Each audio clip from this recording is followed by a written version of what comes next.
Should the mic thing be on? There it is. Yeah.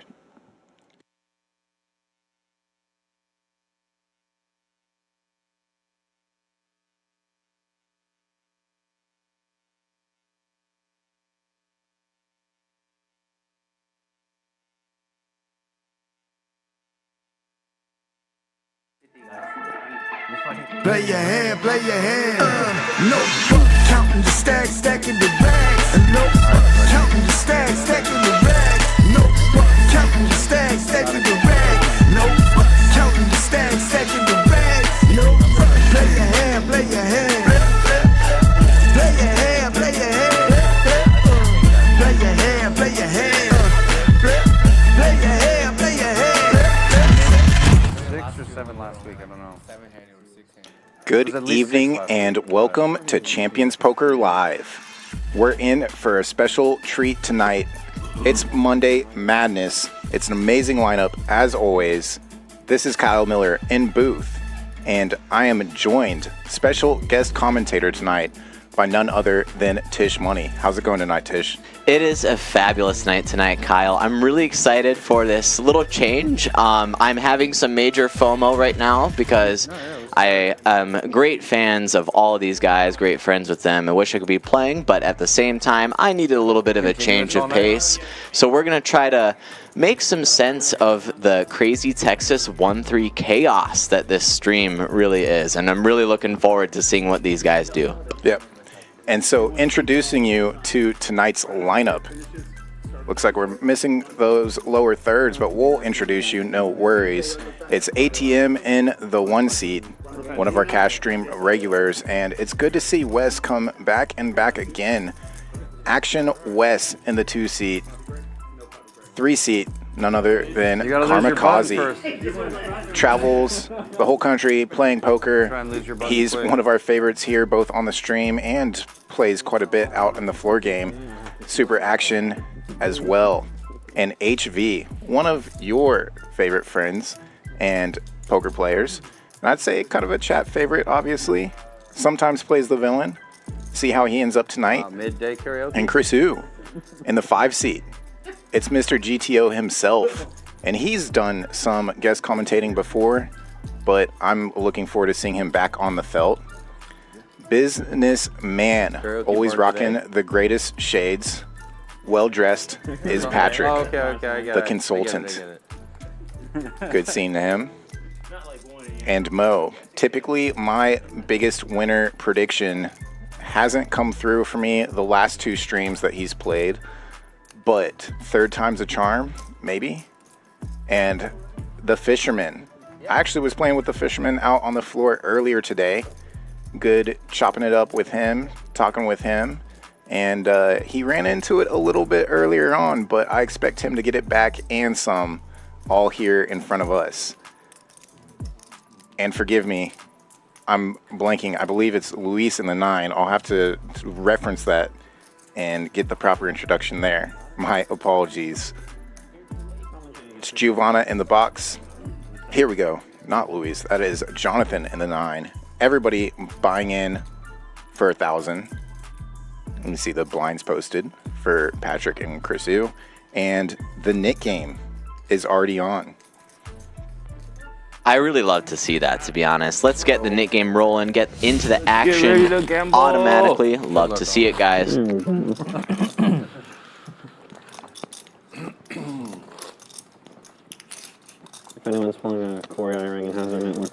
Something that's always interesting to me, Kyle, is how much looser players will play when the Nick game is on compared to when it isn't on. Like seeing which hands people would raise normally or fold normally, and then how that changes with the Nick game. I thought I was going to be late for sure. She looked at you when she said. She did. You saw that, right? She's like, because the players are always late. Perfect. Gimme your love. Guys, we're playing the Nick game. You know what? And as I was saying before, how I just have to not we lose, may right? loosen our range during the Nick game. We have Wes opening with 7-6 offsuit. Not something that you would see normally from the opening of the hijack, but it appears Wes is making a little deviation because the Nick game is on, and I'm interested to see how he plays his post flop and flops 2 pair. Oh my god. I will say this is a pretty standard stream hand for Wes, and he gets there immediately. Backdoor nut flush draw for Fisherman. Not a lot else going on for Patrick or Jhonathan. Patrick out of the way. Fisherman also folds. And Wes just takes it down. First mark safe in the Nick game. Interesting. Shows the goods. Yep, that big sizing in the flop is definitely pretty good in the Nick game, especially if you have a read on that your opponents are going to be making looser call downs. I like it, don't mind it at all. Works out for him. Nice hand. A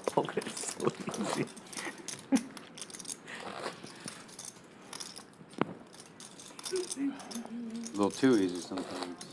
Huh? A little too easy sometimes. Could be. If you have it every time, it should be easy. So for those unfamiliar with the Nick game, the players with the red knit buttons in front of them and the yellow dots next to their name in the graphics, that means they have not won a hand yet. The last person with a knit button in front of them pays the knit tax, and here we play it and pay it out in the form of a splash pot. So immediately following the end of the knit game, the loser pays dead money, the splash pot money, has a chance to win it back. And already we have like a ton of action right now. First of all, we have the opening of Ace-5 off from ATM, which is definitely a Nick game deviation. I love HV's 3-bet here. He knows I like these low-suited ace X combos for 3-bet candidates, but then Mo has queens in the big blind. My prediction is that HV is going to fold. This hand's kind of rough when this shallow, basing a 4-bet. But a call is definitely like fine as well. This hand would be considered indifferent in my opinion, especially with the Nick game on. So we see a flop. He's like, yeah, that's right. It's the crack one. They're so good, dude. Okay. King high flop. Queens don't hate it when it also brings a gut shot. And you can't be scared of just one over, so I do like the continuation here from Mo. Backdoor clubs for HV. Does enjoy position as well. Oh, it's not sweeter than that. Which, yeah, if you're saying that, it's indifferent pre-flop, being in position against Mo, and given the fact that it's early. So this is an interesting float here. There's a couple of things to consider. First of all, the wider your opponent is, okay, first of all, oh my god, what an action turn. Holy cow.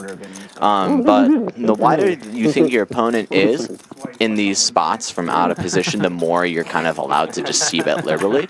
HV realizes that and predicts that Mo is probably c-betting range in this spot and makes float here and then hits like probably one of the best cards for him. I'm really interested to see what he does here. I think he's going to jam. Interesting, he checks. Check. So Mo hits it right in the guts and flush comes in. God. Wow. 696 in the middle. I think those four. Because of the check on the turn from HV, I think Mo thinks this is actually a pretty safe run out for him. Absolutely, yeah, all-in call. This is very standard here now. Wow, what a sick river. And at least it was to start the stream. You will see that these stacks are going to get super deep. It does play as match the stack. So Hand number 2, really? Mo will do a quick reload, and HV is the first one to take another player to the felt. The HV show continues. I'll pay the So how much money does he have now? Would you start with 1,000? And a quick add-on from Karmikaze. Also not surprised about that. Yeah. I want to make sure These players love playing deep. I mean, honestly, most of this lineup, the 1-3 is probably the smallest game they play. Hey, my man. So we're definitely in Let's make this for side of the table heavy. amazing play and great action all night long. One stack money. You're gonna care. I'm out on 1,000. Thank you. Got lucky, very lucky. So before Kyle and I were going to must be nice, commentate huh? this stream, I had this Must be idea nice. of making a stream bingo card. Where What did it's you have just on the a top there? bingo sheet of just some of the common things that happen on the live stream. And Oh. one of these, Kyle, were actually the stack reaches 5K in a 1-3 game. I think we're definitely going to see that tonight with this lineup. Yeah, it'd be interesting to try to pull some stat like that, that's not like that nitty. average I see stack what by you end of night. We have highrollpoker.com that tracks our stream, a bunch of other streams. We can do a little digging on that, maybe pull that for the future. But I would say average stack, or yeah, it's probably around 5K by the end of the night. A lot of stacks, it's not uncommon to get north of 8,000 or 10K even in this 1-3 here at Champions. All right, so pre-flop we have some interesting things going on here. We have Karmikaze's open, Chrisu's queen jack suited. Definitely can 3-bet or call. He chose on call this time, and we can see these guys are trying to lose their nip button here. I'm excited to see what the flop is. And oh my God, ATM flops trips. What? And Chrisu flops a flush draw. Okay, this is going to be another really action pot. I'm excited to see how these guys play this. Chrisu gets there. Wow.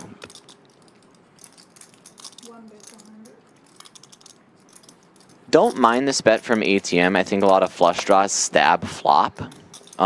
So it's kind of hard to put him on it, and he's never drawing dead at the very least. Yeah, this bet is a good feeler bet of sorts as well. You figure out if you're up against a strong... Yeah, no, he can save himself here. Another diamond hits the board. And so now if he was up against some ace-x of diamonds, it's obviously got there, he can just shut down, try to get to showdown. We know he's not really going to... Oh, it is a check back, though. Interesting. I don't mind the check back from Chris, to be honest. There's not a lot of hands that he can get value from, because he has removal to a lot of lower flushes, and it is a paired board, so even a flush is not the nuts. And I do think ATM can be slow playing some boats there some portion of the time. So I think this is a well-played hand from what we saw. And Chrisu loses his button. Hand merge.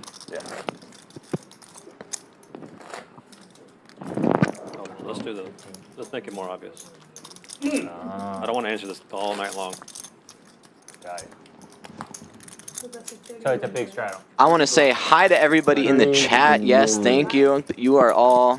Hello, everybody. What is up? Let's get this chat pumping. Let's get some chat hype going on right now. Who's gonna be heads up in the knit game? Usually it's me, Tish Money. I always get tagged as that, but I'm wondering who's gonna be heads up here now. Okay, and HV has a big hand here. To kings, 3 bets to 100. Like the size. Nothing too crazy going on here yet.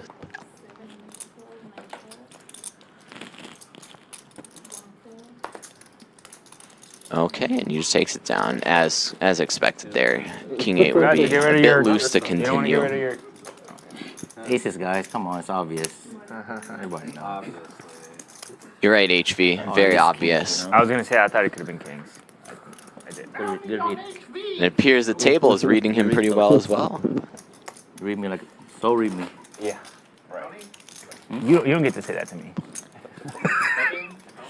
How much? You're putting on bounty on him? How's it work? Everyone who agrees pay is involved can earn the bounty. Every time you do that, I would get stacked. Don't do that. That sounds pretty break even. It's the only way they can break even against your Every time you do that, I got stacked. Like the next hand. I'm folding aces right here. Just... They gotta add extra equity to get you. It's the only way. Oh. String bed. Oh. That's strong. Power limp. Power limp. Power limp. It's a power limp. We see a power limp here from Karmikaze. I know he likes to do this during the Nick game. He likes to balance some of his really strong hands with some, I would say, marginal hands as well, which is totally fine in the Nick game, especially when there's the pressure of having to pay the tax. It's definitely a strategy that you can take, and it is pretty good. Expect to see a 3-bet here from Wes most of the time. And I'm wrong again. All right, my reads are quite wrong tonight. Obviously, 10s are fine to flat as well. There's nothing wrong with that. And we see a flop.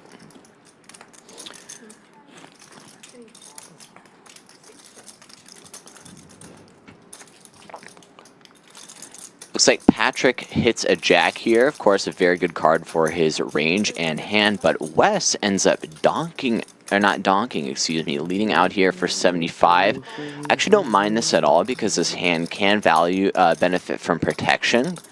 And because these guys are trying to lose their nip button, I think it would be reasonable to get called wider here than normal. So definitely a viable option here, and now at this point his hand checks, which is good. Could catch a lot of bluffs from spades, missed spade draws, and other random air hands, but turns out in this case these guys have top pairs, so I'm interested to see how this goes down. Patrick is facing a bet here. I don't mind. Honestly, all options are good.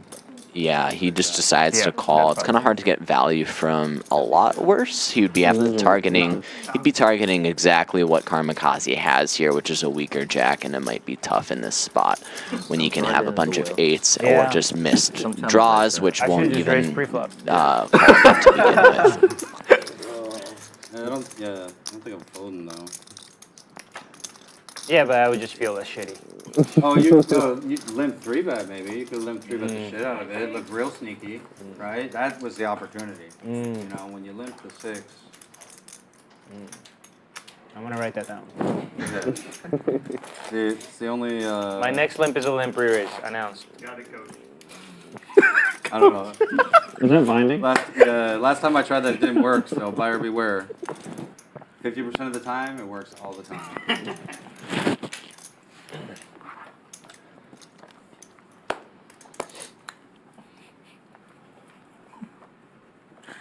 It's so funny, like after I got doubled up, like 3 people would top up just for me.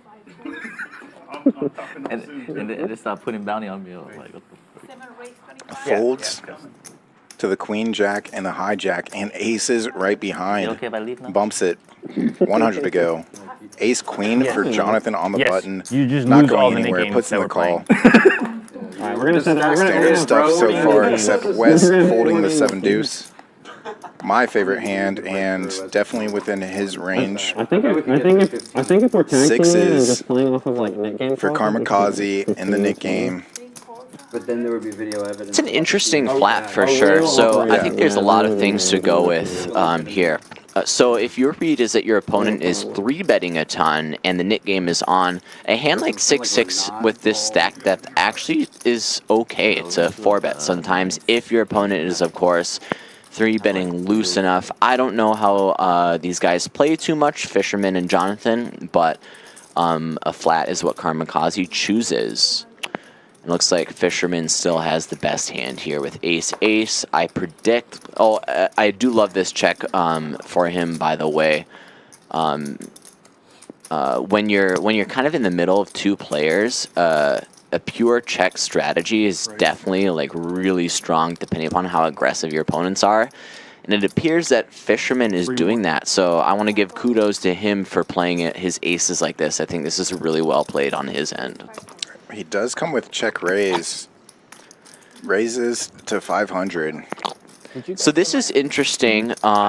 When he only leaves about 350 behind, it kind of commits his stack, which I think Jhonathan will definitely pick up on. Obviously, if Jhonathan has a hand like a straight draw, it has to continue, but then it's going to fold out all of his air, which it does here. Jhonathan, Fisherman takes down the pot, and I honestly think he made an extra $200 by checking on the flop. So I think well played on his end. Nice hand. Let's move on. You can tip at any point. Do whatever you want. I thought you had ace king. I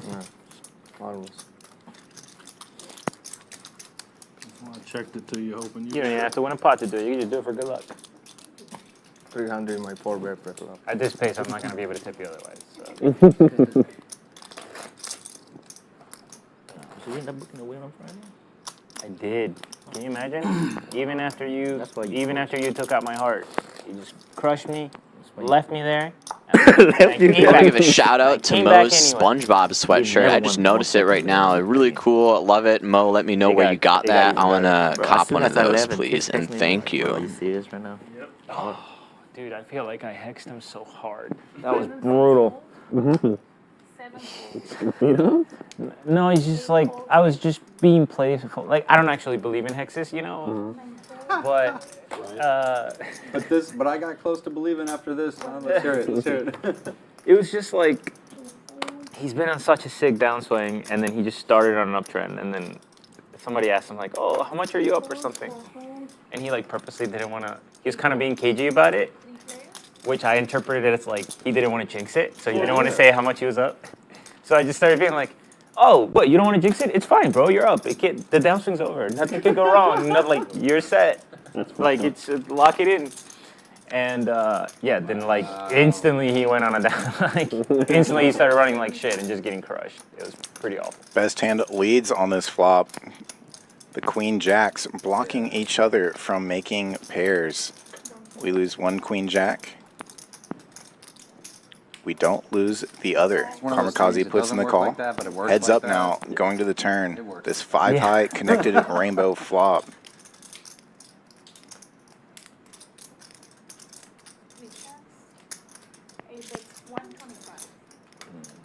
No breaks from Fisherman in position. Not a good card for me to get creative. Nice little pickup there for Fisherman. Oh my lord. 7-4. Yeah, honestly, another decently well-played hand by Fisherman. It's a good board for his, I would perceive, limping range. It's not bad at all. We're talking about hexes, downswings here. Yes, Karmikaze. I might be hexed. Who knows? Only time will tell. Do they know? 2,000. Karmikaze still looking to add on. I believe his stack in the chip strip at the top is currently incorrect, but they'll fix that up soon enough, I'm sure. Chat, I want to ask you, what do you think the biggest stack tonight is going to be? I predict it's going to reach 5K. He's going to keep coming on. I think the biggest stack we've seen, though, Kyle, has been upwards of like 10K at this game even. Yeah. Yeah. Both Levi and Troll on their debut. Put it that way, I'm getting nervous. 1-3 when Ed tried to You know what? I'm going to start adding on 100 at a time. get some new players in, make it play a little bit more like normal 1-3 stakes, play down. They both ended up with over 10K in their stack by the end of the night. So amazing job. Yep, well done, guys. Shout out to Trollp and Levi. Those are honestly two of my favorite guys. I really love playing with them. They're really enjoyable. But anyways, though, we have a limped pot here. Very interesting, especially with the Nick game on. It appears Karmikaze is the one that has his button still. When you're in this small blind in this spot, you're actually incentivized to play more hands when there's less nit buttons, because the pressure of losing the nit penalty is much greater than if it were like 9 ways. So you are kind of forced to play more hands, even though they're not really great. And it appears that Chrisu gets there. Yeah, Chrisu gets there. He had close to the best hand. I wasn't reading the action. Open-ended, and Karmikaze had flopped bottom pair, which was good. Yeah. Until that 8 hits river, and Fisherman rivers a pair, raises it up for Chrisu. Chrisu with the nuts, not folding. Yep, check to make sure you have a 6-card straight from the 7 to the queen. course, he's going to raise, but the question is how much. I think bigger is better. Greed is good in this spot because you can actually cooler some lower straights. So I think he's going to go big. Around 400. Yes, I love the size, Chris. Very good. You're cocking. You can cooler some worse straights and maybe get called by 2 pair. Yeah, and that's something that when you first start playing poker, you don't really think about. It's when you do have a strong value hand, what are you really targeting? How do you choose your bet sizing based off of what you think you're actually up against? If it's a weak hand, obviously, you go small, try to get max value. But if you think you're up against something that can pay you off big, why not go big? Yeah, that's a really good point, Kyle. There's 2 philosophies you can definitely take. If you believe your opponent is raising with just a wider range, then sometimes smaller is better. But you have to account for the times that you actually do get called when you choose that really big size that will then make up for the times that you actually get the fold. But anyways, next hand here we have a bunch of folds. Yeah, folding around to the 7s buried in the cutoff. Wes raises to 40. That's very interesting. I wonder why he chose this really big sizing. Usually when the straddle's on. So this is a debate that I get into all the time with players, is like what sizing to take with the straddle. What you're going to find in a lot of like solved stuff, like in GTO Wizard and whatnot, is you're going to choose a smaller size when the straddle is on. There's reasons why that is. We don't need to get into that too much. But Wes chooses a bigger size, and I think a part of that is because the people yet to act behind him had their knit buttons, so they're more incentivized to actually call, which is, of course, good when you have a hand like 7s. Yeah, 7s now betting into the turned 2 pair. Aces up for Karmikaze. He's in position. There's now 460 in the middle as we see the 8 of diamonds hit the river. Very interesting flat by Karmikaze. I actually don't mind this at all because when you call, you can actually still, with the stack depth that is available, you can still get it all in just fine, which I think he's going to do. No, interesting. He chose this a smaller size. Oh no, he did go all in. Okay, never mind. Yep, I love it. Well played. Of course, Wes does not have a hand that could call, but in this spot, most of the ace-x that Wes gets here with is going to need to find a call, which is why the big size is very good. Oh, shit. Cool. We have some updates in the chat. MyCora, shout out to MyCora, says 9K plus. For the stack size in this game. That's a big number, but with some of the players in this game, I can see it happening depending upon if who gets stacked and who doubles up. I can see it. It's just a time killer because I'm playing it with someone else, so we have to coordinate schedules to play. I literally only got it to play with my buddy who lives in Florida. So yeah, it's super hard. Especially because I only have my PlayStation in Philly, not here. Yeah. So I don't even get to play when I'm out of town. But it's such a good game. Yeah. Good game of the year. Honestly, I think it's... Jhonathan is going to raise with ace-9 suited. Of course, a very good hand when deep stacked. He chooses a bigger size, which is definitely a viable option, especially with a knit button, because you're trying to decentivize calls, and then when you're out of position, you have a shallower SVR, which is just good for you. HV is going to make the call, looks like. Yep, King-Jack suited, fine hand to call with, and I think Mo's going to call as well. Let's see a flop. Let's see how many clubs there are going to be here. I'm really interested to see.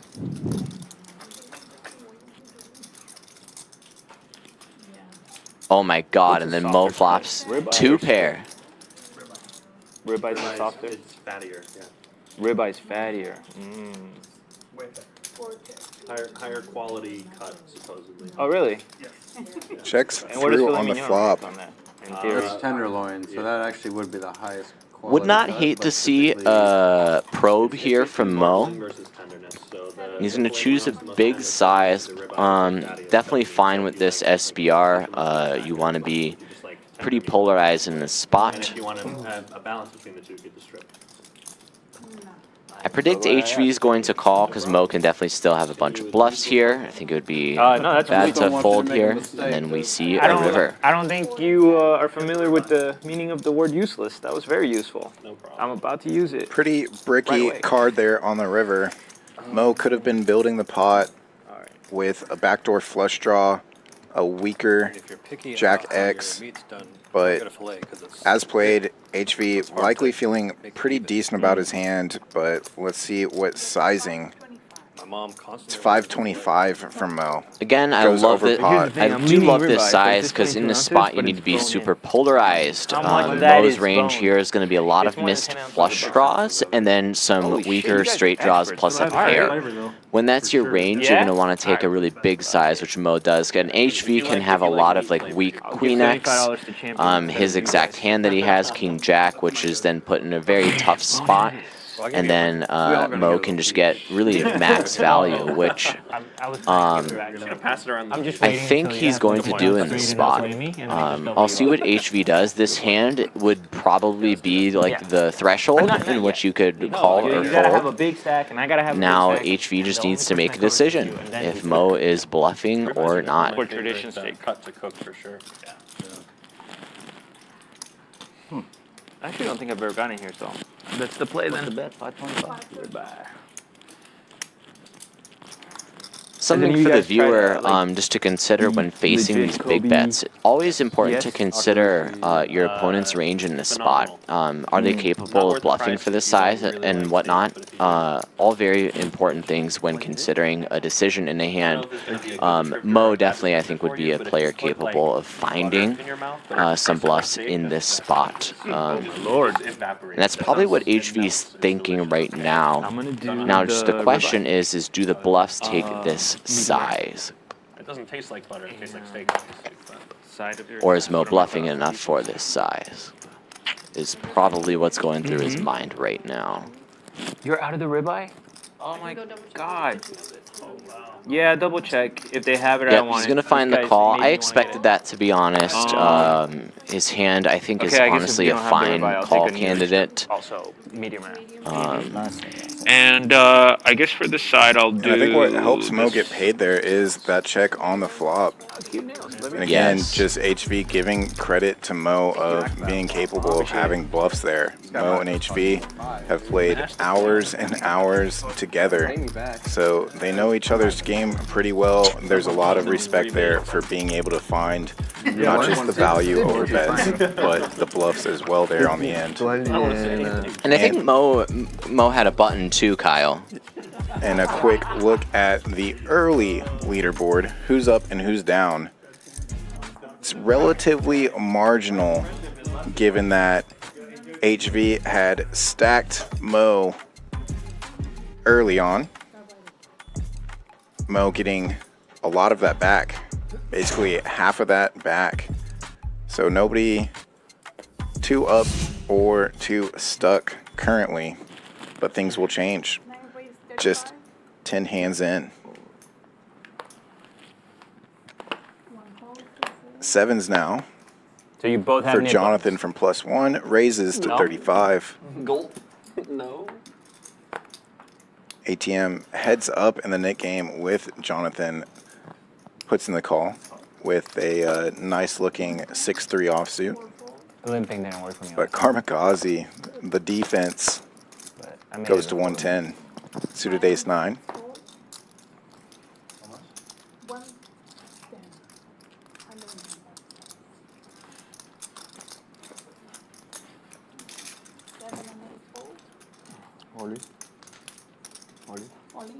Jhonathan jams it. I'm not surprised to see it.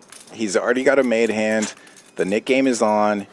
He's not sitting that deep relative to how stacks are going to end up by the end of the night. he knows that Karmikaze could be abusing the situation. Right, this is like.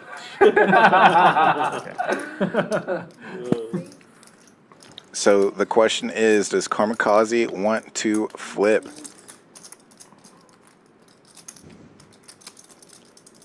And this is where Jhonathan actually could be very light. Exactly. Karmikaze is thinking through it.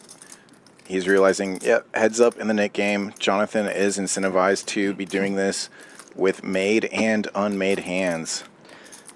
Another thing for the viewer to consider when looking at this spot is when making a call here, you also have to consider the odds of losing the nit tax as well. So that extra, I think these guys are playing for $150.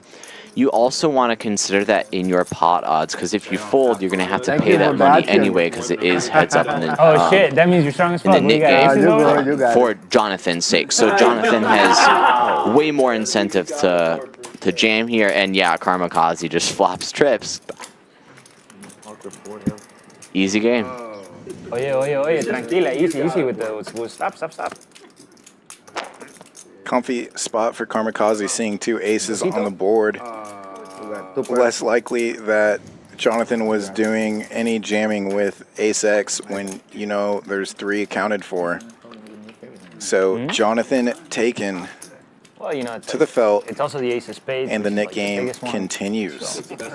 Heads up between ATM and our recently stacked player in the 9 seat. Karmikaze with a little gamble there and got rewarded. I'll count just in case you can add that. Yeah, go ahead. Yeah, okay. I'll count a minute. I think it's official. Wes and I are going to try to break the record for biggest pot in a 1-3 game. 55. We have to be close on the last one, but maybe not top 10. Maybe not top 5, but it's got to be in the top 10. What? That was pretty big. It was only 6K. Yeah, I mean, 1-3's not that big. You're gonna have to get to like 11 or 12 or something, probably. 1-3's not that big, huh, Karmikaze? 1-3 game? Oh, speaking of my bingo card, Kyle, one of my things on the card was that Wes raises to $30 plus, which we see he's doing this hand. It seems to be a thing that Wes likes to do to build a pot, create some action. We definitely appreciate Wes and what he brings to the game. A good player as well. I have a lot of respect for his game. Also, watch his vlog if you haven't already. It's very good. It's not true. Oh shit, it was queens? You snapped that guy's kings that one time with something really janky. They always forget. They always forget. They always forget the ones they scoop. Yeah, those aren't worth remembering. It's 10-7 as the blind raise to 30 from Wes. Karma and HV getting out of the way. Chrisu likely to fold as well. All in on the river was 4,500. Does. Patrick, suited ace wheel on the button, not folding, raising instead as he should. Really Ultimate like it. Position and a nice ace 5. Ace jack out of the small though. Could be deciding on 4-bet sizing, and he decides to go 275. Interesting. So usually when you're out of position, you're going to choose a bigger size that is around 4x what their initial raise was. But things have changed here. We have a blind raise, and then Patrick chose a large raise size, which was to $100, which is 3x, which would... The blind raise is essentially a straddle in this spot. And because of that, Mo chose a smaller size, and we have a relatively dry flop that I think is going to get c-bet by Mo a lot of the time. I think it would be the most chosen option, and he's going to choose, the smaller size. Of course, very good with this SBR. Of course, Mo has the overpair advantage here, just the overall range advantage, and he wants to start trying to get all the chips in by the river with some of his best hands, and then ace jack is a great bluff to do so. Patrick's going to float. If he was deeper, I think this is really, really fantastic. And even when at this stack depth, there's some benefit to floating a hand like ace-5, because if you're planning to bluff successfully on the turn or in the river to get other better ace-x to fold out, this can be a really high EV play if Mo's going to check. And this is exactly the spot that I was just talking about, because Mo now shows up with this spot with a better ace-high, but Patrick, of course, has one of the worst ones. Interesting that he chose a check on that turn, picking up that gut shot. He chooses to check instead. At this spot, Mo's in a really rough spot here. I realize it's just I'm not affected as much. It's weird because I don't feel. Really, what Mo would try to be getting folds from is like middling pocket pairs or better ace X, which is kind of hard to do on this run out with this SBR. Don't mind the check give up here. I think Mo can have much worse hands in this 4-bet range, excuse me, 3-bet range. Dude, have you even noticed, like, And interesting, Patrick checks it back and then Mo wins with ace jack. Interesting. Now the lack of caffeine in the body, if you're used to it. Another benefit of betting a hand like ace jack on the flop is if your read is that your opponent might not pull the trigger with a hand like ace 5, thinking that they have enough showdown value, getting thin value with a hand like ace jack against worse ace X can actually be beneficial as well. Mo's going to take it down, and we have another blind raise by Wes to 30. This is great, and Wes is trying to incentivize some action here from Karmikaze. Can I see my card? Don't mind it, can't go wrong, never hurts to ask, right? I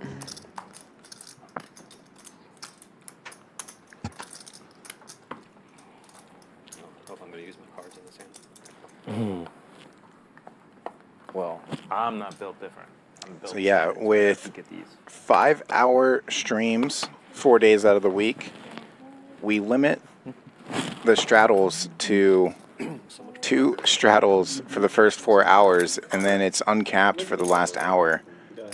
But this is a crazy hand developing here. Ace King suited for Mo on the button, and Wes had blind raised to $30. Are just hard to get through when you have 9 people. This is going to be a sick one. This is going to be a sick one, Kyle. Chips are going to get in eventually. They're both sitting pretty deep. 2,600 for Wes. He is the effective stack once you take Jhonathan out of the equation here. Queen 6 is not going to see any type of run out up against the pre-flop aggression between the aces and ace king. See what happens and how these players talk through or think through this hand. Cora is kind of memeing in the chat right now. Yes, Cora. We have kind of this ongoing joke that HV brings up a bunch of hands that he has won in the past to the group, and then we kind of like to tease him a little bit about the hands that he's lost.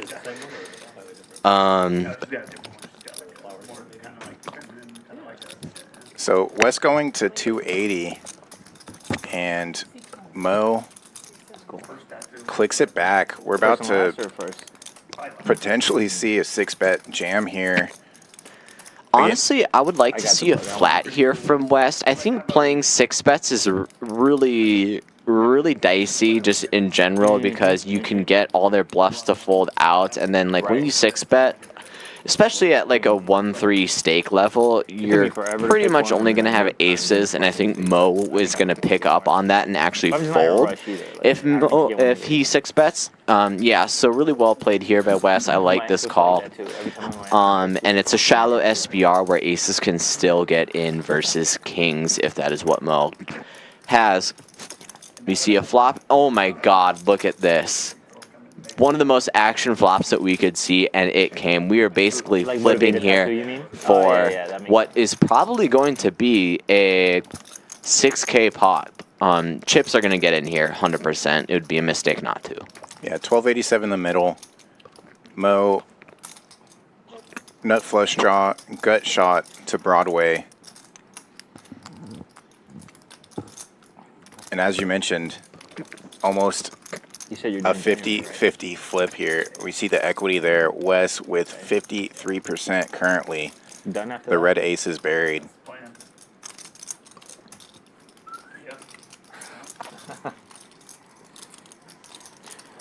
So Wes has a few options here. Obviously, raising in the flop in a 5-bet pot is, you're not going to see it a lot from like a solver, so to say.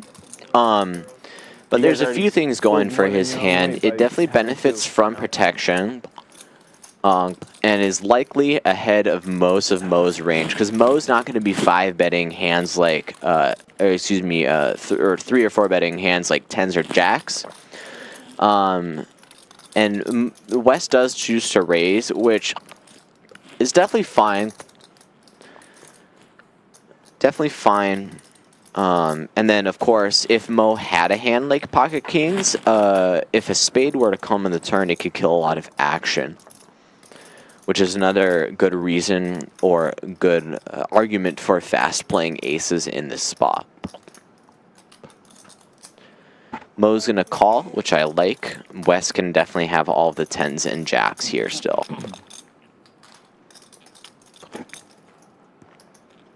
I'm really excited to see this turn, Kyle.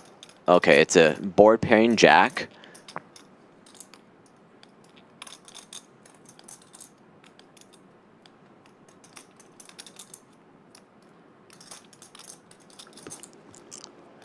If I'm completely honest, I don't think Wes can put Mo on a lot of Jack X here,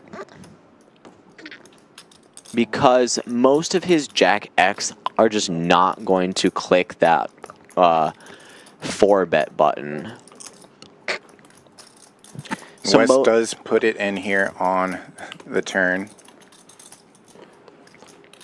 Does seem like a pretty safe turn card for him. Now at this point, it's just a math problem for Mo. He has to think about the range that Wes could have in this spot, and then see if he's beat, if he has the price to call. As we can see, against his exact hand, it's pretty close. But what he also has to consider is if Wes is maybe bluffing with the same hand, or if Wes has a hand like Ace-Queen and might be taking this line as well and might be dominating. I predict Mo's going to just put it in here because he's given a really good price. Obviously, if he were to see that he has aces, he would call.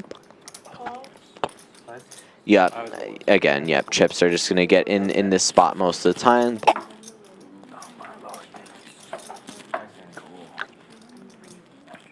Yeah. Thank you.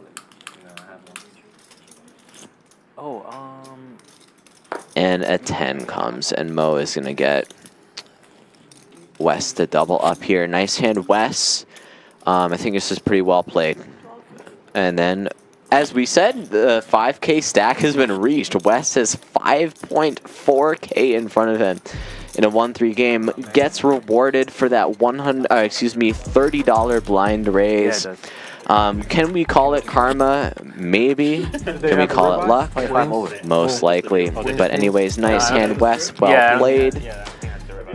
I think you have wins. They're great. I think you Hear the music, so we're likely going to take a look at the numbers here. And Wes now up 2.4, over 5,000 in front of him. Everybody else, small wins, small losses. It's Jhonathan and Mo taken to the felt. Mo felted twice so far tonight, down nearly 2.5. It is going to be bloody. Still very early in the evening. Plenty of hands to come. Bacon fat, it's shallots, it's onions, you gotta deglaze all that shit. With all this action that we've been seeing, the Nick game is still going on between Jhonathan and ATM. We're pretty short stacked given given the dynamics of the table. We'll see what they do to try to use their knit button. Something like that. Is it that one? Is one of the ones downtown? Those are the two biggest ones, Fogo and Texas. I like Chamagacha more than Fogo de Chao for sure. They do it. I think we've gone twice on Thanksgiving. Dude, it's like the best value buffet ever. Just flex. I forgot what the name of it was. There's a Brazilian steakhouse in Vegas that's fantastic. Dude, I took my I'm guilty of going there like 3 times in one trip because the value was just disgusting. Probably Like, Fogo de Chao. It was not Fogo de Chao. It was a different type of restaurant, or not type of restaurant. You said in Vegas? In Las Vegas, yeah. Bro, if you want amazing value, there's a restaurant there called It's Sushi. It's sushi? Okay. It's sushi. It is like a high quality, high end, all you can eat sushi. Okay. And if you pay $39, you get like the premium, which is like everything on the. Yeah, dude, yeah. It is like the really good tuna and stuff. Dude, you will literally like on your first order, you're like, that's my $40. Like, and then after that, you're just free rolling. It feels like. Have you been to Ohio on Ohio? Bay Area Boulevard? No, I haven't. Is that here? Same, yes, same thing. Oh, it's, High-end, made to order, all you can eat sushi for $30. oh. It's About called Ohio or something like that. It's called Ohio. Ohio. How do you spell that? O-H-A-Y-O. Chris, next time we talk, let me know that Brazilian steakhouse. I want to know the name. I want to go there. I love steak and I love Brazilian steakhouses. We see a flop here of Deuce, Jack, 5. Who has the best hand? Wes still with the pocket 8s. As long as you get high quality. And Jhonathan still has his knit button. I don't think.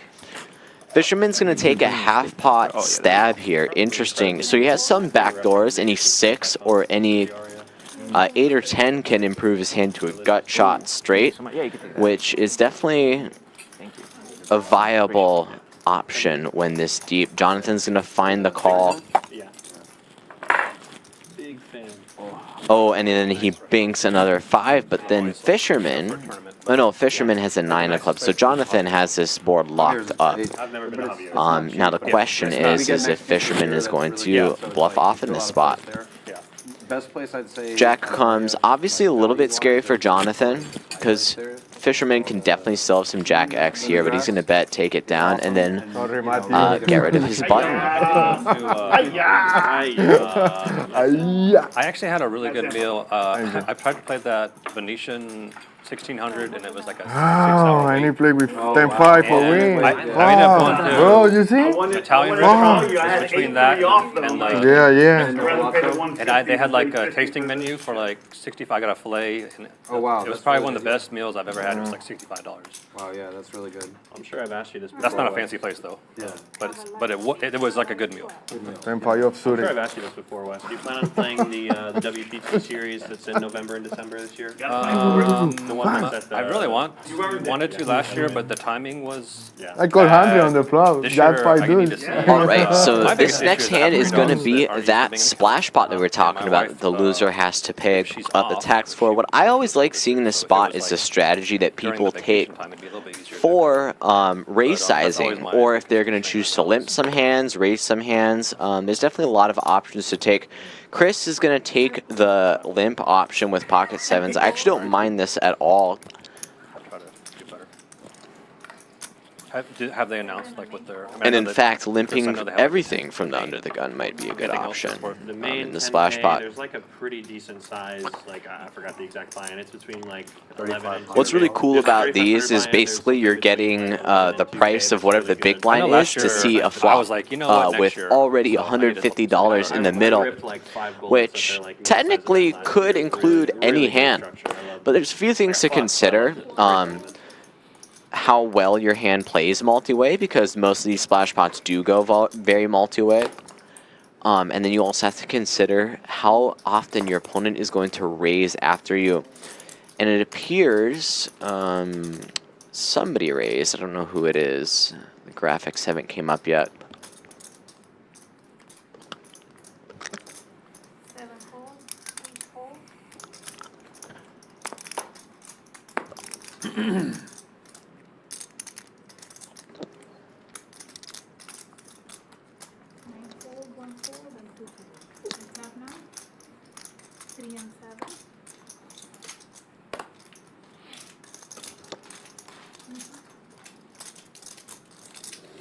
I don't even remember what the guarantee was. All right, so the graphics are gone. I don't know what's happening. All I know is that Mo found a call for $200. Whatever the other one was. Yeah, that was the one. Didn't like somebody like Brad Owen? Somebody went deep in the non-main.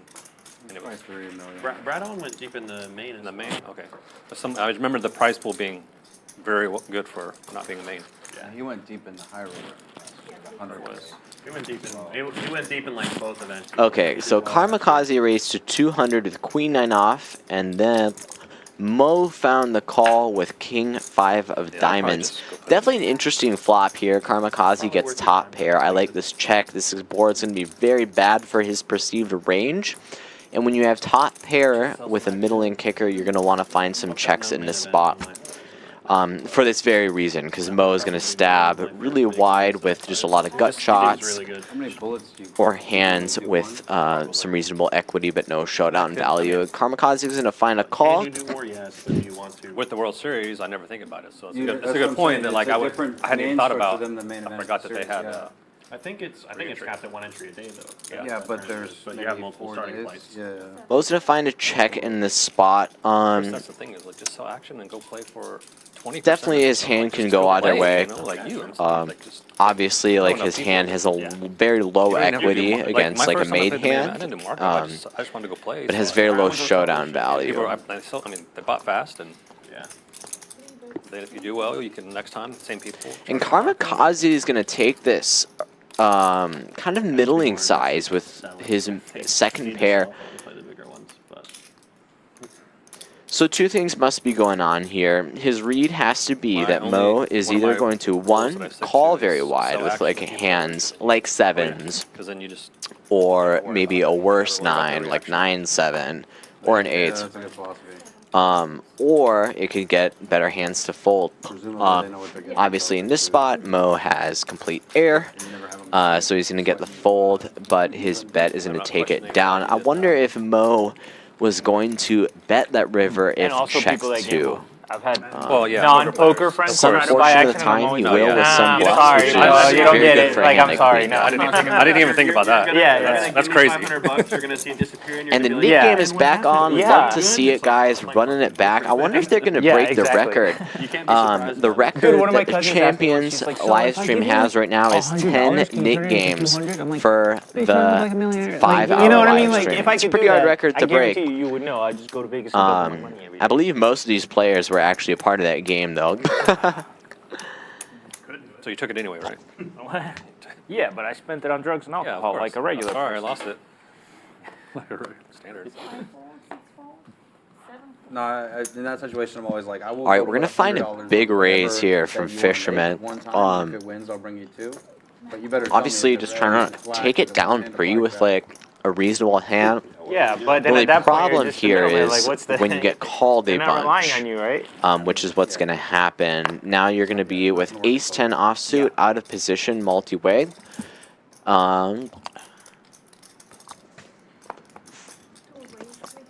Wes is going to find a 3-bet here. I like this. If your read is that your opponent is raising really, really wide for a larger size, 3-bets become very, very good, especially with the Nick game being on.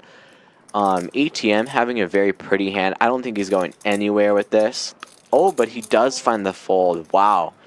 Very good fold in game. I was not expecting it. Oh, wait, excuse me. Never mind. ATM is going to find the call. I was looking at Jhonathan's stack here. Never mind. I expected ATM to call this. A relatively dry flop here. This flop's going to be really, really poor for the 3-betters range. But depending upon on your read on how wide your opponent is calling, a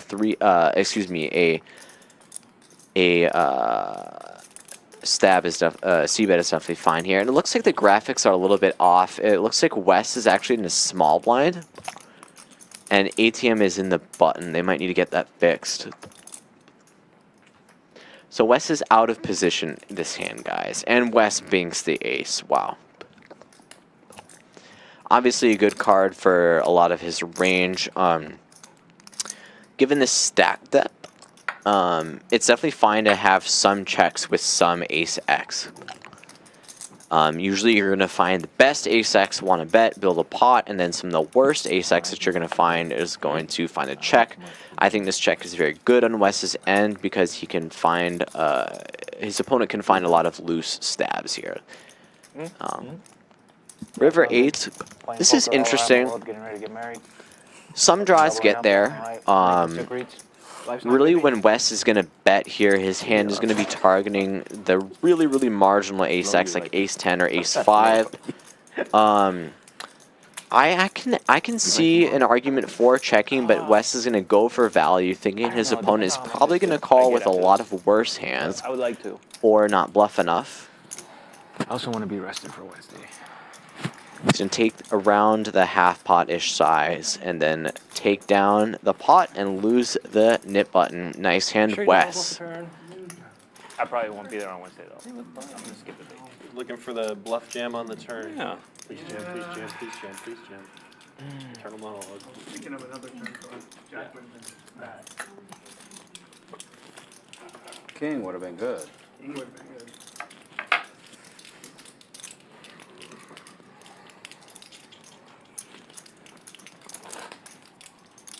You can double straddle, right? We just can't triple straddle. Yeah. Right. Can blind raise whatever you want. Don't forget. I haven't. Guys, just don't forget, guys. Yes, never forget, guys. You can always blind raise your entire stack, just so you know. Will they do it? Most likely not, but you know it. Wes, it doesn't hurt to ask. Never hurts to ask. We're going to have a double straddle here from Patrick. Definitely a viable strategy if you have a button. And to create action. Shout out to Patrick. Jhonathan's going to raise it up here to a large size with King Jack suited. It appears that he's going to be taking the large size strategy when having a nip button. Definitely viable, especially if your opponents are going to call with a lot of lower holdings, like ATM's 5 deuce of diamonds, Wes's 6-4 of spades. We have an action hand right here. Already 362 in the middle, super multi-way. Let's see what happens. Well, if it comes all baby cards, action will ensue. But we have 1 big, 2 little. Kind of an awkward board, actually, for all the hands that play. Nobody really flops much of anything. Checks all around as expected, and then we're going to see a 6-turn. Wes is going to pick up 2 pair, but the flush draw gets there. I don't think Wes is really concerned a lot about that, because most of the time, flush draws will be bet on the flop from the pre-flop raiser. I like this bet here from Wes. Cool. Fisherman does make the straight as Wes turns the 2 pair. Mm-hmm. So Wes needing to boat up here. Now, of course, from Wes' perspective, it's hard to put a guy on exactly 7-5. He probably didn't even think about that when making the bet. But Fisherman's going to check and then win this pot. Yeah, presence of the 3 clubs slowing the players down there. They're just trying to get their stronger hands there to showdown. Going good. Likely thinking anything that calls on the river is beating me.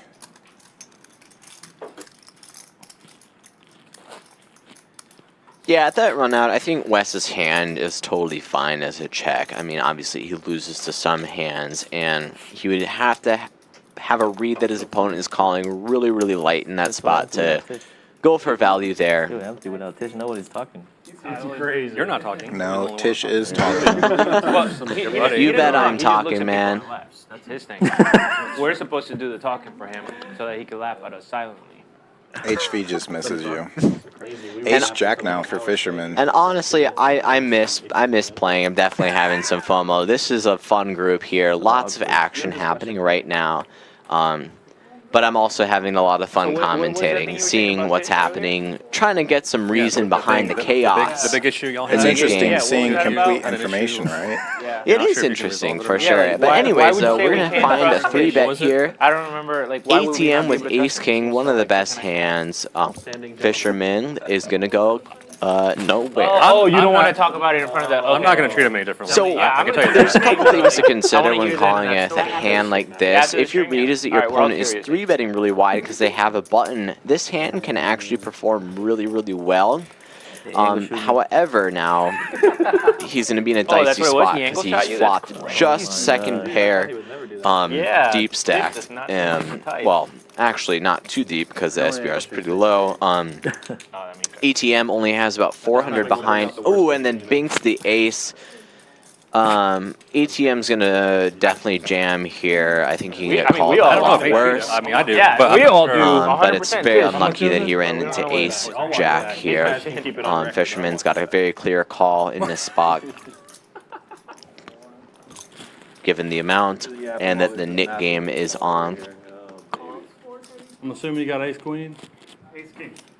Oh, you're behind. That's never a shot Ten here. on the river. Oh, yeah. Nice answer. Once or twice?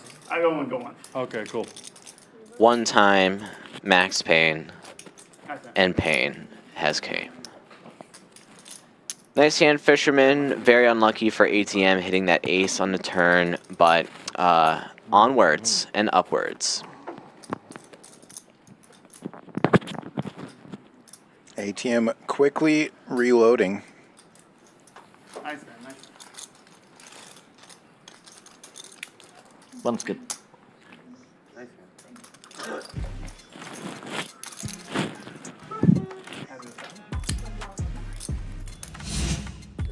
Here we have it. Wes way out in front.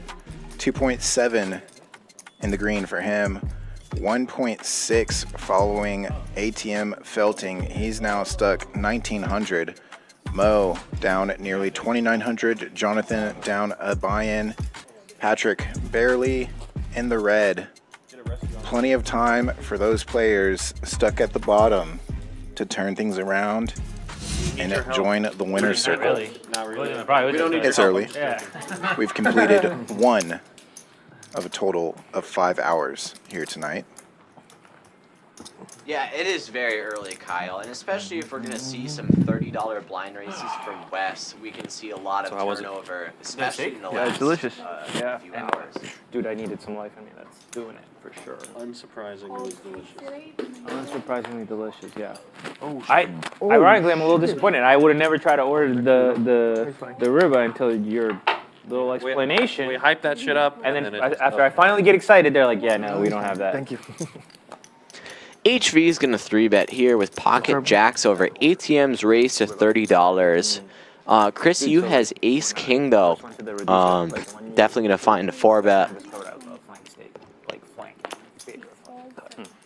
Man. That place feels like this. How much is it? Yeah, whenever I go there, I just like give me everything, and I don't really. Fisherman thinking about calling here with Queen 10 suited. This would be interesting. He doesn't have a button, so he's not incentivized to play a lot of hands. It fills me up a lot. Now, HV is in a spot here. If he calls, the pot is going to be about $700 with a little over 1-to-1 SBR. There's definitely some merit to jamming, especially when you have a nit button. If Chris is going to be 4-betting relatively wide with some suited broadways or even some offsuit ace X, a 5-bet jam actually is totally viable here, but he's going to find the call option, which is definitely reasonable. And we see a really, really action flop for jacks. Not so much for the ace king, though. I can see, yep, Chris is going to check the spot. I like it. This is going to be one of the worst boards for a 4-betting range. Checking is definitely very good. HV, now his hand is incentivized to bet because he can get a lot of hands like ace king to fold, which have some equity. And if he's behind, he, of course, has outs, which is never bad.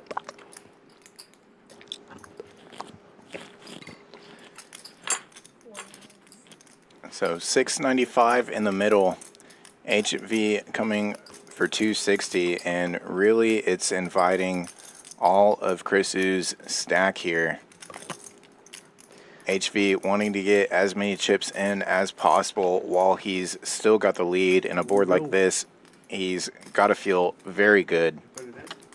Even if he's up against something like kings or ace king, he can make it up open-ended.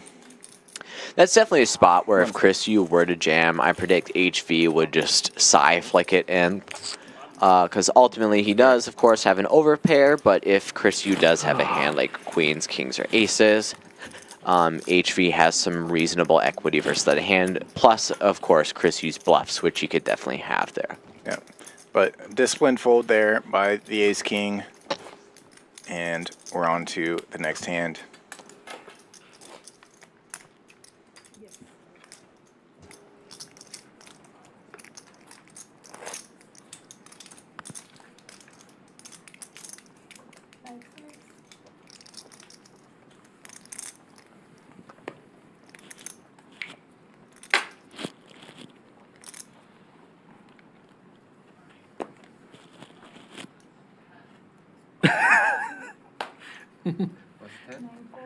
No, that's Eddie. I can hear it.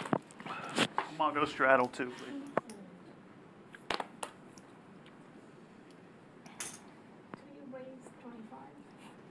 Oh, you still have this? Oh, wow. All right, and then Karmikaze is going to open to 25. Guys, Chris they do, is like, going remind you I to have the find the flat here with King 3 suited. Definitely a hand that can 3-bet or sometimes find a call too, especially if you have the knit button. Obviously, the price of the tax is incentivized here. Patrick, I love this 3-bet here. Definitely want to squeeze, get the loose calls out of there, and then maybe just take it down pre, especially with your knit button. Very well played. They have high hands at the. But he's going to get a lot of action. I feel bad talking about it on stream, but it's going to be dicey. Let's take a flop. The board is like 5, 7, 7, 7, and I bet and everyone folds. And my friend's like high hand, and I'm having to like muck my cards because I don't even have a pair in my hand or anything. You know, I didn't make a pair. Like, no, I don't have a high hand. Like, just telling everybody that I'm. Just calling me out. Queen high board, of course. Fisherman and Patrick are loving this situation right now. With an SPR of a little bit less than 2 to 1, for Patrick, I predict these chips are going to get in the middle in some way. Draw like $50 in time. He's going to choose a large size, likely to charge the draws. A large size is fine, but also a small size is rolling my hand over. definitely viable as well to get loose calls. But from a hand like 7-7, of course, Fisherman's going to go all in, and then Patrick is going to call, of course, and we are likely going to chop this up. Club for a sweat on the turn. Let's see what happens. I guess I'm behind, huh? I got a queen. Tish asking to see Fisherman on a free roll. Does have those backdoor clubs working for him otherwise. And a majority of the time, we're looking at a chop, obviously. Chop it up. Very. Put a jack on the river so we don't know who's ahead. Well, you're going to find out who's ahead, and we're going to find out that it is going to be a chop the pot. Nice hand, guys. Unfortunately, though, for Patrick, he is not going to lose his knit button. Right there, right? Right where it is. I think this is a really well-played hand by him. You both had him. Can definitely take a small size or a bigger size on the flop, but as long as he is 3-bet squeezing this hand, nothing can go too wrong. Oh, it's not settled with set? Oh. My hand identifies as Queen 9. Fisherman saying his hand identifies as Queen 9.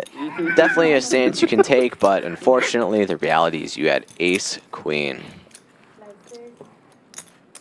You guys put money on the Falcons?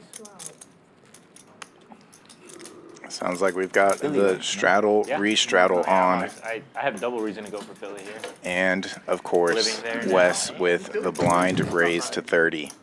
Oh, no, I'm I kind of want to ask Wes why he does that. So it will obviously help the game. Just cut stacks down a little bit, especially when you're so deep stacked. But it also actually helps your PFR and your stats. Oh, yeah. If we are a stat junkie, definitely increasing that PFR is pretty good. Another playable hand for the blind raise to 30. It's Jack 10, currently dominating the suited Jack 9 of HV. Okay, so HV is going to take, again, the 3X. Again, I debate with my poker friends, including HV, about this all the time. What size do you take with the straddle? HV really likes just that 3X all the time strategy.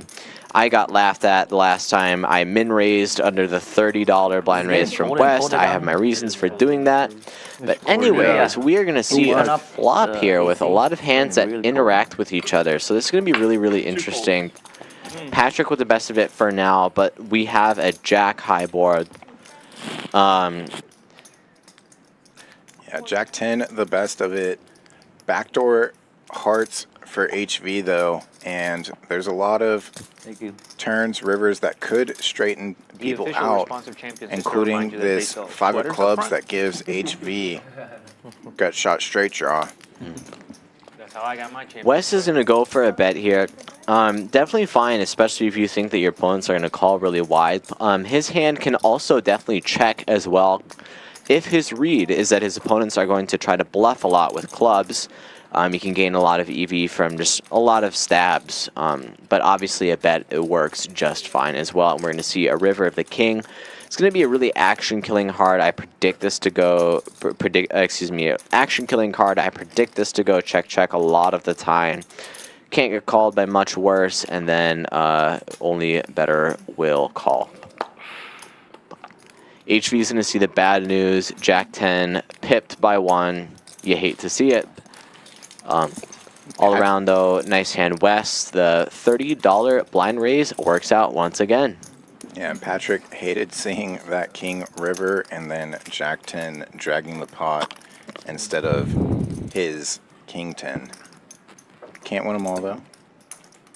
Patrick due to get rid of his nip button and drag in a pot of his own. And here we go with Wes again, the $30 blind raise. We might as well be playing 15-30 at this point whenever Wes is under the gun. This is not your average 1-3, let alone this is not your average Texas 1-3. And again, for Wes, the blind 30, he's had aces, rewarded, Jack 10, ace king. He's 2 for 3 so far so with the blind rewarded. raises. Chris is going to find a raise here. He's going to take a large size. Kind of interesting. If he's going to face a jam here, he's going to be put into a really tough spot. Oh my god, and then Fisherman has queens. What a spot for a Wes. Obviously, he's going to be flipping with queens, or a bit behind. But, this is going to be, I mean, you got to, it says 4-bet on the graphics. This would really be a 4-bet. What? No. No way. Cold 4 out of the small blind is pretty strong. But yeah, interesting fold there from the ace king. Definitely interesting. So Wes's read had to have been that Fisherman is just not going to be 3-betting often enough for that size to where ace king would be ahead. He had to be putting him on precisely jacks plus and then ace king himself to be making that fold. In a lot of 1-3 games, you're actually going to find that to be the case. So the fold can actually be reasonable in some games. However, in a Champions crazy 1-3 action game, folding ace-king suited there is definitely will raise some eyebrows, but nevertheless, he avoids the flip, and we move on to the next hand. I know you're going for the big pot, right? Nice hand, Fisherman, by the way. Nice 4-bet. I like the size as well. Kareem is adding. He said 2K. 2K. I'm adding. Karmikaze is going to find a rather loose open with Queen 5 suited. He has a button, so he is incentivized to play some more wide ranges because of that nit tax. Mo is going to find a 3-bet for sure here. Him and I both love the suited Ace X. And he's going to choose the $85 size. I like it. Nothing too much to say here. Fisherman's going to find the call with Ace Queen. This hand, so Ace Queen's an interesting hand. You can either, I think folding would be a mistake, but 4-betting might be too loose, but depending upon the read. Jhonathan's going to find a call as well. These are for Wes. He needs reds, and he gets them out of the pot. We're going to go super multi-way here, I think. You see what you did, Mo? You see what you did, Mo? Yeah, good point, good point. Well done, Mo. Mo and I tend to get into a lot of trouble 3-betting these low-suited wheel aces, but there really are good hands to find the bluffs with. But here we are, we're in a multi-way pot. Queen high, of course, the Jhonathan actually flops a set here. I didn't even realize. Wow, this is going to be a lot of action because a lot of these guys still have their buttons. With Jhonathan's stack depth, I think a jam here is going to be what he's going to do. You want to get folds from just the flush draws, protect your equity, and then of course you can get called by a lot of worse hands. Of course, well played, Jhonathan. I like this jam. I call. Now what's going to be interesting is what all of the other players do with their Queen X. It's a really dicey spot for Wes, and of course Karmikaze. I think Karmikaze is definitely going to fold. Wes looks like he might have found the fold. Yeah. I mean, like one pair, medium kicker, super multi-wig on a wet board. Probably not going to be good a lot of the time. Oh, and then Fisherman picks up the backdoor draw. We always got to have a sweat here at Champions Poker Live. Make it interesting. And break. Nice hand, Jhonathan. Well played. Gets there. Nothing much to say. Let's put a sweat. Oh, they ran it twice. Never mind. And, yep, Cena gonna scoop, it looks like.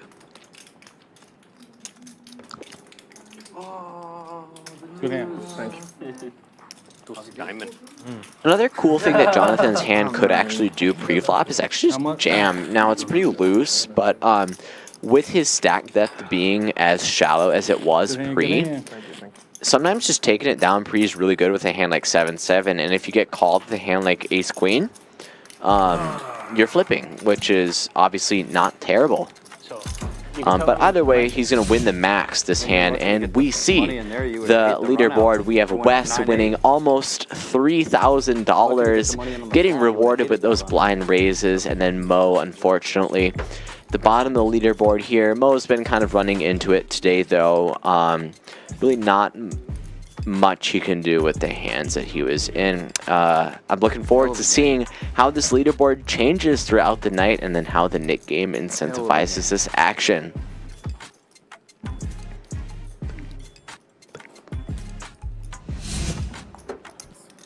There's the miracle spade there. When he made it. No, when he made it 6. You actually on the top one you had the queen as an out also. You shroud him. I don't think he's, the I don't 8, think right? he's Right. at all. Could be wrong. We'll see. But I was gonna have to Patrick, I love your shirt, by the way. Let me know where you got that. I mean, I would against you, not against you. I don't know. I mean, you can do that. Fisherman's going to call in the cutoff with King 5 suited. Trying to get in there, play some hands. Can't hate that. ATM flatting from the small blind with Queen 8 offsuit. So another thing to note here is ATM is incentivized to play more hands because he has his button and the nit tax pressure is on him right now. We see a flop here, relatively dry here, but Karmikaze is going to have the best of it with the pair of 10s. Don't hate to stab at all, especially with all of the limps pre. You can get value from draws, and of course, just win because he has a button himself. Ooh, Takes down with that's a good roll. 10-9 offsuit. Great roll. We can't pull it into play midway through. Yeah. Minimum $500 pot. Look at the VPIP here. How often players are voluntarily putting money into the pot. Most of the table north of 40%. Everybody's playing hands. Very active table, as we know. Gonna have the dealer change here. Giovanna going out, Lydia coming in. 2 of many great dealers that we have here at Champions in Houston, Texas. Yes, Kyle, we got a super action game tonight, and the action that you see here is exactly what you're going to see in a lot of Texas poker games, especially at the Champions Club floor games. Come on down here to Champions Club, play the 1-3, and then we also have a 2-5-10 game that goes on as well that plays very similarly to this game. Tons of action, lots of pre-flop, just loose craziness. It's awesome. Every Tuesday and Sunday, this game is going to happen. Come on down to Champions Club for the action. And we move on here. Nick game's still on. Next hand. I wonder if they're going to do a bomb pot. It looks like they're not. Some streams we do bomb pots, Kyle. Sometimes we don't. Depends upon the lineup. I personally have a love-hate relationship with bomb pots. I think they're awesome because some of the biggest blunders, so to say, I see are in bomb pots, but at the same time, as a player who has experienced getting stacked multiple times from bomb pots, it can be super painful as well. But we move on.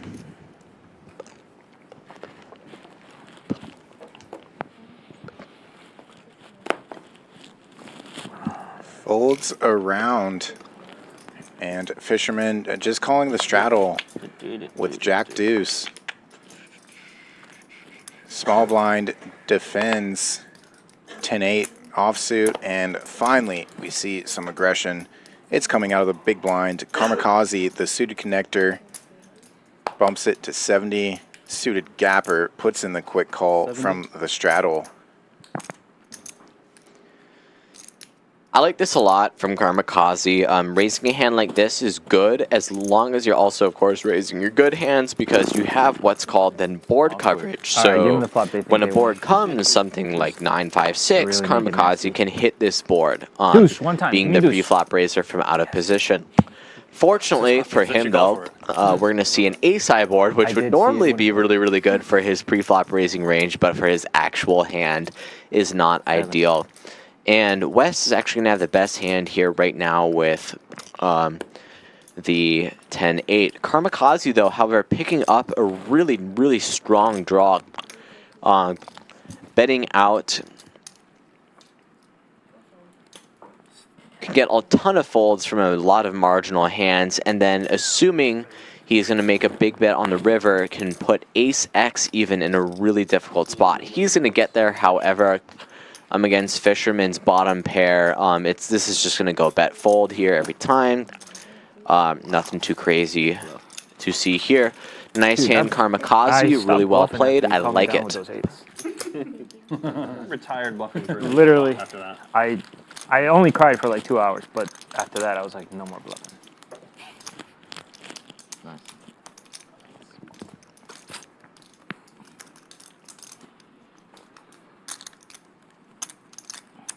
I wish they would show more of the field.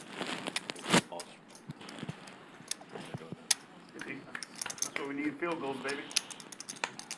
Field goals. So you guys are getting 18? Well, he did a monster teaser where he gets 13 points. But he's got to take 4 games or 4 lines. Oh. But it's spread out, or each one gets 13, but you got to get them all right? You got to get them all right. But you get 13 on all of them? He gets 13 on. Shout out to all the people in the chat right now. I want to see, who do you think is going to be heads up in this nit game? Let me know. Again, it's usually me. I'm usually the biggest nit here. But who is it going to be this game? Or 58.5, I think. Wes is going to find a 3-bet with King Queen. I like it. So you got the Falcons plus 18 and the under. Plus 18.5. Mm-hmm. Who is going to be heads up in this nit game chat? Let us know. That's exactly what he did to Tish the other night. It's like, you're winning already? Gotta feel pretty good about that.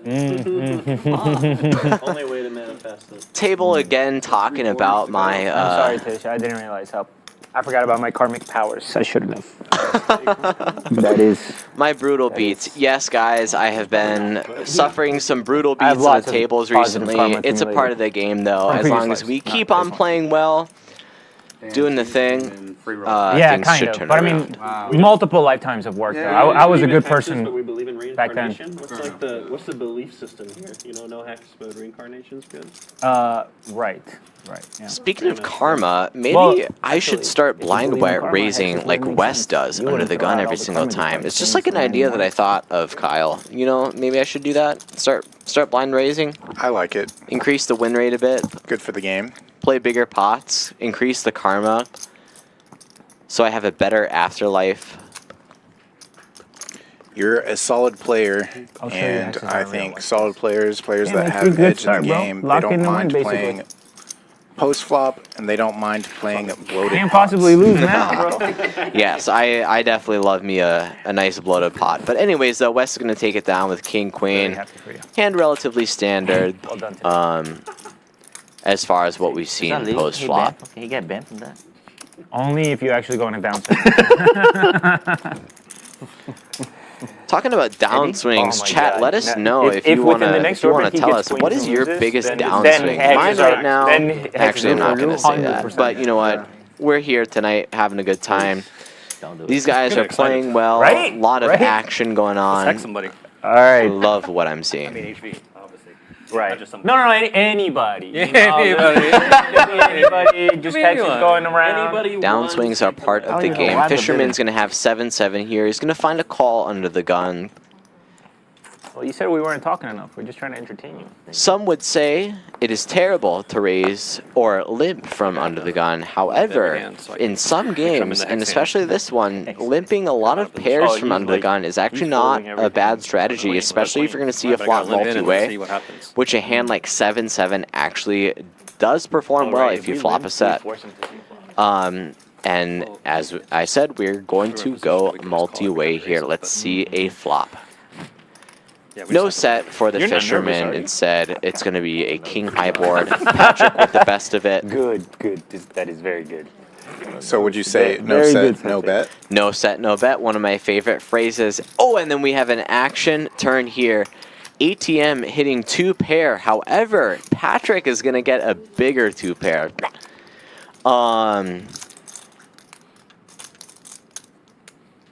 Especially with the nip buttons on, I think the chips are going to go in here in some way. It would be a mistake not to.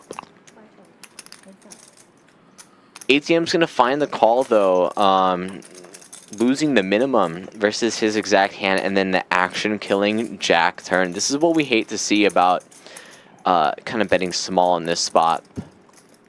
However, I do like his size nonetheless on the turn. Patrick's going to find a check, trying to induce some spazzes from ATM.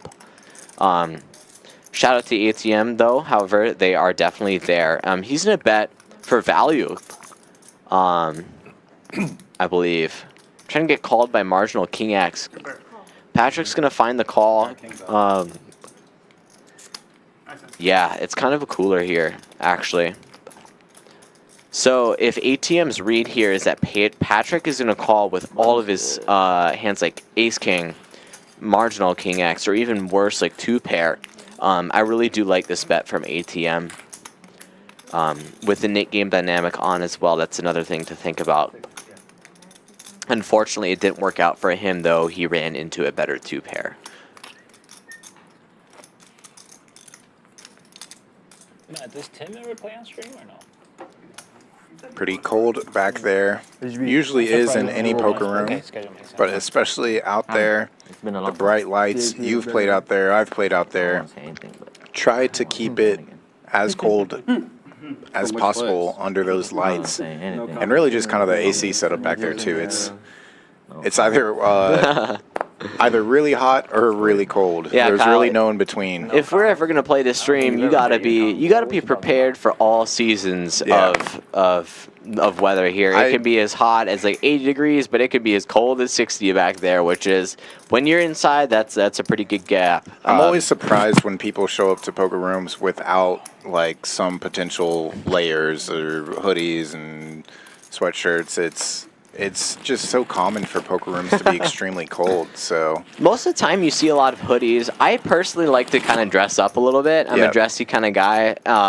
And of course, when you're dressy, you can't really, well, when in Texas, you can't. It's harder to find something to warm up with. Exactly. Unless I'm wearing one of my nice sweaters, I can't really dress warm, and which is why you see me a lot back there with sweaters. But anyways, though, we're going to see a pretty action flop, actually. Chrisu's going to flop top pair, and then ATM is going to flop the Broadway here. Unfortunately, though, for him, Chrisu has a hand that is going to be really, really indifferent by the river. These marginal ace X's just don't really like to play for all the money unless your opponent is absolutely crazy. ATM can definitely find bluffs in this spot, though, but I wouldn't pin him as a psychopath, so to say. But anyway, Chrisu is going to find the call. Ace X definitely fine. Flush gets there. ATM has an important card here. He is the King of Spades blocker, which reduces a lot of the hands that Chrisu can have. Whoa, what is this? Whoa, Chrisu's just gonna donk out. That is not what I was expected to see. Holy cow. Potentially Unlucky for the him. game on? I'm not sure, but Wow. Unlucky for him, ATM had one of the best hands you could ever call with the King of Spades and Broadway. He's going nowhere. I respect Chrisu for finding this bluff. A lot of players are not going to find this in this spot. And I think against a lot of the players, even a hand like Ace-10 is going to puke on that river. So definitely some respect for Chrisu there, but unfortunately he ran into it. I think it would have been really nice if he had the King of Spades for some combos, but unfortunately it's just not going to work out for him, and he's going to run into the effective nuts. You want to give me a few small ones? Yeah. And I'm just looking at the stack depths right now. Holy cow, we have two 6K stacks, Kyle. I think we're going to break the 10K stack record tonight. One could only hope. Okay, all in blind, Wes and Karmikaze. Let's get it going. Dude, my FOMO is very, very strong right now, but at the same time, I'm having a great time commentating, seeing what these guys are doing. A little bit. 7 chips for 1 chip. That sounds good. It appears Chrisu and Mo are heads up in the Nick game. I'm interested to see how loose they decide to play. I did my best to calculate it, bro. I told you guys that was on half a brain, bro. Large size That's here. a straight angle. That's like 40 right there. 11x That's like almost. 45. Wow. Hey, man. He took the deal. Y'all need to mind your business. So there actually is some reason behind the size. In the Nick game, it was a lot of the transaction, players who are What if heads I up, got a especially the little one who's in the blind, is incentivized to play a ton of hands.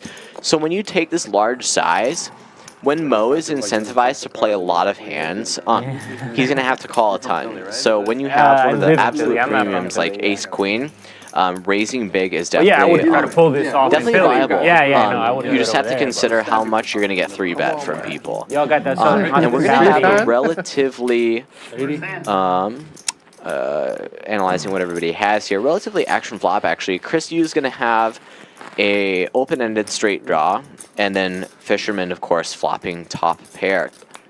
Karmikaze has a gut shot to a better straight. I like Fisherman's size here, going small multi-way, very good.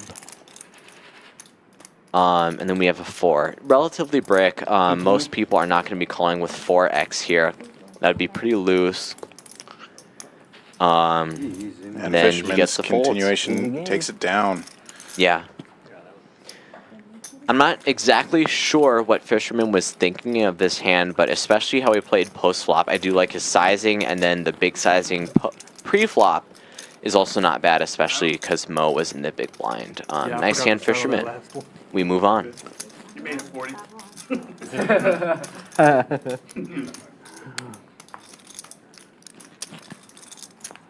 You want to just be auto-straddled, Jason? What you laughing about, AC? Why you always giggling, dog? Why you always chuckling over there? I never know what's going on in that head. Let's see. Oh, thanks. Wes here is going to raise it up to $30 offsuit Broadway. I don't know what the straddle is. I think it might be $6. You're going to finish that story, right? Patrick is going to find a call with ace deuce in the dealer button. Dealer spot. 3-betting is definitely an option you can do here, depending upon how wide you think Wes is raising. He's going to find a call, though. Fisherman. Fish, do you see how much pink is on the table right now? Fisherman is going to fold. Wow. Oh, against Mo's 3-bet, though. Tish Awareness Day. Yeah. Tish Appreciation Day. Everybody wear your pink. And be very polite and friendly.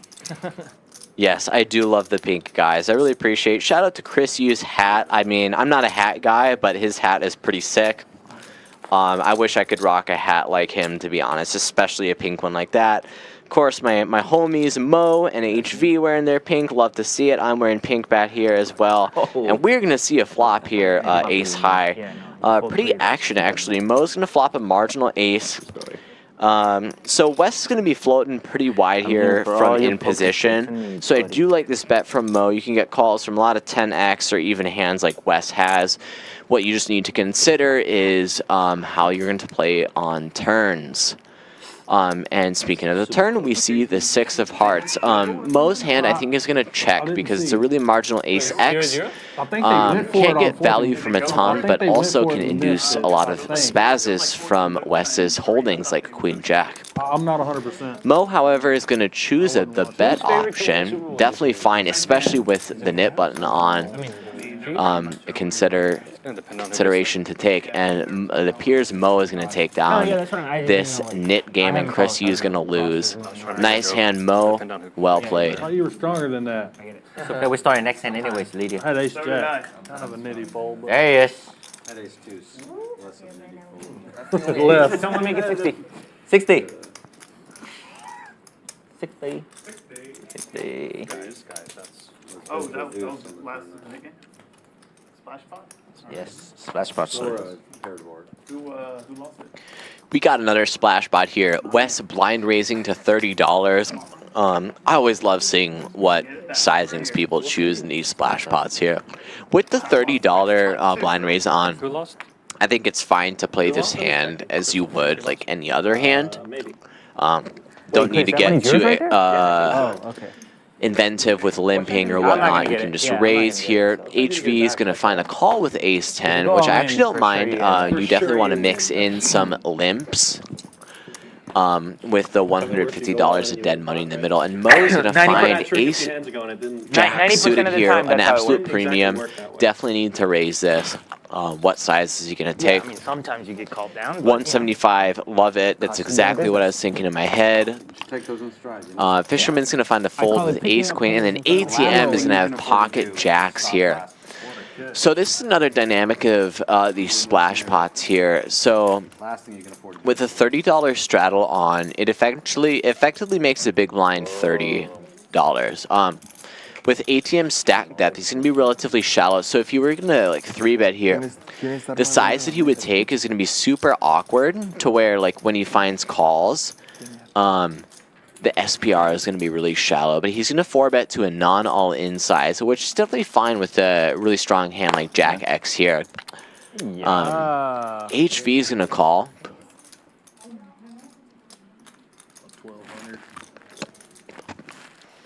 This is why these hands are so interesting, because I have one thing in my head that somebody's going to do, and then something else happens.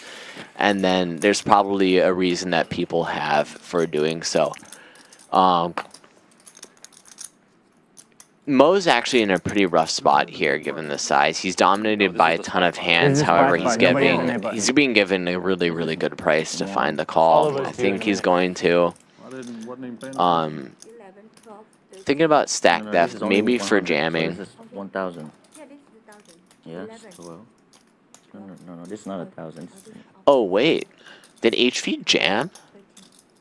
The graphics are a little behind. We'll wait a sec. I think he jammed. Yeah, he did. Okay, okay, good. Very good on HV. This is exactly what I would do. If you're going to limp a hand with... if you're going to limp one of the absolute premiums like this hand, limp re-raising to take it down, realize all of your equity, see all 5 cards with a very strong hand like ace and suited is, of course, very, very strong. Mo is going to find the call here. Holy cow, we are... And then ATM can just never fold here, I don't think, given the price. Of course, can be dominated by the hands like queens, kings, or aces. However, I think against these two opponents, I know these two actually, I know all three of these players very, very well. We play almost every day together. I think Jacks are going to need to find a call here. I want that 150 bad, huh? There's going to be a lot of just ace-X combos, like exactly what they have, which you're dominating, or at the very best, flipping with, which is, of course, a good spot with a lot of dead money in the middle.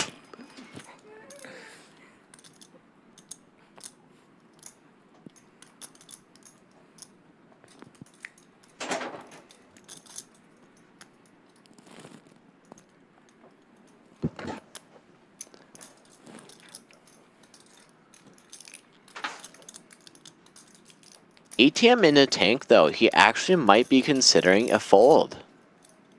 Obviously, we can see the cards, but I bet in his exact spot, it's definitely really rough. Definitely considering a fold.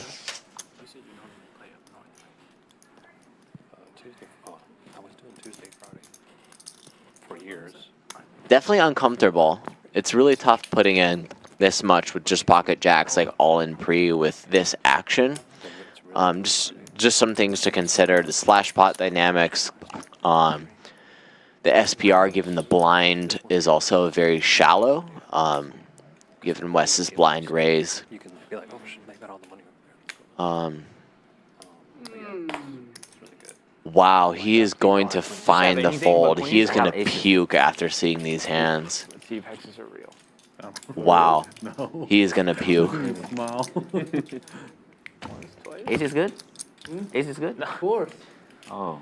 ATM in a great spot to triple up here. Unfortunately, finds the wrong fold. Mo has the best of it here with ace jack suited. Let's see what happens. Sure, let's go. What do you mean flip? If I have aces, what do you mean flip? He's got ace king and he doesn't believe you that you have aces.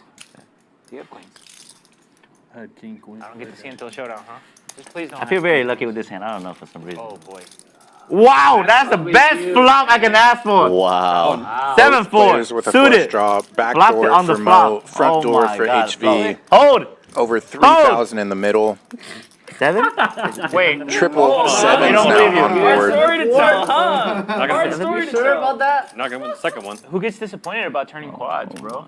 Because now we can't win the second one. Ace jack, good for the first board. That's the worst. Yo, you guys know the hand's over, right? I feel like you guys are both acting on each other. Ace, king of heart. I'm not winning this hand.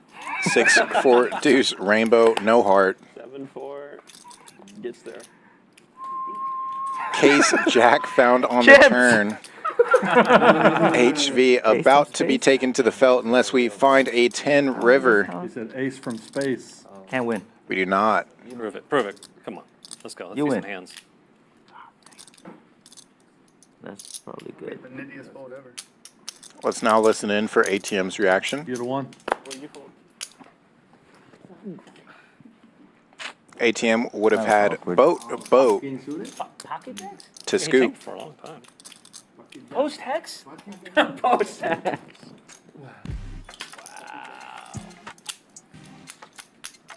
What's this blocking? And a look at the leaderboard now.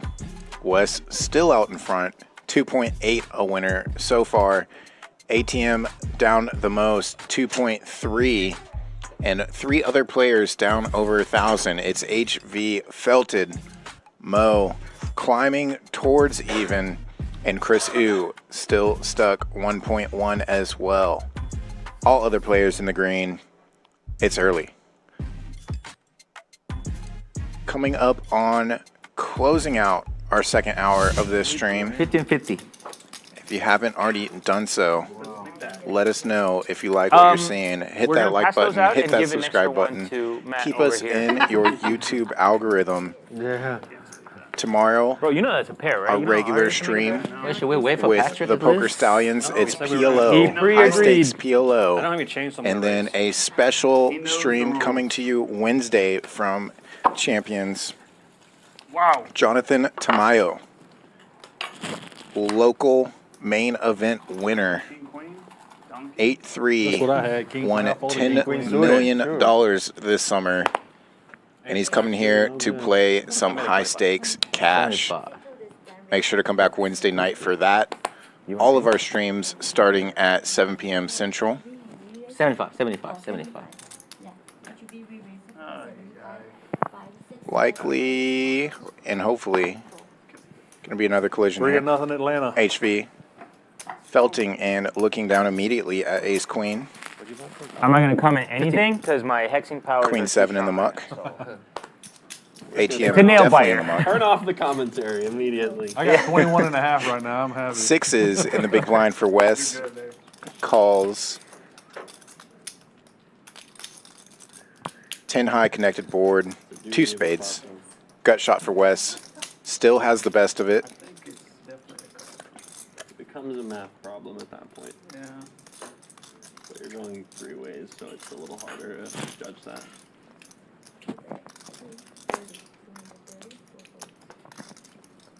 What do you have? Flopped it. The 6s take it down here.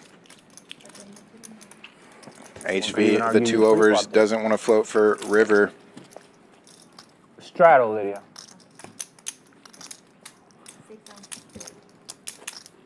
Action player over here.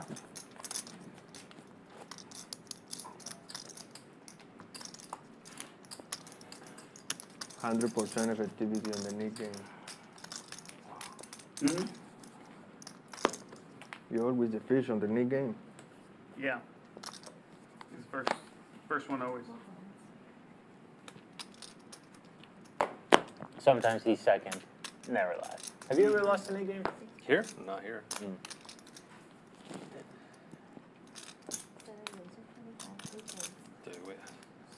This private game we played in the net game was... Deuces, sometimes looses. They're in the hijack. They raised to 25. Every time somebody sits down... ATM, suited queen 10 out of the small 3 bets to 85. So by the time you lost... An ace 10 for you were Karmikaze. paying out 1,800. Was Interesting. So I don't mind. Of course, 3 betting from ATM is very good. Usually you're going to find a larger size from out of position. Maybe he has an exploitative reason to do so. See it? Yeah. I lost it twice. Thin value, Mo's going to call really wide. You should make... Okay, here's But anyways, Karmikaze is going to find the cold call. So everyone ace has to see 10 how bad it is, suited. but also Definitely you can gotta, 4 bet as well, but he's Actually, going that to would have find been a better call because I never looked at my option. house. Like, why would I tilt myself? But they should make you... Like, yeah. Everyone can laugh when it comes out. And we see a flop. 6-6 jack. Nothing too crazy going on. Definitely fine to see bet this from ATM for a small size, which I think he's going to do. Okay, medium-ish.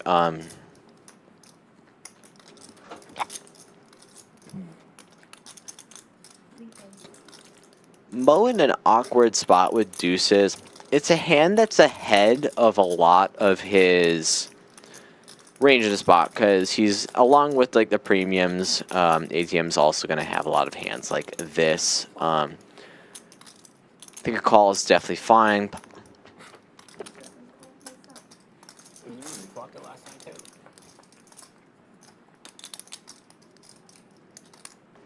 Five of hearts, definitely a really bad card for ATM's range and his exact hand. Usually he's going to double barrel on a card like a 9, king, or of course a queen.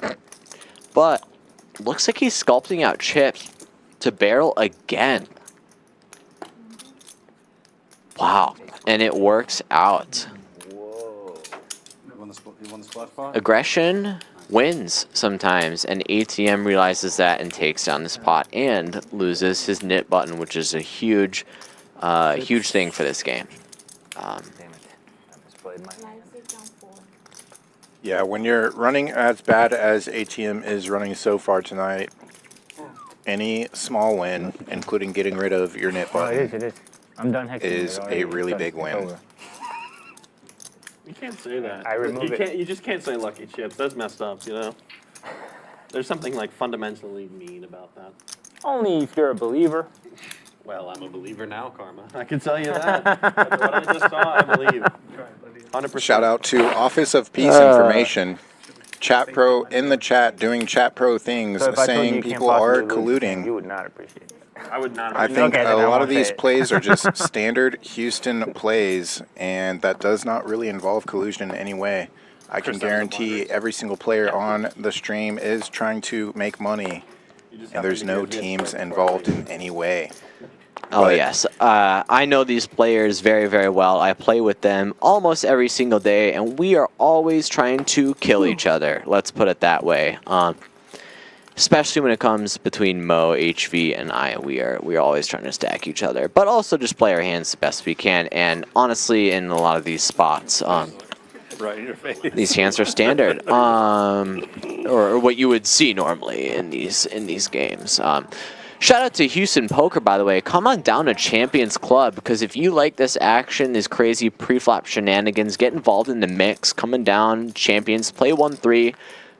Play Texas poker in general. It's really good down here. Anyways, back to this action here. Patrick is going to pick up the nut flush draw. Fisherman currently with the best of it, and Patrick is going to hit. Unfortunately for him, his opponents don't have very, very much. He's going to block, actually. Oh, no, bet 130. 130. I actually don't mind the size at all. I can get a lot of thin value from marginal king X. Some straights and whatnot. Really, really fine play on his end, and he's going to lose the button and win the hand. Yeah, on a bet like that, when raised, you can either call or get off of it. Paired board, bunch of Broadway cards. Wouldn't be surprised to see somebody boat up somehow on that type of run out. Lucky chips. But instead, Patrick dragging the pot. Nothing to worry about in this Nick game. Going for it again, 4th and 3. And again, we see the straddle restraddle. That $12 straddle is going to be on most of the night. Get him. Again, last hour of the night, uncapped straddles. He really got it. He really got that. Do limit it to 2 straddles for the first 2 hours, just to protect the game a little bit. Sometimes it can get a little too out of hand once the straddles get into the couple hundreds. I always like asking this question, Kyle. Do the bigger straddles create more or less action? What do you think? It's more action. And it essentially becomes tournament poker where it's all in or fold. It just reduces these deep stacks to 20 or 10 big blind stacks, and you just have to say, all right, am I going to go with this hand or not? So in a way, it does create action, but not in the same way that some of these smaller pots, we obviously go multi-way. People find coolers along the way multi-way.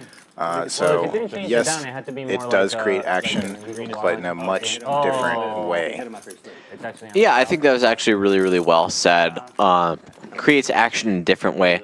My opinion is, I think it's really, really entertaining seeing you guys 3 and 4 bet each other, triple barrel off, you know, finding some very adventurous bluffs with deep SBRs. I think that's awesome.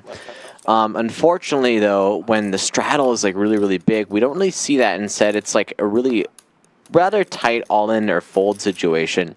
So I'm gonna be really interested to see what strategies these guys take if the straddles get really big. But anyways, though, we have a raise from ATM, 9-8 of hearts, 3-bet from Wes from Queen 10 suited, fine and standard from this spot in the cutoff.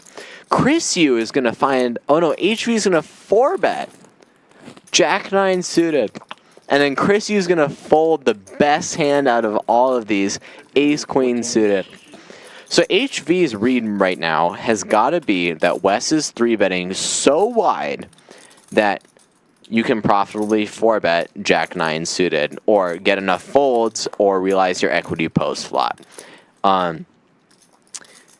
That's wild. But instead, we see 2 callers. HV in an awkward spot now with Jack 9 suited. Let's see a flop. Let's see what happens. Okay, and we see a Jack high flop. definitely good for the Jack-9 suited. However, in a 4-bet pot, I mean, this is still dicey because he's losing to hands like Queen Jack, King Jack, Ace Jack, even pocket queens, or even jacks itself. He's going to bet, though, 330 into a pot of about 700. Definitely a big size. Definitely a big size. I'm interested to see why he chose this. ATM with a gut shot, though, is going to find the call. He doesn't have a button. It's something to consider.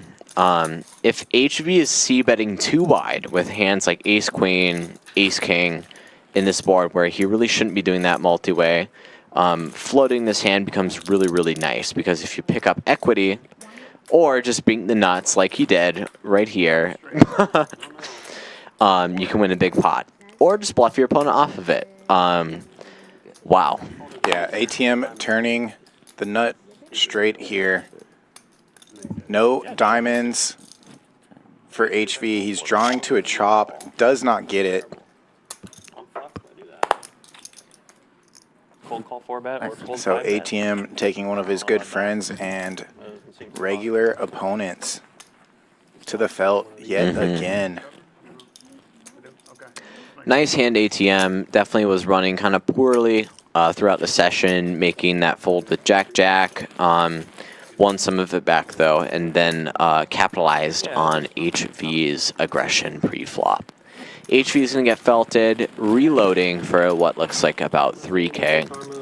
And then we move onward and upwards. Yeah, a couple oversized chips hitting the felt there in the 4-seat. All right, so two Those things. yellow One, oversized you chips are guys know 1K curses each. aren't real, and two, And you've already seen some of the purple oversized chips for 500 angry or I'll each. prove myself wrong right here, right now.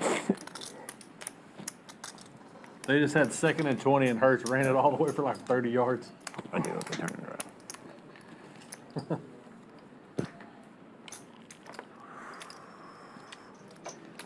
Shout out to Kurt Shelton in the chat. I think I remember playing with you. If I remember right, it was the tag team tournament.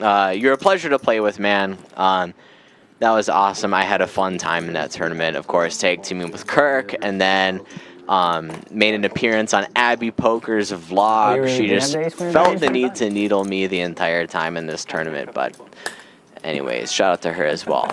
Back to this action here. We have a raise from Jhonathan to $30. Call from ATM. Queens unsuited can definitely go either way, 3-bet or calling. the thing is you're trying to All play is good, so totally you're fine like, and is this a reasonable 5-bet or in a this fold? That spot. would just be like, pretty cards, flop. And we see a heads Nah, up I flop, get it, though. which is actually very rare for this stream, Kyle. We have seen a lot of multi-way pots here. But you definitely Not shouldn't fold if either you're gonna spike the player numbers. flopping much of anything is going to go c-bet win from Jhonathan. Honestly, pretty fishy move by me. Thank you, bro. Like, the nut flush tends to win. Most of the time. Yeah. Especially when it's the nuts on the river. Yeah, exactly.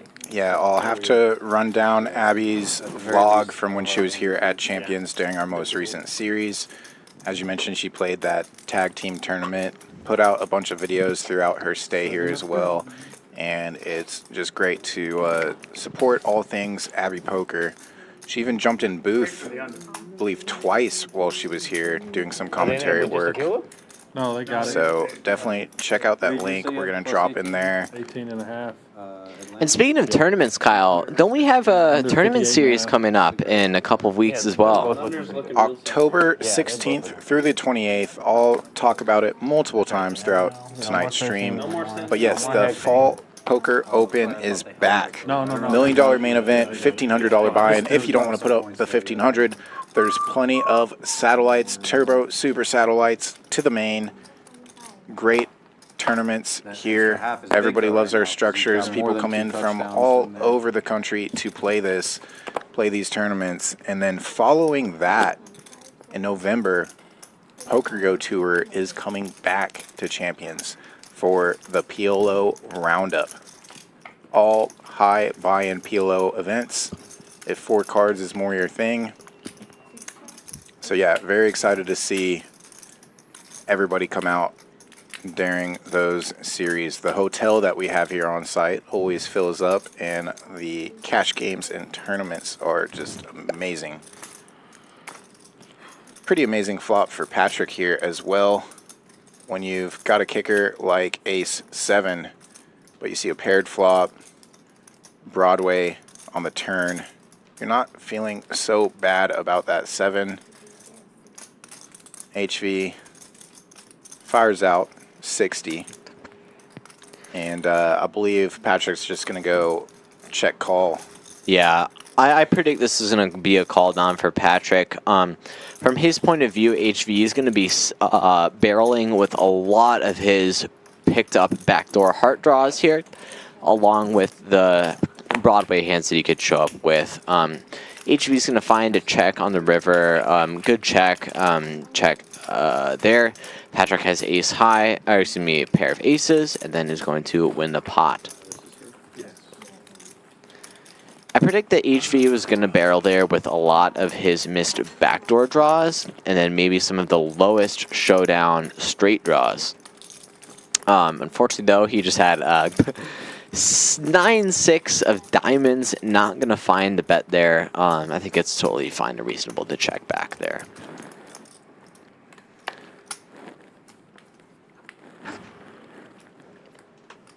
Karmikaze looking for something to go with. Doesn't find it.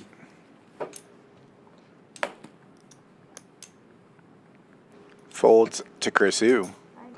Does find something to play with. Looks like we're going to 85.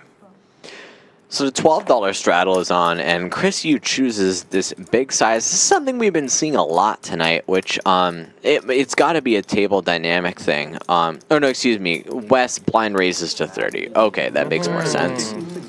I don't think I don't think it would be characteristic of Chrisu to be choosing a really large size. He likes to choose what you would call your Nash equilibrium sizes of about 2.5 to 3x. I'm only surprised you didn't. But he's going to take it down.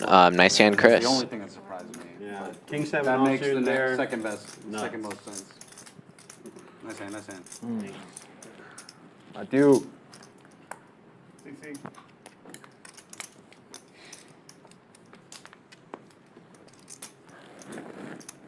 That's all it takes to get you to put money in the pot, huh? I do. To me, it's fantastic. I just keep on looking at Mo's sweatshirt. I'm like, God, Mo, I need to know where you got that. I find all my SpongeBob sweatshirts, by the way, at TJ Maxx. That's a spot, super cheap, but also great material. Great stuff to get. To buy. Mo's gonna find the fold. Yeah, ace 3. He's thought a bit there, thinking about making a loose open, but finds the fold. And we're gonna be in a very, very rare blind v blind spot, Kyle, in Houston poker. You don't see this very often. ATM's going to find a call with Jack 10. Blind v blind is really interesting. You can choose a lot of different strategies. You can choose a limp strategy. You can use a pure raise strategy. It looks like ATM's going to be mixing in some limps. Wes is going to raise, then ATM calls, which is, I think, totally fine and reasonable here. Queen high board, very good for Wes's perceived range. Wes is going to bet with bottom pair, though. Definitely interesting. It's definitely one of the lower equity hands he's going to have here, but he's going to bet it anyway. Same gut shot on the turn for ATM. Needs to drill the 9 ball or hit one of his 2 live overcards. So people might be wondering, is Wes value betting or is he bluffing here?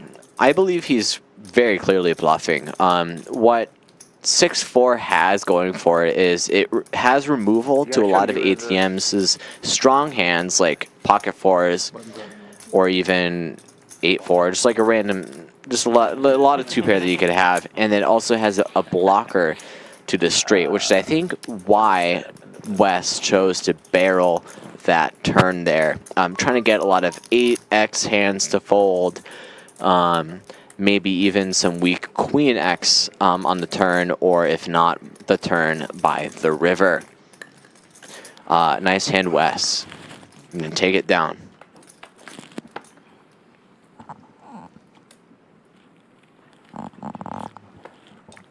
Karmikaze with his nit button poised up on his stack, so everybody knows that he is a nit. I'm just kidding. He's actually one of the loosest guys I know. He's going to find a call with queen, 8 of clubs. He definitely likes to do this with the nit button. I presume that he's pretty balanced in his spot, and from what I've seen, he has been. Chrisu is going to find a 3-bet, though, with ace-jack suited. Excuse me, ace-jack offsuit. Definitely like this. HV is going to find a call, though, with Jack-10 offsuit. Hand that definitely can pose some issues out of position in the spot, but with the nit button, you have to consider that $150 loss that you could have by losing the nit game. Chrisu is going to flop top 2, though, in the spot. HV now in a really, really awkward position with second pair. Obviously, I think he's going to call because he can beat a lot of Chrisu's suited Broadway hands that he might be betting with or other random bluffs. And then the king is going to come. This is going to be interesting because HV picks up the gut shot. And then Chrisu is going to lose to some Broadway hands. Obviously, it's a good card for his range. I think a bet is fine if HV is going to call really, really wide. However, if he's not going to call really wide, I think a bet would be really, really bad. He's going to bet, though. I like it, though, to be honest, Chris. I do think HV, with the button, is going to be calling with a ton of hands here. He's going to bet 435. A little bit of an overbet. Chris, you could have a lot of kings, hands like Ace King, his exact hand that he has, or even Broadway. I think this is a really well played hand by Chris. Nothing too much different I would do there. Really nice hand, Chris. Just remember, I can only play jacks, queens, kings, aces, just not ace, queen suited. It's not true. We saw you play like. Got that right, Chris. 10s plus for you. Marketing expense, don't worry about it. 10s plus for you.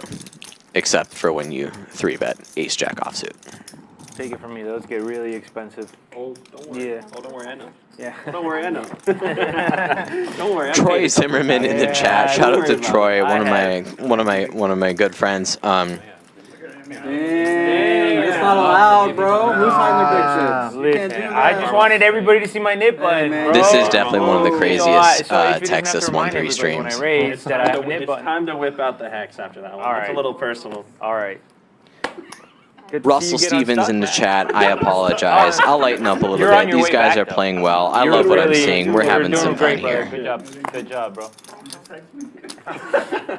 Did I? That's up to you. I'm not unstuck though. Yeah. One of those nights. Me and HV. Let's go. $6 flop? Huh? Ain't no way. What? Repass out the Please tell buttons me you have now. queens that hand.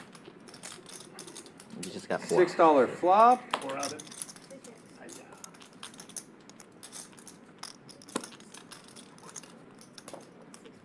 You would have shoved the queen.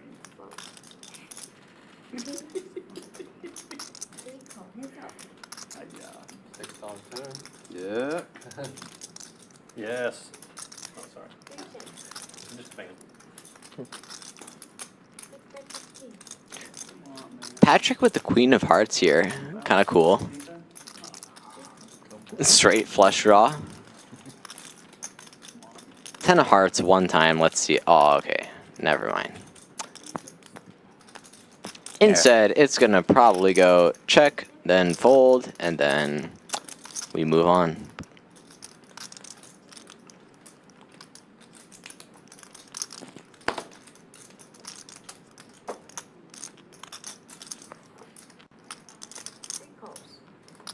Oh my god, he actually finds the call. He has to. Yeah. He's playing the champion's hand, the Dan Fouts 7-4. Oh, yes. Did not get there. Well, did, but 7-4 got there. Patrick but got there better. Unfortunately, the getting there was a little bit worse. Yep. And a look at the PFR. Again, we saw the VPIP. We've seen these hands played very active and very aggressive table. Raising when entering pots. That's what we're looking at. Most players above 20%. Lowest player there, 19%. You can't hate it. And what matters most, who's up, who's down, who's sideways. It's Wes on top still for 2.8. Bunch of players kind of middling there, right around 1,000. And plenty of losing players contributing to everybody's profit so far. It's going to swing though. Who knows? Wes might end up as the biggest loser. Mo still might end up as the biggest winner. Chrisu looking to win this pot though, raises with aces, early position. Love seeing just calls, right, when you're playing aces. Only 3 players, though. Up against 5s and a suited gapper. The 10-8. 10-8 is a good flush draw here. And bottom set for Karmikaze. Aces in a world of hurt. Don't know it. What an action flop here, Kyle. I mean, Chrisu's going to bet this. Yeah, standard. Karmikaze has a button too. Definitely going to be raising and getting little to no credit in this spot, to be honest. Yeah, standard C-bet from Chrisu. He does have the dry ace of hearts to go with it. And Wes starting to think, all right, maybe the 10 high flush draw might not be good given the action, but you gotta call once, right? gotta see it there. And you know, we could find a 7. Bring a 7 on the turn. Let's see it. Oh, never mind. Wes is actually just gonna get there with the heart draw. Taking the lead. Chrisu still live to another heart. And Karmikaze not slowing down with that bottom set. He's going to need that board to pair, though. I actually do like this bet from Karmikaze. I imagine that was in your head when you bought it. Okay, well, then they know. When you bet on the turn, you want to be able to have some boats. If you have a set on the flop, you want to have some boats on the river. And of course, you can get value from Chrisu's exact hand, which he has, like the naked ace of hearts plus pair. Wes is, I wonder what he's going to do, actually. He's in an awkward spot where he has a flush, but it's really not it's not a great flush. He's going to find a call, though. I actually don't mind this at all. Could go either way. Is it a big bang? Definitely has to be concerned with the jack high flush or, of course, the ace high flush. And when playing this deep, when you have the 10 high flush and all the money goes in the middle, definitely a scary spot. And oh my god, the board is going to pair and Karmikaze gets full house, 5s full of queens. How are they going to play this hand to get the most money in the middle? Karmikaze is going to bet 1,100. I do like that sizing multi-way here, and given Chrisu's stack size, it's inviting all of Chris's stack, but if Wes wants to come along too, then Karma gets the max in a different way. Versus heads up, he's going to try to get as many chips in as possible. 100% agree, Kyle. I mean, this bet can also get really what the best flushes these guys can have there are exactly like what Wes has, like the 10 high flush or the jack high flush. And when you bet 2/3 roughly, which is what this bet was, it kind of forces those hands to call. It gets max value. If you were to bet really, really big, you're kind of forcing just the ace high flush to call, which is pretty unlikely in this spot. I do like this size, especially multi-way. Very good points, Kyle. Now for Chrisu's exact hand, he's in a nightmare spot. I don't think he beats much, and he also has Wes yet to act behind him. Just something to consider. I think he's going to find the fold here. And then Wes is going to call, but we will see. Bar or whatever, they see you with a Rolex. Oh yeah, you're the target. Try to rob you, right? This was actually in San Diego. A really nice part of town. Disciplined fold by Chrisu. What a great fold there, and Wes pays it off. Yeah, really nice hand, Karmikaze. I like the way that you played this, betting small on the turn, and then sizing on the river was really good. No critiques there. And then, yes, mentioning the chat, you will never know if we have a PFR or VPIP challenge going on. Why would we let you know about that? Everybody else would gain an advantage from that. We can't let anybody know if there's a PFR challenge going on. There might be, you know, you never know.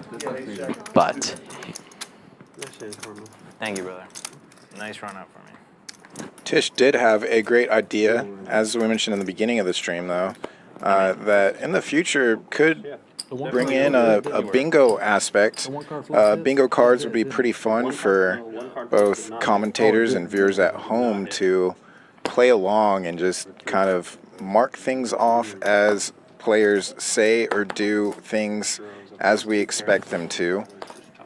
We talked about HV saying, "There he is," or "That's me." Just common phrases, common actions that some of our stream regulars do. So, again, great idea by Tish about having some sort of bingo aspect to it. We might even try to, if we really get things ironed out, like some sort of like, if your bingo card gets filled out, you can do multiple bingo cards. If your bingo card gets filled out, or if we only do one bingo card and it gets filled out, we could do some sort of giveaway to a random winner, or again, if it's multiple bingo cards, whoever does have the winning bingo card. So really great idea that you had there, Tish. for the record, a lot of those bingo slots have been already filled up on the stream already. So this has been pretty funny. Wes's blind raised to 30. That was on there. Mo 3-betting with some bullshit hand. He's done that a few times tonight. This has been an action-packed stream, Kyle. I really like what I'm seeing. Yeah, we're still all winners in the champion stream, but obviously there are some losers that we're watching. Winners in my book, though. They provide the entertainment for us time and time again. Mo's going to bet, though. Pocket 8s on the stern. Definitely fine. Can protect against a lot of hands. Wes is going to find the call with a pair of 3s here. I predict this to go check a lot of the time. But Mo is instead going to bet. I like this. If his read is that Wes is going to be calling with a lot of 7x, pair of 3s, stuff like this. Going for thin value, thin to win. Definitely a very, very profitable strategy, especially if you're one that has a nit button, because Wes's read is probably that Mo is going to be bluffing a ton in this spot.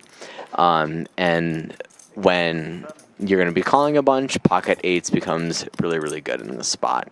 So all things considered, I actually don't mind this bet from Mo. And then Wes is actually, wow, going to punish Mo's very thin value bet and raising to 900. I actually really, really like this from Wes. A great way to punish thin value bets, especially if you're in position, is raising with just a really, really wide range, putting them into a tough spot. And that's exactly what Wes is doing here, turning his bottom pair into a bluff. Now Mo's put to a decision. I'd be very impressed if he calls here. Yep, he's going to find the fold.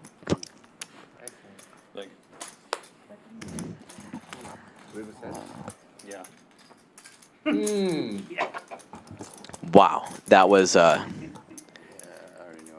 I saw it. Very, very crazy hand. Well played, Wes, taking it down with 9-3 offsuit. You got a pair. Did you think the threes were good there? Value. Yeah, I was like, call. Please call.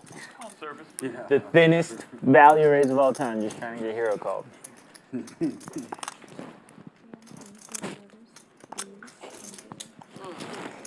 You must have had eights, huh? No? I might call Ruth. I just didn't want to call, and then he's like, oh, I hit a 4.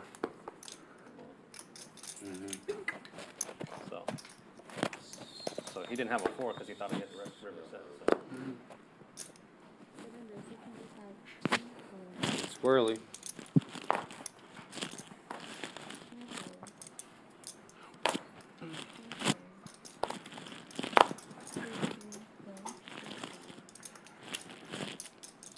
That's great.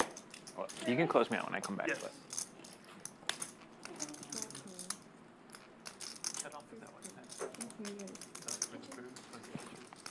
All right, so we have some action here. Mo raising with ace-jack offsuit, Patrick calling in the straddle.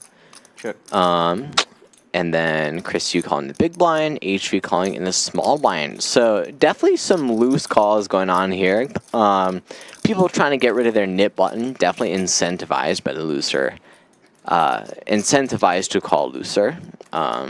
Let's see what they do on the turn here. Chris is going to bet with his gut shot. I actually do like this.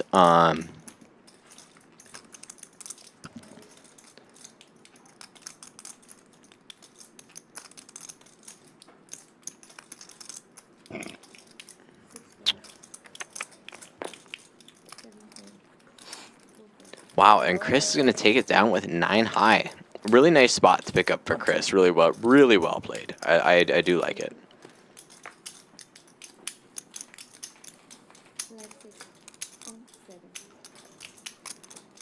It's about the best turn you could have seen for 3-4 diamonds.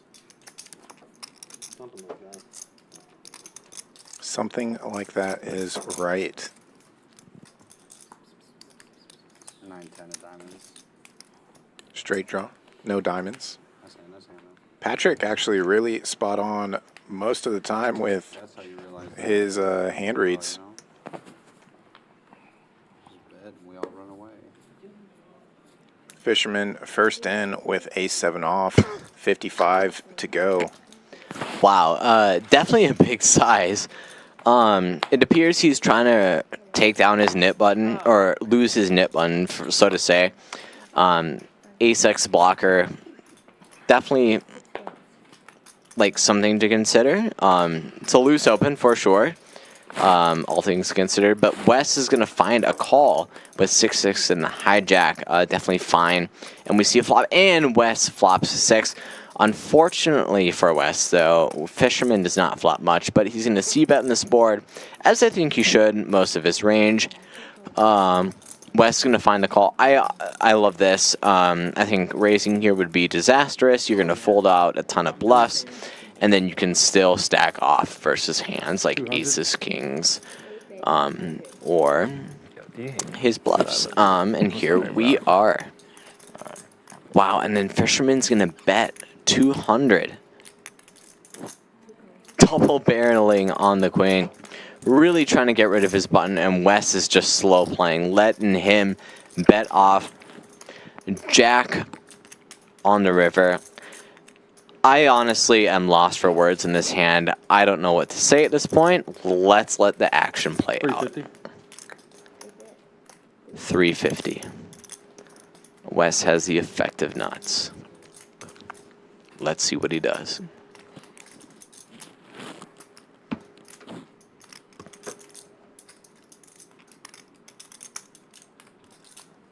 Went for 5.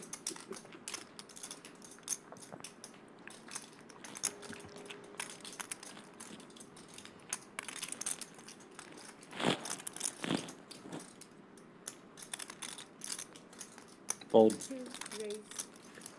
Snap fold, understandable by ace high when raised. Defender. And a good Show takedown the there 7-5. by Wes. Great flop, better river. And Fisherman losing more than the nit tax, trying to get rid of the nit button. Can't blame him. Can you ask I Bryson think to put the a timestamp majority on this of so we can stream go right through players his hand? have been in that spot as well. Yes. I've definitely been there. Do I try to lose the 150, or do I try to win this hand and prevent myself from losing the nit game? That's always a question that I'm asking myself. And it's never straightforward. It always depends upon a lot of different factors. Fisherman chose the aggressive route. Unfortunately, it did not work out for him in this hand because Wes had the effective nuts. Never ideal when you're bluffing.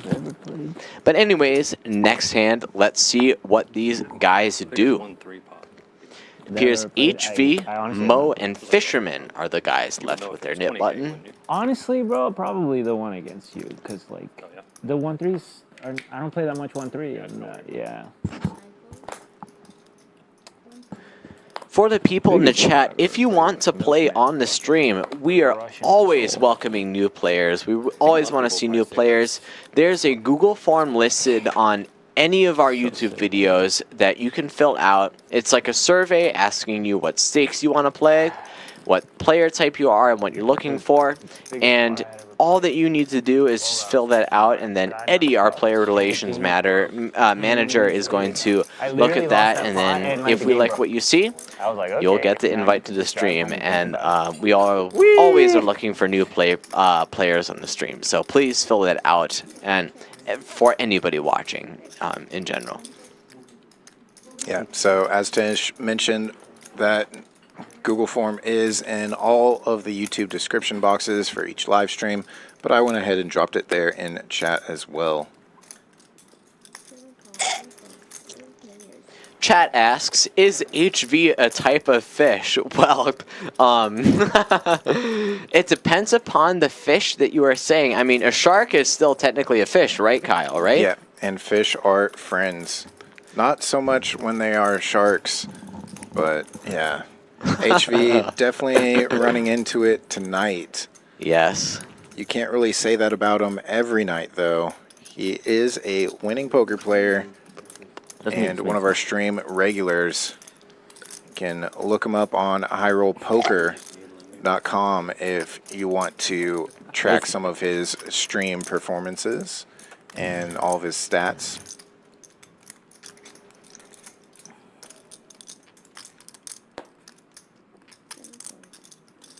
Great bet. What a bet to 6-7. 6. Wow, and then Mo is going to fold there with Queen 9. Unfortunately, did have the best hand in that spot. Karmikaze is going to win the pot. Vindicated. That's just one of those weird multi-way situations where it's like really dicey with top pair middling kicker. But when he didn't know to fold it. Come on.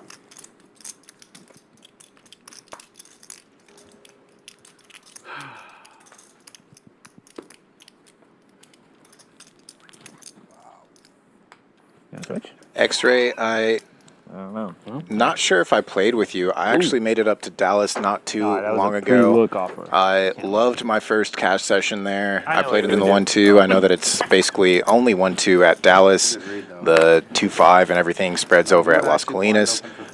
But I had a very good session there. I do plan on making it back up later on this weekend. I've got some other business in Dallas this weekend, so I'll stop by there, hopefully play with you if I haven't already played with you before. All right, so we have a ton of pre-flop action here. Karmikaze is going to raise to 30 with 8-7 of clubs. Very, very nice hand. Patrick's going to find the call with Jack-8 offsuit. On the button, on the looser side of things, but you know what? Can dominate 8-7 suited. Never a bad thing. And then we see a flop. Wow, and then the Jack 8 gets rewarded here. Yes, sexy flopping with the top pair with those with the best kicker against these guys. Let's see what happens. If it checks all the way to Patrick, I would like to see a little bet here. This hand benefits from protection, along with getting value from worse 8x. But instead, Karmikaze is going to bet, and then I think Patrick's just going to find the call. Yeah, very standard here. I think this is fine. When you show up here with Jack 8 off.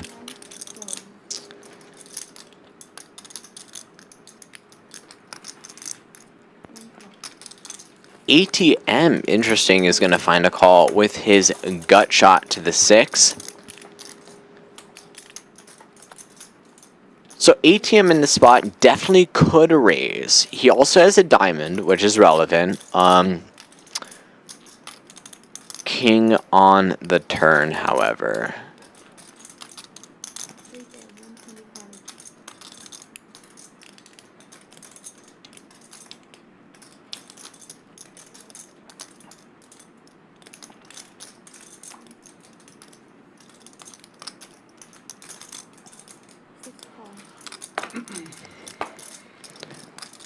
Karmikaze is going to find the bet. Patrick's going to find a call, recognizing that Karmikaze can have a ton of bluffs in this spot, which I would agree with Patrick in that logic. And we see a river. 6 of diamonds. Ton of draws get there, including ATM's 7-4. Shout out to Dan Fout. 7-4 gets there. However, Jack 8 is going to take the W. Nice hand, Patrick.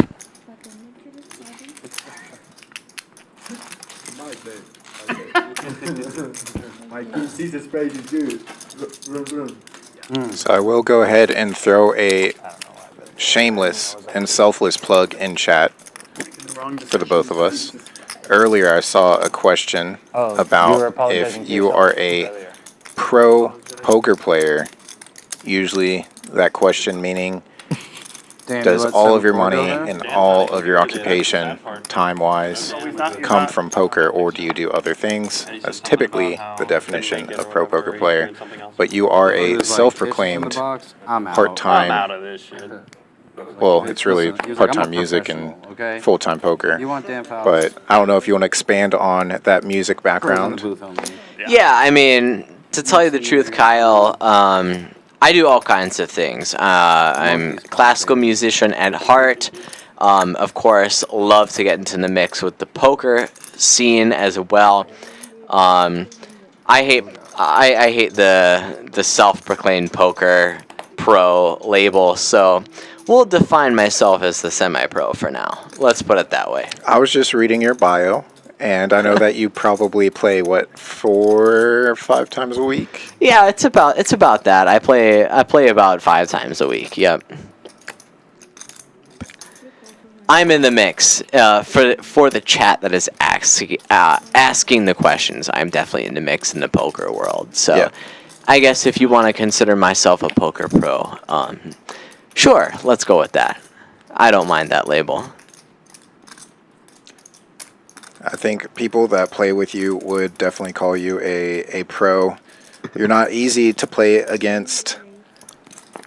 You're definitely got the edge in the games that you play. I'm all in. And Fisherman, once or twice. Putting it in with the draggers here. Whatever you prefer, twice is fine. You got a pair? What? Nah. It's about 9. No pair, but 2 overs to the 3s. So what? We're gonna see a flip here. Top board. First board. You want to show or hold? 2 full boards, and only the natural board, the first run out, will be good for Fisherman if he can get rid of that nip button. Especially, so in Fisherman's point of view, taking a flip against Ace Queen in this spot is definitely fine, especially with the $150 of money that you can lose if you, of course, lose the Nick game. Taking the flip is very, very good. I meant like we don't really let's just see a run out. Oh, it's for this yes, again, shout out to X-Ray. Yes, please come on down to Champions Club. Come on down to Houston Poker in general, man. Like These rooms are popping. Come on down to Champions Club. The action's really, really good here. For anybody in the chat, fill out Kyle's link to the live stream if you want to play. And then, of course, join in on the action. We'd love to see all of you here. It's a great time. I don't want to be drawing dead if you flop a 7. And in the meantime, let's see this flip run out. Ace Queen versus pocket threes. Ace Queen in a good spot here with the nut flush draw. And of course, 2 overs. Takes away my 3 of clubs. Okay, a 10, a 6, a 3 of clubs would be pretty funny. Yep. Clubs is back on the menu. You know what? There are 6 some of diamonds. counterfeit Next hand. opportunities. Boo. Ace Queen does not get there in the first run out. Looks like no they're shot. running I'm it gonna win twice all though. this shit. Here's my nut button. Twice as friendly, I guess. And Fisherman is baby. Hold going to 'em, lose dice. his button, which is definitely a good thing for him in this Hold spot. him, dice! Now he has hearts. Oh, don't do the All hearts on the second. Hold him, dice! There's a queen to take the lead, but again, any heart for Fisherman to Heart scoop would be here. really funny. Oh my gosh, he brings the heart. Wow. Nice hand, Fisherman, running it with the 3s. I mean, you got to respect that, man. I mean, taking a flip there. Wow, that was a fun run out. Nice hand, Fisherman, loses his button. And we have 2 of my best friends, HV and Mo, heads up in the knit game. Chat, please tell me. Let's place some bets. Who is going to lose in this knit game, Mo or HV? Let me know. Both of them currently losing in the game. Mo stuck 1.9. HV down 2.9. ATM and Chrisu in the muck as well. ATM down 780. Chrisu down 1600. Everybody else in the green. Wes still on top. 3.3 a winner so far. Again, appreciate all the chat interactions. Keep throwing us your questions, your commentary in the chat. Always like the engagement there. And if you haven't already done so, make sure to drop a like and subscribe on the channel, on the video here. Plenty of more stream action all week long. We typically stream 4 days a week. Monday through Thursday or Tuesday through Friday. This week it is Monday through Thursday, obviously.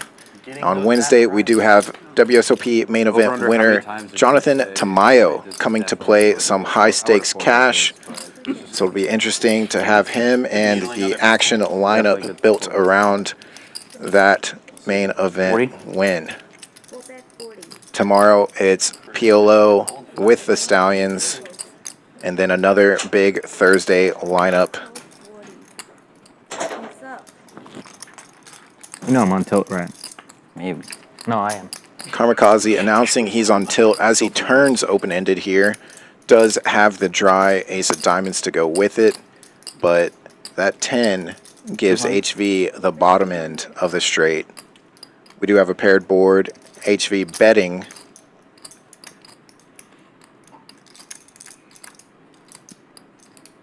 Do we see a check raise?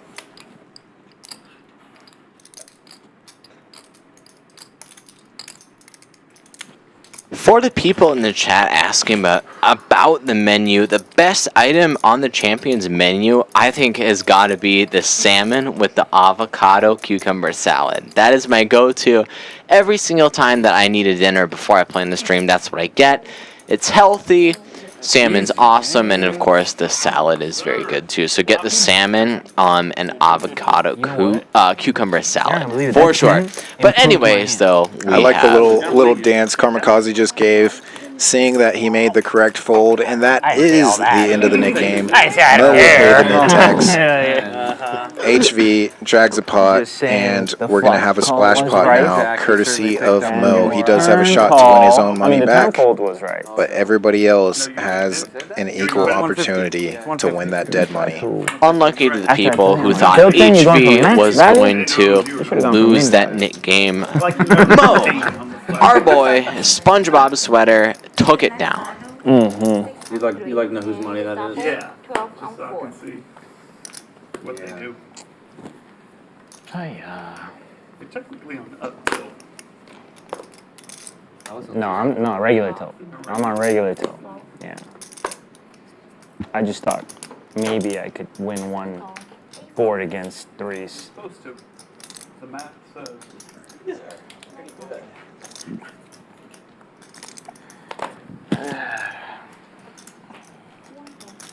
But maybe it just serves me right for hexing so many people. Seems appropriate. The splash pots are always interesting. Extra dead money out there, plenty to fight for, and that's why we're going to see a Red-headed stepchild. super multi-way pot.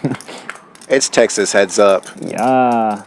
And it comes ace 4 tray rainbow, top 2 for Mo, bottom 2 for ATM. Were the Brussels sprouts good? Oh, the Brussels sprouts are very good. Pair and backdoor for Karmikaze.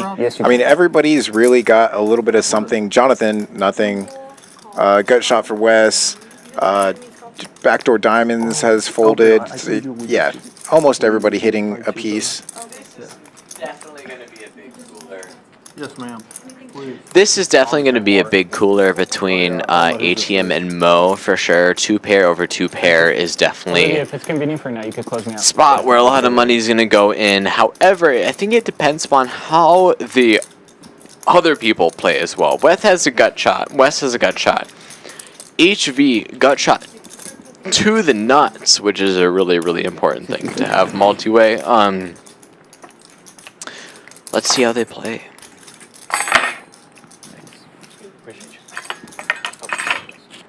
ATM definitely in an awkward spot. Wow, and he folds the bottom 2. Give me 2 of them. Multi-way. That is very impressive on ATM. I actually would not have found this fold against these guys. I think it would probably be different if he's closing the action on this raise just as HV is. But with multiple players left to act and a super connected board, that bottom 2 definitely shrivels up given the action there on the flop. Yeah, definitely a rough spot. HV still has a gut shot here. Mo's got to be feeling pretty comfortable with his hand with top 2 on the flop. Ace 8, pretty unlikely for HV. I'm surprised to see a check here, to be honest. But anyway, though, we see a river of a Queen of Hearts at this spot. I don't think HV has a good bluff candidate here. It was super multi-way in the flop. Mo has a really, really strong range, and a lot of the draws he has just dominate him. Yeah, Mo's got to go for value and then fold. Yep. I want to see that one, Mo. Good one. That was a good one? Good one. For you? 2-5. Good bluff. Way. And Mo's going to take it down. Nice hand, Mo. I think Mo was bluffing and HV couldn't beat a bluff. That's what I think. Yeah, that was a pretty wrong read there, Karmikaze. Complete opposite. Let's flip that around. Mo had the best hand. HV had the hand to bluff with. That's what the reality was. All right, next hand. Looks like these guys are not bringing back the Nick game. We're taking a little bit of a break from that. Definitely fine. Looks like somebody's away from the table too. Patrick. Oh, yeah. Oh, we're supposed to wait. No, we don't wait. He knows. What? Okay. Wait for me. Damn, Yep, they're waiting. Everybody knows. Right, Good I'm just saying ethics, that guys. this doesn't Very count for good this one. Half the ethics. table already folded. coming back. Always got to wait for the guy away from the table. Wait, And speaking of the bingo card, Kyle, this was one of the tiles. Patrick goes on a long break. Shout out to Patrick, though. I mean, we really do love having him on the stream. Tons of action. A very solid player as well. Gets in the mix. Anyway, so we have a raise here with Wes with ace 9 of diamonds to 35 in the small blind. Karmikaze is going to find the clear call with queen jack offsuit, and we see a flop. Wes flopping the nut flush draw on a board that's relatively good for his range. I think a bet is totally fine. Some kind of meat. Deep stacked as well. These are the guys with the two biggest stacks, a hand like Ace and 9 definitely performs really well in this spot. He's just going to bet and win. Nice hand, Wes. That's the Looks no way. like is Patrick back? I don't know. He'll be good for it.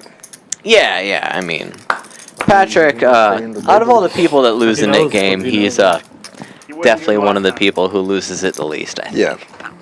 Yeah, he's choosing when to go. He's in the mix. Choosing. He knows when. Plays There's a ton of reason hands, Wes usually pushed wins. for the So pre-agreement, so we wouldn't have to worry about this.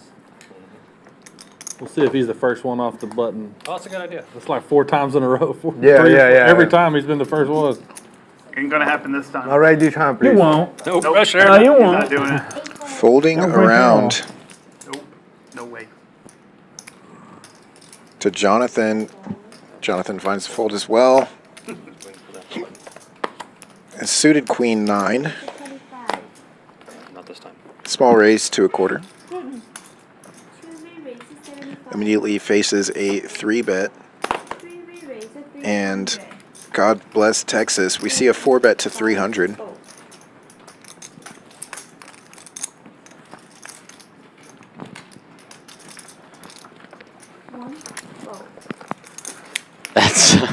that's pretty sick. I'm not gonna lie. You also had this on your Now you're bingo gonna card. Oh my, yeah. Karmikaze shows aggression with ace-x. Yup. And we're gonna see a flop. All baby cards. Wes flopping the wheel draw. I don't like having you off to my left. Wow.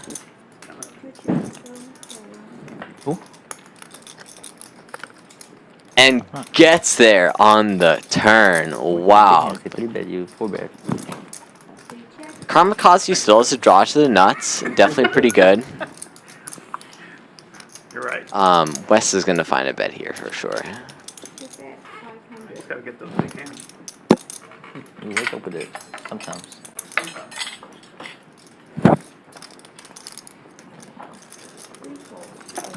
Karmikaze, the gut shot of his own, one chance to drill it, does not. But how about the chop now? Wow. Wes probably knows it too. That's kind of an unlucky run out for Wes, to be honest. Ace A is bigger than Dude, ace you're three. drawing dead. Look at the turn. If I was drawing that, I would be getting half the Stone pot. dead. Don't give him that. Shout out to the chat. 7-4 does get there. Let's go. If you do want to from Tish money, send me an Instagram DM. I got you. I'll send you the hourly rate if you want it.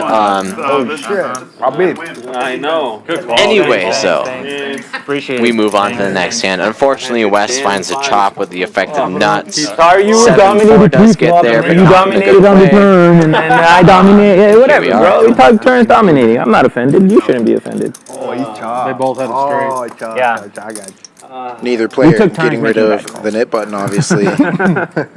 A chop is not a win. Got to showdown a winning hand All right. or it's on. bluff Hiya. to get rid of the nit button. That's why you see those You could. buttons in front of each player and the yellow dots and the graphics next to each player's Kyle, name. was Patrick at the hand at the table for like any of that? By the way. Not for that last hand. All right. But anyways, he's back though. We'd love to see it. Patrick's back in the straddle. ATM, Well, or excuse me, let's rewind a little Fisherman is going to find the I called raise 4-bet with ace eight. and he 9 called with ace offsuit three off. to $55. He felt the 3 was good. ATM is going to find the call. Wes calls. Wow. He's 4-7-5. I had the nut gutter, and he runs so good that he faded it.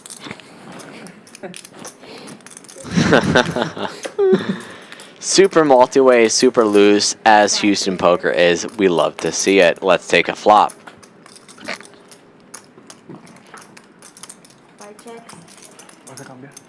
Oh my gosh, and West flops a flush draw.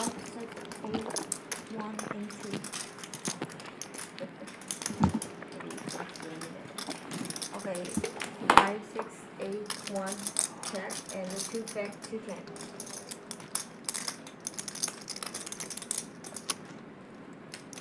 I like this bet from Wes. a hand that has really good equity, especially multi-way.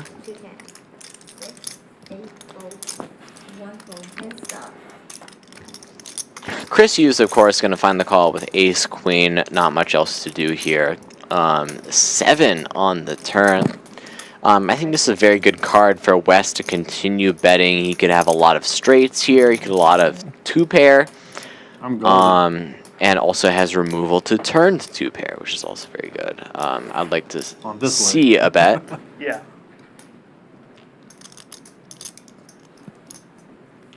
I would love a field goal here. Just a field goal or a turnover. Let's go with the field goal. Let's go. Thanks.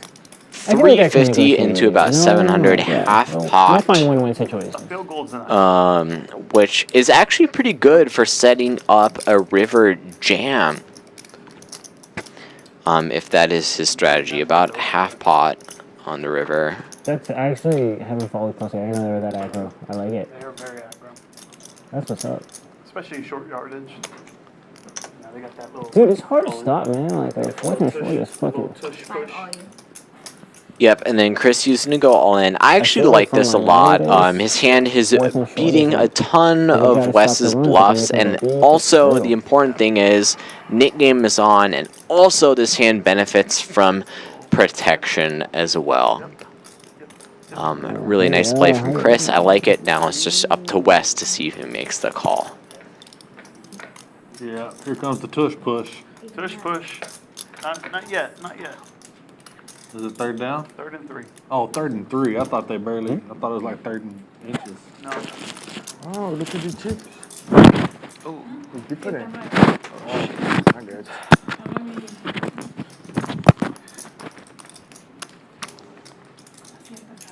Yeah, look at chips.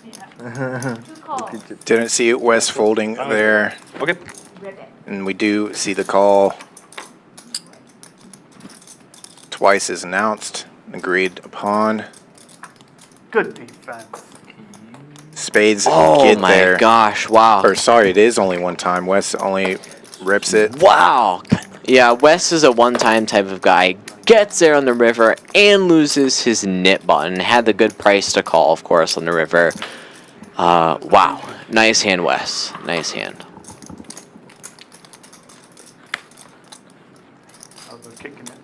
Yeah, as long as we're dropping vlogs and chats, I'm going to do us all a favor, especially you at home, and pull up Wes's YouTube channel and vlog.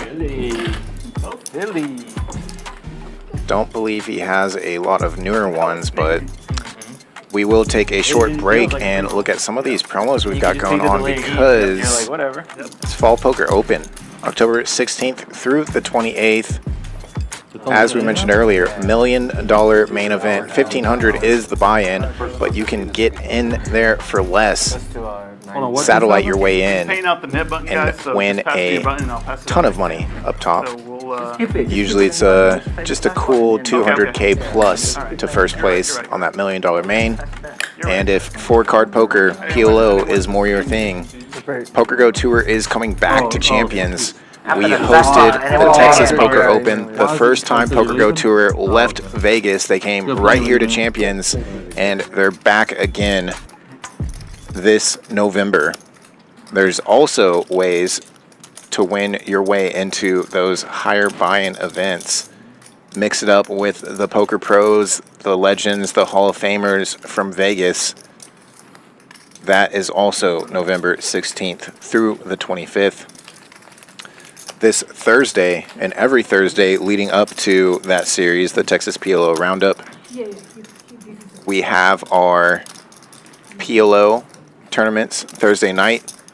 In addition to the normal first place prize money, you also win a $3,300 seat to the $1 million main of the Texas PLO Roundup. So it's just crazy value for shipping a weekly tournament we have here at Champions. It's 7 p.m. every Thursday.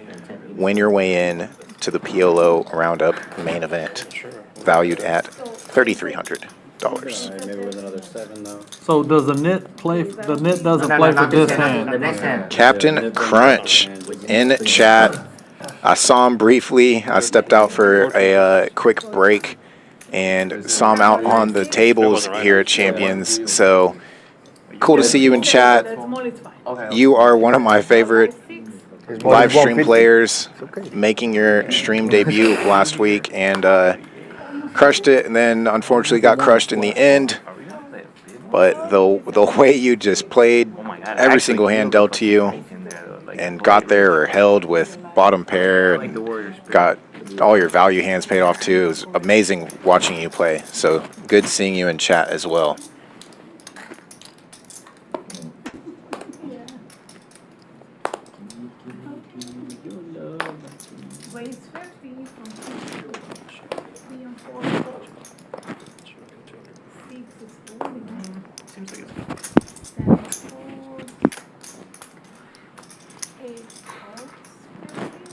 And then, as promised, I'm going to go ahead and drop Wes's YouTube channel here in the chat. Check that out when you get a chance. Obviously, don't completely click away from watching him play live right now, but definitely hit him with a subscribe and go support his channel when you get a chance too. Yeah, I started to binge his channel this week, Kyle, and I am always laughing in his vlogs. I mean, the commentary it's beautifully sarcastic, but at the same time, like, good. it's just perfect. I love it. Anyways, though, Wes is gonna bet $225 on this ace high board with top pair and a straight draw. Jhonathan in a very, very awkward spot here. Probably just gonna have to find the fold. Yep.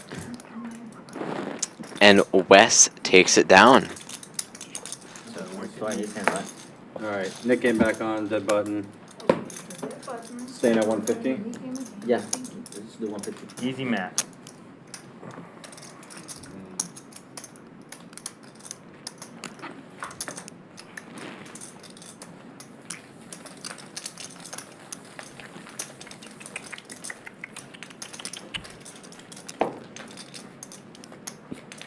Doble. And unfortunately, we did lose Chris.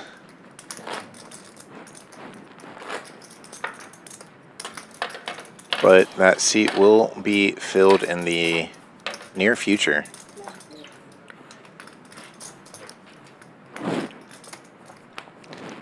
Shout out to Chris, though. I mean, really good player. Theoretically sound. Unfortunately, things did not work out for him tonight. On to the next hand. We have ATM here. Ace King. Gonna raise it up to $25. Perfectly fine and standard. Let's see how many callers he gets. Wes is gonna find the very loose call with 6 deuce offsuit, looking to find a flop, see what happens. And this is just Houston poker, guys. Houston heads up, as they call it. Yeah, I don't know what you're talking about. I think 6 deuce was the best call of the night. And you think so? He's obviously going to win the hand. Okay. Very close to the riff end range, but instead, ATM finds the best flop that he could possibly find with the literal nuts, actually. Yeah. With Ace King here. Unfortunately for him, though, I don't think he's going to get a ton of action this hand. Everybody just doesn't have much. Patrick's going to find a call, though. Has a gut shot to a 9. Of course, finding a 10 on the turn would also be pretty good for his hand. Let's see what happens. And he binks 2 pair.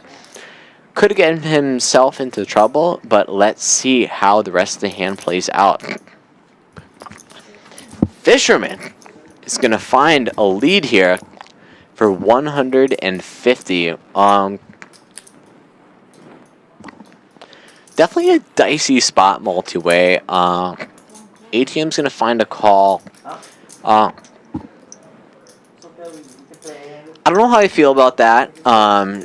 when your hand is the effective nuts and when you're this deep, you kind of want to be building a pot. But if your read is that Fisherman is going to be blasting off a ton on rivers, then I guess this is fine. And we find the 3 of diamonds on the river. Let's see what Fisherman does. You got ace king? Ask him, does he have ace king? Yes, he does. You'd be surprised. Yes, he does. Do you have ace? That's funny. That's really funny.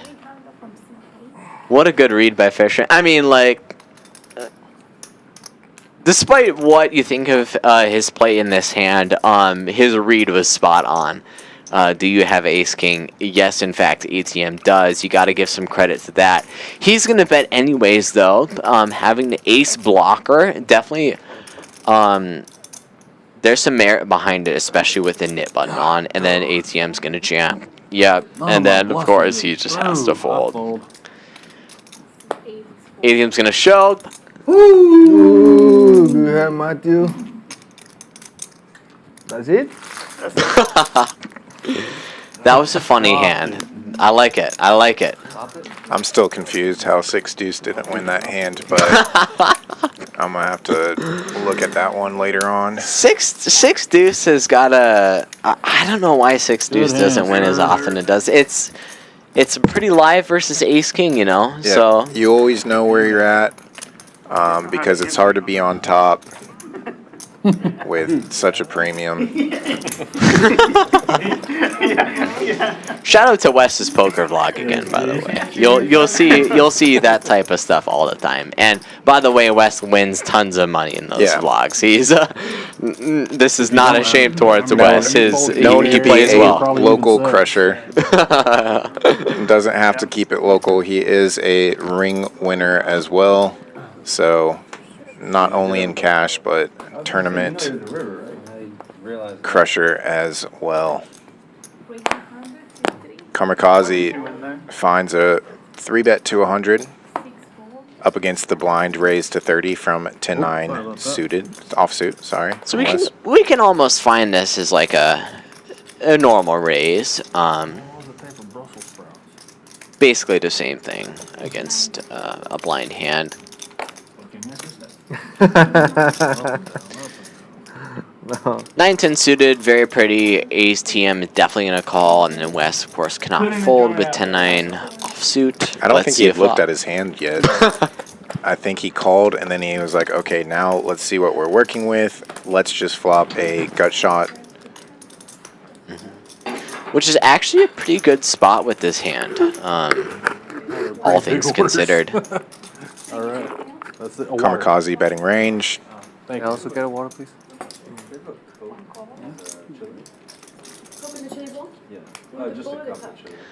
Quick call from second pair backdoor flush draw for ATM. What's good about Karmikaze's bet is that he can also find a lot of bluffs on a lot of runouts. So like if 5 were to come, the 7 helps a lot with that, and then same thing with a 9. As I said, the 5, however, ATM is going to now get a pair plus a gut shot. Yep. Karmikaze now open-ended with that 5 on the turn. And Karmikaze finally gets there. Wow. Pairs the king. Likely going to go check, check, bet. And then we'll see what happens. Wes is going to actually bet. I actually don't mind this at all. I think this is really cool. Because when Karmikaze checks his turn, he's basically saying he doesn't have top pair, top kicker. He doesn't have ace king. He doesn't have a really strong hand. King is kind of a brick when Karmikaze checks. And he's going to find the call anyway. Oh my gosh. Wow, what a call by Karmikaze. Wes finds a bluff with 10-9. Karmikaze finds the call with his rivered second pair. Nice hand, man. Well played. Let's get rid of that knit button. Yep, there we go.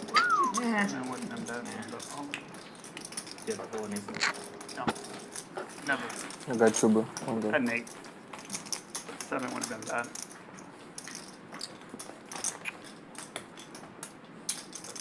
Live 6. Make it 10. Live 10.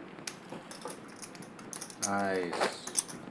I also like to live dangerously, sir. Sorry. Hit me. I also like Yes, it. Wes is so fancy. Wes again with his $30 blind raise. Let's see if he gets rewarded this time. When you double straddled instead of Wes has a button too. we all A knit button. double straddled for 12 and we all were like, fuck this, we're sounds so fast. We're like, what does he know that we don't? Because you know who he is. So 3 and 4 fold. Yes. 6 fold.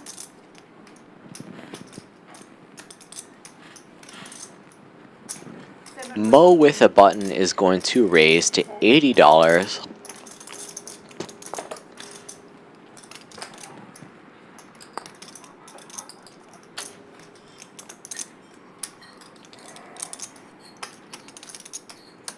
Definitely fringy, but with the button, has some merit for sure. Jhonathan is now in a very awkward spot with, offsuit Broadway with a button. He's gonna find the fold.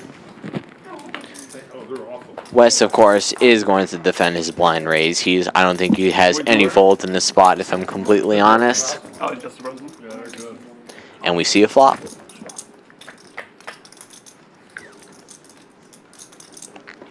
Can I order 7-5 tray with 2 hearts on board. What's it come with? No heart for either player in the hole. So this is a bad board for Mo's range. I don't mind this check at all. Now with the 8. Another really, really bad card for Mo's perceived range. Wes gonna find a bet here with his gut shot. I actually don't mind this at all. Can fold out a lot of hands, like ace high, Okay, let me add bacon. marginal pairs, which is most of what Mo's range is in this spot. If Mo finds a call, I predict Wes is going to barrel the river almost all the time. I'll add what he said. No, not extra bacon. Just yeah, just extra. Instead, we find a fold, Mo loses a button, and we move on to the next hand. Does that come with a side or no? It does not. That's fine. Yeah, Rich getting richer. 2 players north of 6,000 in front of them. Karmikaze very close to that 7K mark. Wes well above it. Very deep stack poker, as we had pointed out in chat earlier. Cat Scan saying, why is everybody like 2K deep? Well above 2K. Honestly, some of the stacks around 2K are the players that are stuck. 4 raise 20. Welcome back. HV raising. First in with Jack 8 suited. See, here we have 6 deuce again. It really is a premium hand, especially out of a big blind or a blind raised hand. I must be missing something, Kyle, with this 6 deuce shenanigans, but we are finding tons of calls with that. Wes, on the other hand, is going to 3-bet to 200. Love this. You can get folds from a lot of the dead money in the middle, and of course, ace queen is one of the best hands you can be dealt. Let's see how we proceed. 6 deuce likely to 4-bet. Definitely. I think you really, if you ever look in the like GTO wizard and the solver thing, you need to just node lock for Texas poker, and then you find these deviations. Exactly. 6 deuce, in fact, would have flopped a gut shot. However, HV flopping a flush in this spot. Wes is going to bet. HV, I mean, I think he's gotta raise in this spot. His benefit, his hand is definitely high equity versus Wes's range, and then if of course, benefits from protection. Let's see what size he chooses. 550. I like it. Wes not going to go anywhere, though. He is drawing to a stronger flush. He doesn't know that, but that queen of spades really something to go with, especially when you are faced with a raise like this. You are thinking, okay, it is a probably smaller flush that is looking to protect itself against a dry spade. Yeah, it's definitely awkward, Kyle, for sure. Not only does he have to consider that, but he also has to consider the times that HV may be bluffing with the ace of spades. So if a spade comes, what's he going to do? And instead, Wes finds the bet, 3-bet, with ace queen of spades. Not even the nut blocker. The queen of spades is definitely nice here because it definitely it removes a ton of the suited broadways that HV would be raise calling with. So it's definitely a viable candidate to find a bluff with. Unfortunately for Wes, though, he's going to run into it here against HV's flopped flush. Now the question for him, do we slow play right now, or do we just pile it in? In my honest opinion, I think if HV were to jam, he's only going to get called by worse.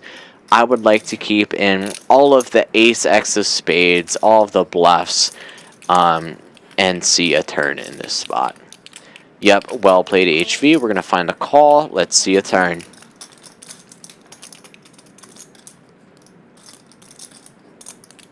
And the 9 of hearts, pretty inconsequential. Let's see if Wes decides to pull the trigger. Yeah, and at this point, I think HV was looking for a safe turn like that. Now he's not afraid to get the chips in with only one more card to come. Yep, oh my gosh, Wes goes all in, and then HV genuinely in the blender here, but I think, yeah, he knows he has to call this hand. Yes. How big? Jack. We're asking how big? Let's see it. And we have a 9.2k pot going once, and brick. HV wins the pot. Nice hand, HV. Nice hand, HV. And that gets HV unstuck. HV hits the 9k mark, Kyle. Do you think we're gonna reach the 10k? I think at this point it's almost guaranteed. I mean, he has to win one more pot. He's very close to that 10k mark. We just saw a pot over $9,000 in it on this Texas 1-3. As Wes said, he was live. But you hear the music. We're going to look at the numbers and how that changed the leaderboard. Wes has spent most of the stream on top. Now he is stuck. A measly $100. Not big there. And then after that 9k pot, HV now 1,300 in the green. As we said before, a bloody night. Plenty of action to come. Gotta love the Texas deep stack poker. Nick game continues.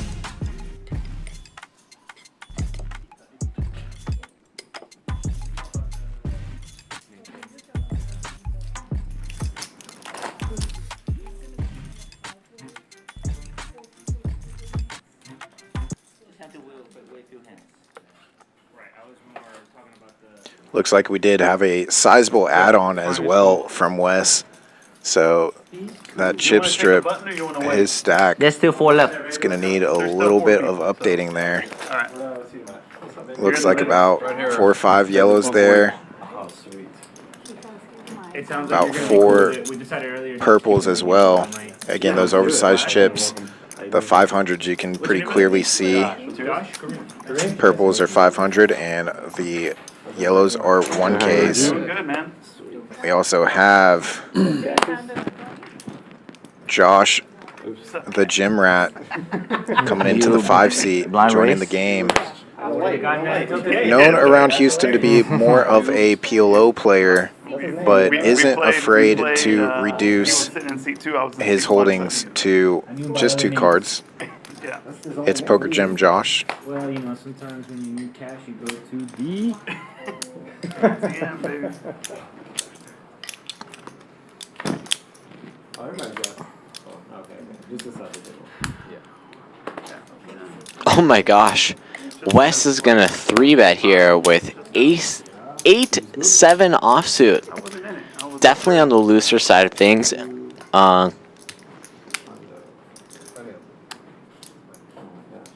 However, of course, if his read is that his opponent is opening super wide, you can get pretty out of line with a lot of 3-bets for sure. And Wes does that and then takes it down. Yeah, right. I can think of a few. Is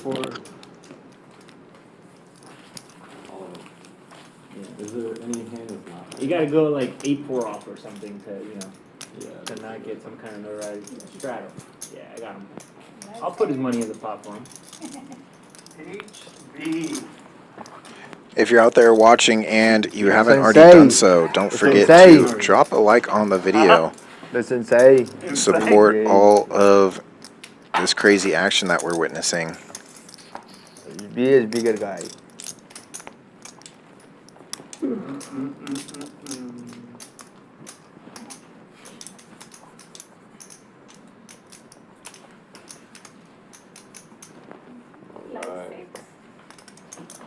Nick game continues. Oh, no. Putting money in with Have to show down a winning hand or bluff We disapprove. to get rid of the nit button. Mark yourself safe from paying the nit tax. Last person with a nit button in front of them owes a splash pot to the table. It's 8s for Patrick, buried. Calls the straddle. Mo raises ace-9 off. ATM 3-bets. Suited queen jack, and it's ace wheel out of the small blind. Wes just lost a big one. He's got to get it back. Okay, he's going to find a call.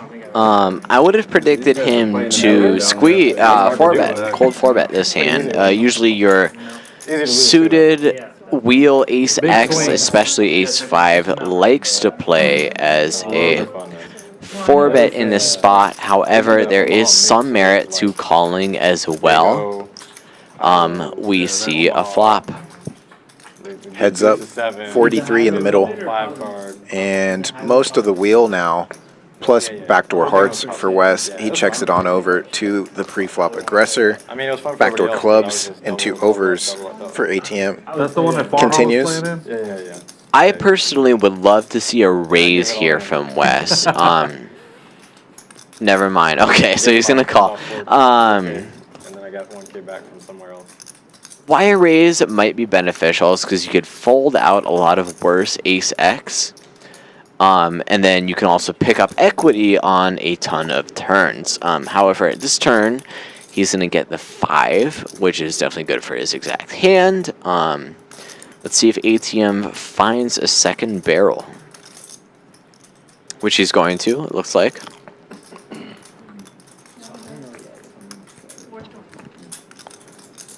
$420, blaze it into the middle.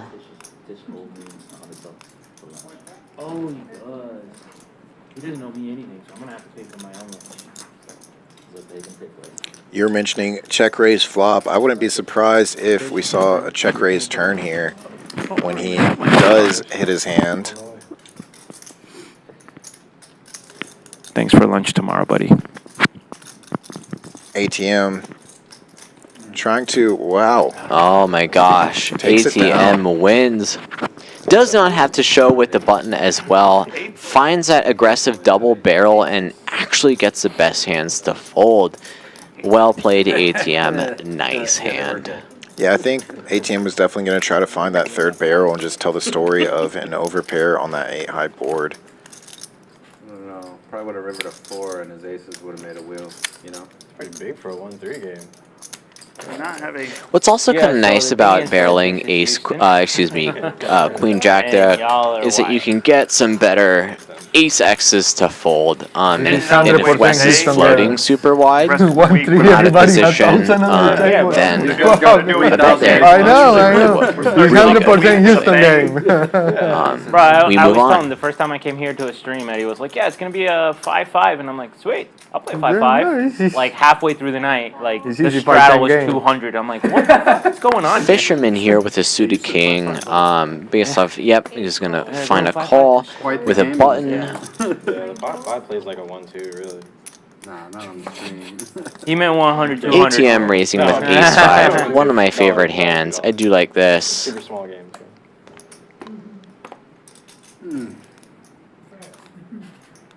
Wes now 3-betting on the button with Jack 10 offsuit. 150. Loose? Definitely. Out of line? Maybe not, especially if he thinks that ATM is going to be raising super wide. Patrick, however, now in an awkward spot with ace-queen offsuit. He's going to find a call, keep the dominated stuff I in. don't think we're gonna play a 1 billion blind pot. ATM's going to find a call with ace-5 offsuit. And to the flop we go.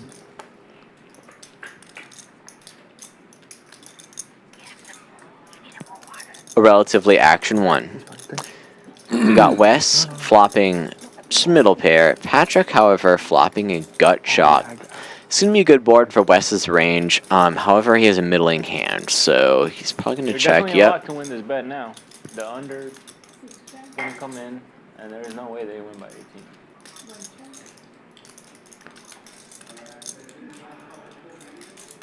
I'm assuming they're both gonna want to take their time with their next drive.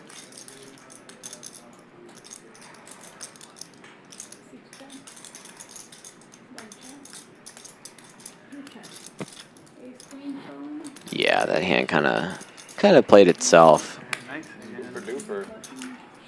Nice hand, Patrick. Button moves, young lady. Super, super. Can I order something? That's where the PokerGymJosh graphic would be in the lower third, introducing our new player. Well done. Shout out to PokerGymJosh, by the way. Really, really nice guy. I've played with him a couple of times. Always a pleasure at the table with him. I really like the guy. Yeah. Yeah, when I went to Dallas during a recent series up there, he actually joined Alex Optional and I up there. He fired off on the main event, and then we got some coffee, drinks, foods, all the great things you do on road trips. Is the game tomorrow here or at TCH? You know what though? I think you forgot to show. But yeah, the first really great guy, Yeah, the and first good to one I see him in the forgot to room show, quite a and I bit lost up that here. one. Well, I didn't know that was a rule. Mo raising, ace jack offsuit. It's not really a thing. It's a quick call from Jhonathan. Jhonathan really not the best card distribution tonight. It's always got to be one or two people that just get the bottom lower third of the deck. And tonight it's definitely Jhonathan. In a game that plays this crazy, Also, this they big, haven't a seen lot of it 3 in bets, 10 4 years, bets, so they don't even know what you can't really get out of line. It costs They're like, way "What do you too mean much it-" to get out of line and put in calls that then you have to fold Open shove to a always pre-flop works here. progression. So tough spot for Jhonathan. Hopefully he does get something to go with within the later half of the stream here. And look at this, Kyle. We got HV with ace-ace. Jhonathan sitting in with about 2,200 effective. Actually has one of the best hands to call versus a squeeze. When you're getting squeezed multi-way, you usually don't want to have a hand like a suited Broadway or just a Broadway hand in general because it doesn't interact with the opponent's squeezing range. But anyways, he's going to find a fold. Wes finds a call, and then Karmikaze finds a call as well in position with the suited Jack 10. I think that was Karmikaze apologizing in advance for cracking HV's 3-bet. 5-6 would have flopped the nuts. Yep, does not hurt to, yeah, see. And that's just tough spot. Again, I even saw it kind of in Jonathan's face and body language. He knows he's been dealt the bottom half of the deck, and he really wants to see a flop. He would have loved to see this flop. And he would have flopped the open-ended straight flush draw as well. Just something to consider. Definitely a brutal flop to see for Jhonathan. HV is going to bet 250. Karmikaze is going to float here with Jack 10. He's got to be reading that HV is c-betting super wide here and then can take it down on a ton of turns. If this is his read, I think he's got to bet this turn. Otherwise, I don't get the point of floating with Jack 10 suited in this spot, which he does bet, so good on him. I like it. HV, however, has just the effect of nuts in this spot, so he's definitely going to either call. I think his hand actually is fine as a check raise as well.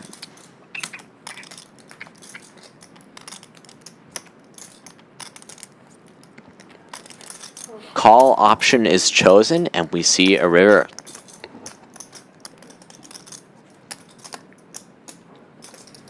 Seven of hearts, nothing really changes. 6-5 was always the nuts. All of Karmikaze's bluffs still exist.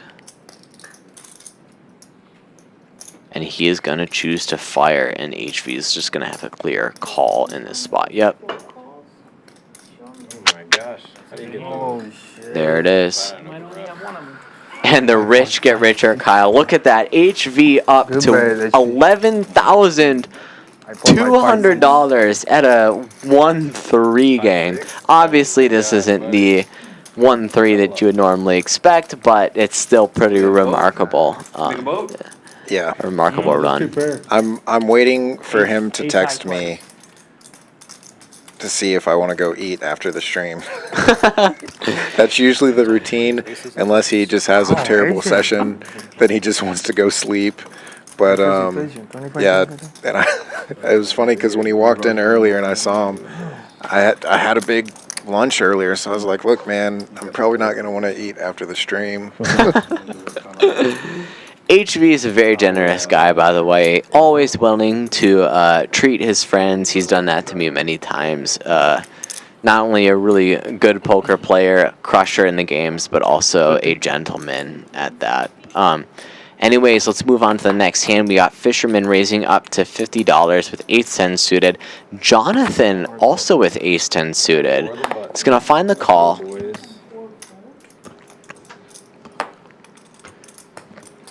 Early position versus early position, you're going to see a lot of just 3-betting. However, sometimes calls will be found, especially when you have the nip button here. They're probably going to check it down much on hits. Yeah, no, that's what I'm doing.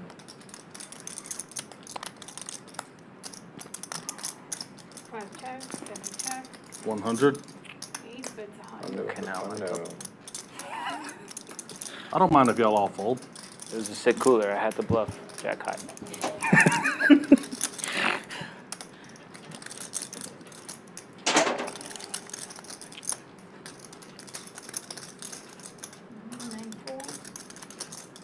One down, 2 to go. I was gonna snapshot, but he thought about it, so I'm like, man, maybe I don't even know. Alright, whatever, I'll just call. 5 calls. 81. Aces are good right now.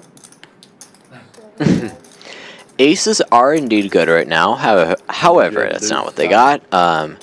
Josh actually has a pretty good hand here. Check.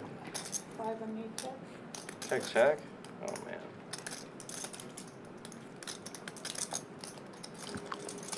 River's the 2 pair. How much were you call? About 400. Cool. Fold. Let's see what he bets. What? We got the... That was a funny hand. Fisherman says he was calling about 400. Of course, wasn't. Because he has ace high. Josh is going to win the hand. Nice hand, Josh. Queen jack offsuit. She actually shouldn't have told you to give it to her. But we'll let you get one this time. just Actually, kidding. last week, You already showed your hands. Tish forgot to put his in, and then after like 5 hands, Oh, really? we were like, hey, it's too late now, for sure. But he showed it his hand? So Showed his hand, but he never...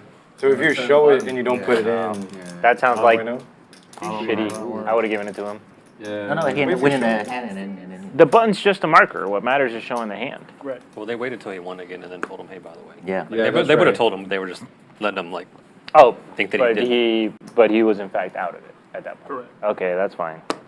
I don't know, I mean, I don't know. Emotional torture is fine, but What about physical torture? officially no.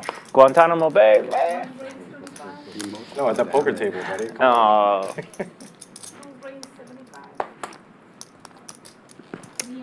Alright, let's see. What do we have here?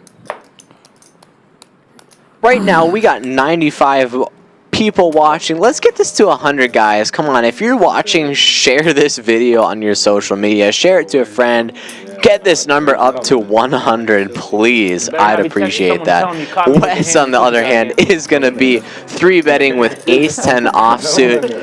Definitely a great hand to 3-bet. You have removal to a lot of strong hands.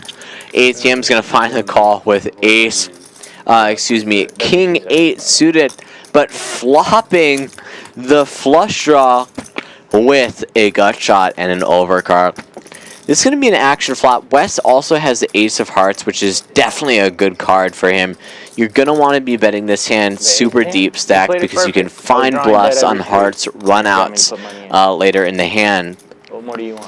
ATM, I think this is going to be a good check raise spot. I know I see Wes's cards, but this is a good card for your range. Yes, thank you for doing that.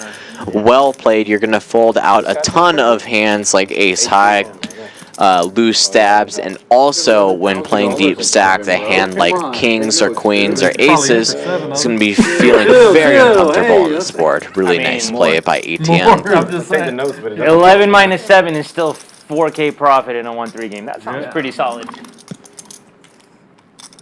don't know how y'all did that now. And at this point, He's up about it's 1,300 basically big locked blinds as a win. Can't possibly lose now. He's up so much. Here you go. You're gonna Wes is going to you there. Alright, I'm gonna tell somebody about that hand. He's going to find the call. Fucking nit at my table had ace. Ambitious, thinking that he can bluff on heart runouts. Unfortunately for him, ATM has the heart draw. This is a good card for ATM. Yep. I like to see a bet here.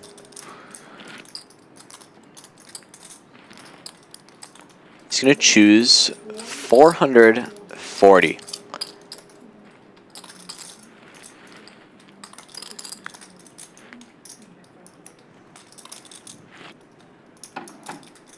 And of course, Wes finds the fold. Yeah, really well played hand by ATM. I like what I saw. Daddy tall pockets over Already here. 11,000. More than 11, yeah. Thank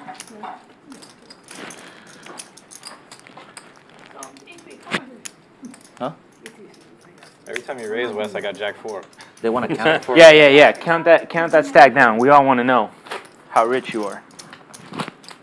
You'll double me up soon. Don't worry. I'm guessing it was this seat that went that way. There was a few seats. Yeah, all the seats. I doubled him up right before you sat down. But he actually didn't snap it. Double. I don't think. No, he did. Okay. It's 11,150. $11,000? Oh my.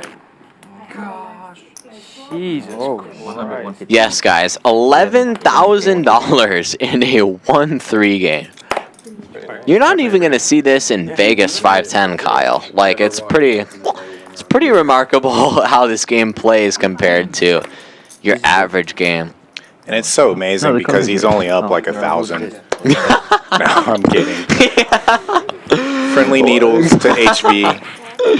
Of course, all the needles that we give HV come from a friendly place in the heart, but yeah, he's not up as much as you think, but he has an $11,000 stack. up a ton.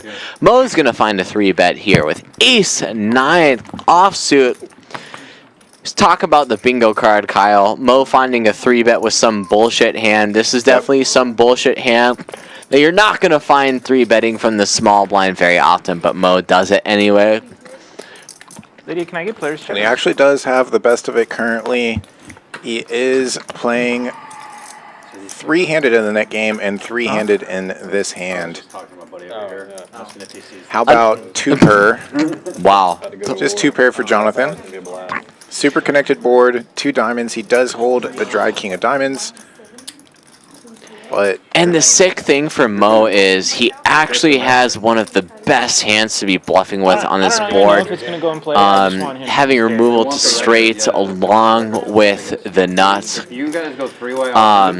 Unfortunately, with 3-betting ace-9 offsuit, if you're going to get called super wide, this is a really tough hand to be 3-betting. Jhonathan has top 2 pair. Mo's in an awkward spot here.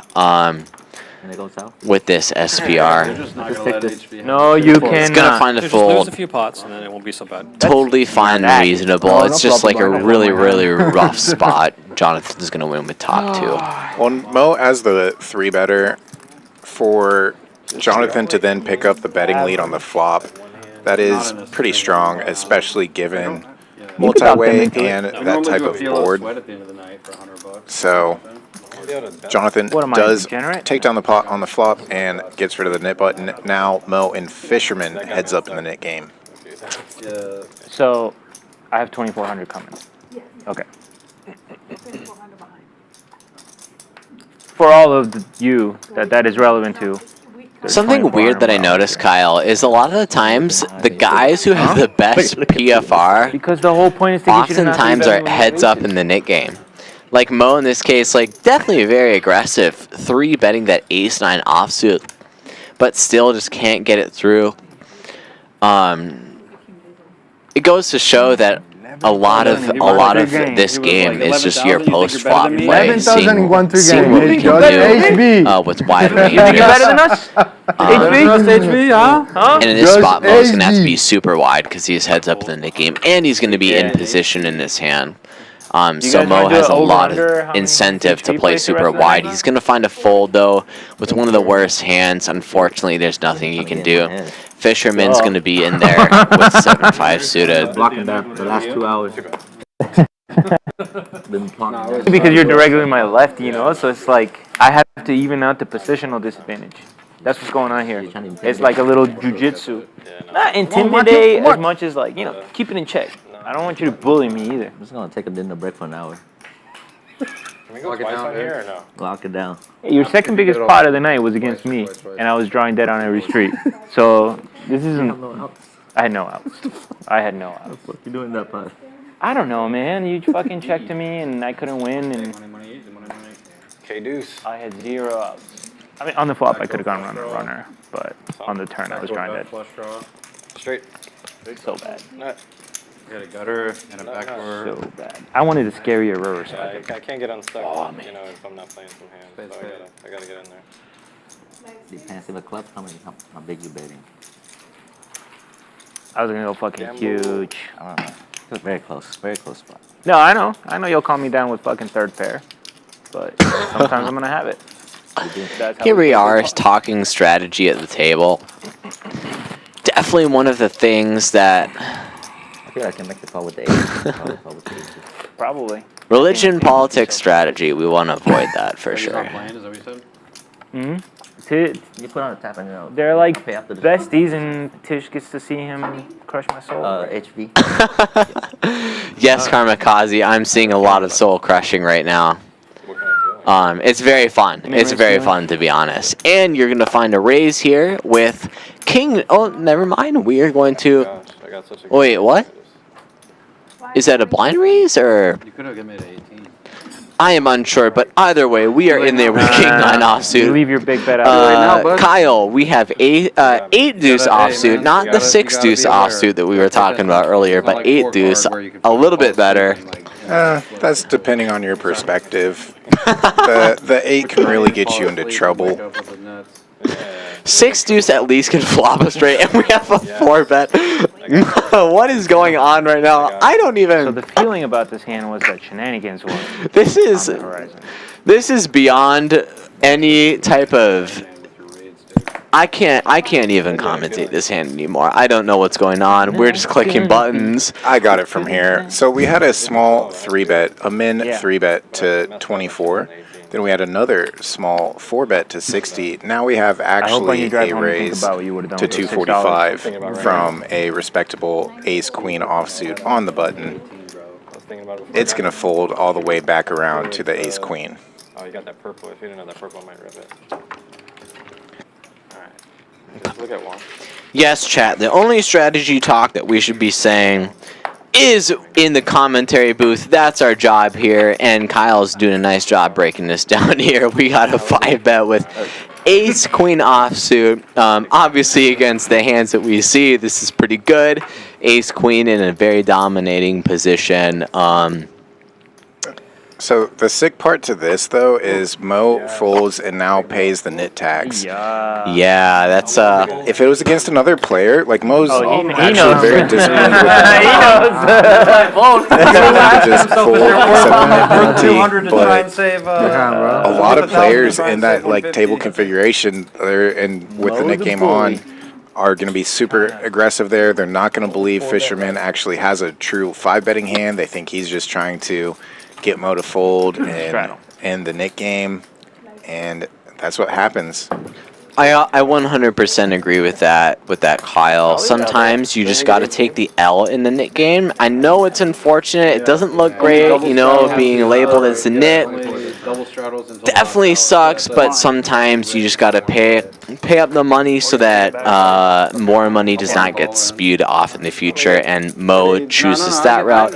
And, of course, at Champions Club Live, you could always win your money back in the form of a splash pot like we're going to see here. Let's see what these guys do. Buy you up on raise, right? Yeah. Either way. Yeah, no action. I'm gonna scoop. The odds that he was going to get an option, though.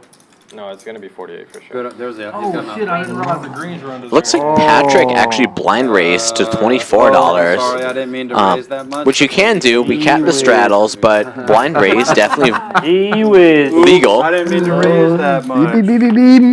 And Fisherman has pocket 10s here. He's just going to do a normal raise. I know the graphics say 3-bet, but Patrick actually blind raise. One of the best hands, for sure. Oh, man. Yeah, and keep in mind there's an extra 150 that won't reflect in the graphics size of the pot there. Trying to win it this time. It's always interesting to see how players adjust or don't adjust Are you trying to the reverse hex splash this pot situation, being there. Let's see. Mo watching these other players play after his 150 dead in the middle. How much do you have on it? So Josh thinking about it with ace-4, definitely would be a loose call for sure. However, yeah, I mean, he finds the fold. I think this is good. Patrick now in a spot. So we see the $215 in the middle. However, for the people watching, you need to add $150 to that because of the splash that is not counted in the graphics. So Patrick actually given a reasonable price here, but he's going to find the fold against Fisherman's 10s. Nice hand to Fisherman.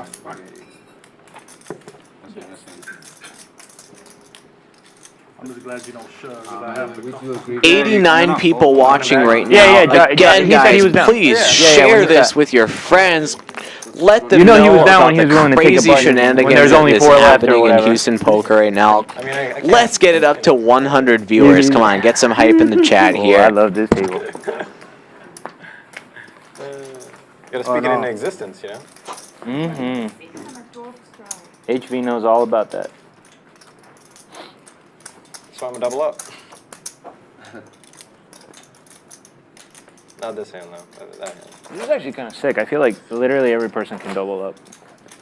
This is pretty wild. Exciting table. first down. So. I think they should have a screen there of like the chip counts and stuff, how far every person's down. They're definitely going to be, they got to be trying to waste this card. No, I'm saying that's what they're hoping for. I'm not saying that. I'm like negative $1. I'm like, I gotta get that dollar back. Yeah. No, but they can't let Suited them score. king They can't 10. try to turn this into a 2-score New game. Nick game They got to try to on. hold them to a field goal at the min. You're okay with the field Patrick goal, right? just calls Okay. the straddle. I think you got the best seat I would love just to have a field. What do you mean?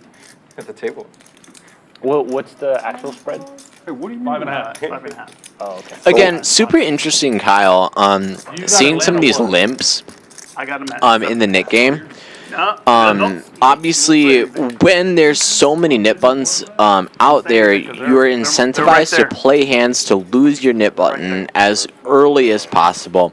Where, right there. in that case, a limping strategy could become viable. Patrick is going to choose to take this option, and we'll probably be seeing a flop here. 6 deuce, the effective nuts this stream, Kyle. Yep. Finding the fold. Hand of the night. Patrick, of course, gonna call with one of the best hands in the game. However, Wes has a little bit better, but Patrick flops a king and is rewarded for his limp call. Wes, of course, gonna be c-betting in the spot with the backdoor nut flush draw and a lot of gut shot draws as well. Backdoor gut shot draws. And the ace, oh my gosh, comes on the turn. Very nice card for Wes's range. Wes is going to have all the ace-king. Definitely can bet for value, especially with a button.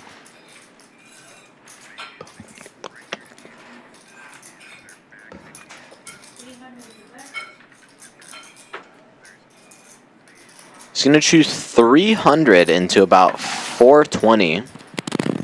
Large for sure.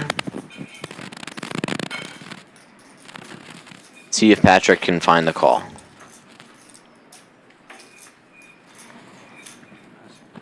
Gonna fold. Good fold, Patrick. Nice hand to Wes. He's gonna lose his button. Give him Jack 4. As soon as you said that, I was like, oh. Oh yeah, yeah.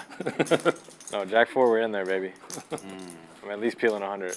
I'm probably gonna make it 300 though. Jack 4, we are in there. Somebody else, I gotta fold the Jack 4. You know what, Kyle? If there's some guy that's gonna peel Jack 4 at this table, I think it's gonna be Wes for sure.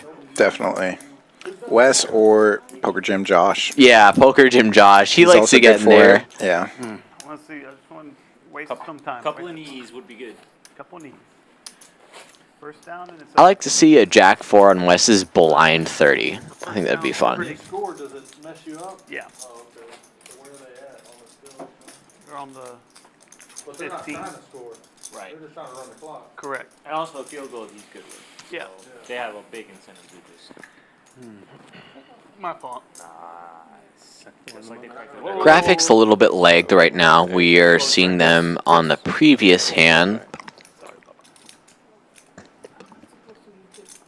You guys have that No, rule? no, that's an old. That's not true. I don't think it applies anymore. That's like 20 years ago. Like 20 years ago. It's a- just it's a if house. That's an old, old. it's just if it flips in the first two in the blinds in the first two colors. Well, okay, if he has a good hand, we'll go ahead and misdeal it. But otherwise, we'll just go running through. No, I think it was a misdeal.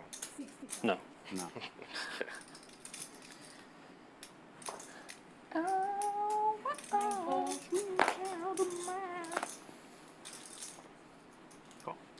Ace King for Fisherman raises to 65. And Wes with aces. The beauty of when Wes gets aces is he can be raising and 3-betting like this with any 2 cards. This time, they look a lot alike. Oh my and gosh. They look like pocket rockets. And look at this, Kyle. We got Karmikaze recognizing that Wes can be 3-betting extremely wide. He's going to put on the cold 4-bet with 10-10. Unfortunately for him, he's running into 2 of the best hands in the game. With Fisherman's SPR here, I think you just got to go with this.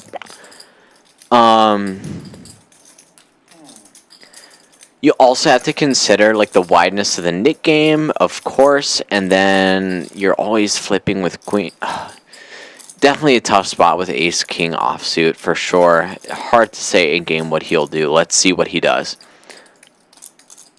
This could be the fold of the night. Wow, he's gonna find the fold. Wes, however, when this deep, let's see. I'm actually really curious to see what he does, because very rarely do you ever see a pot about $8,000, $7.5 thousand deep in a 1-3 game. You definitely can be mixing in some 5 bets with hands like aces and then your suited ace X. So I think Wes is going to 5-bet here. Yeah. This deep. Yeah, and some of these players aren't as experienced at deep stacked poker, but Wes and Karmikaze, the 2 stacks that are super deep, 2 out of 3, obviously HV still 11K effective, but these are super deep stacked players that are sitting deep and have the experience to just see a flop. Yeah, this is super sick, Kyle. 3,600 out there. We definitely don't see this very often. For the viewers watching, like when you're this deep, I mean, you got to find some 5 bets, and of course you got to 5-bet your aces, and then hands like ace 5 suited, and of course your ace king suited play is good 5 bets as well. Karmikaze in a really awkward spot now with pocket 10s on a 9 high board. Of course, Wes is going to be 5-betting some hands like ace king suited, maybe ace 5 suited. I don't know Wes's exact strategy in this spot. Of course, at your average low stakes 1-3 game, any 5-bet is pretty much going to be only purely aces. I would not think that's the case at this game. Wes definitely is capable of finding some 5-bet bluffs here, but he's going to bet $1,275. He can choose a big size, try to play for stacks by the turn is what it looks like, setting up for a turn jam. How can you beat him? Karmikaze calling for the exact reason that I was saying, thinking that Wes could be 5-betting some hands like ace 5 suited, could have hands like ace king suited. This is a really rough turn for Karmikaze, of course, because some of the suited ace X gets there, and 10s just really shrivels up. I think this is going to go check fold.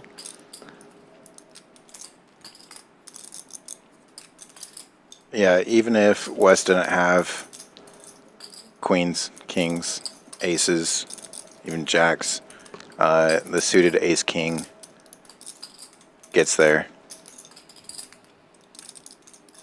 Wes does have that ace of clubs.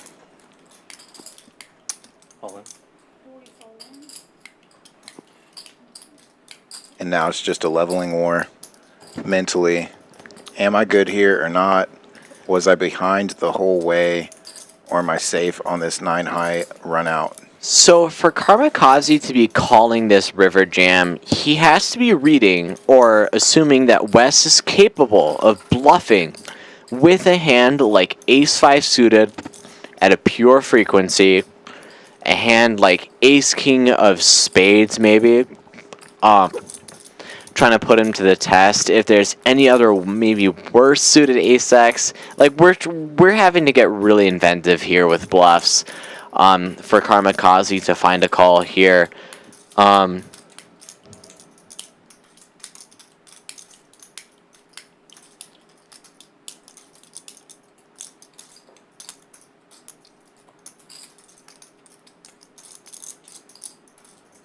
Usually Karmikaze talks through big spots like this. Nearly 11,000 in the middle, and that's not including a potential call. Uh-oh.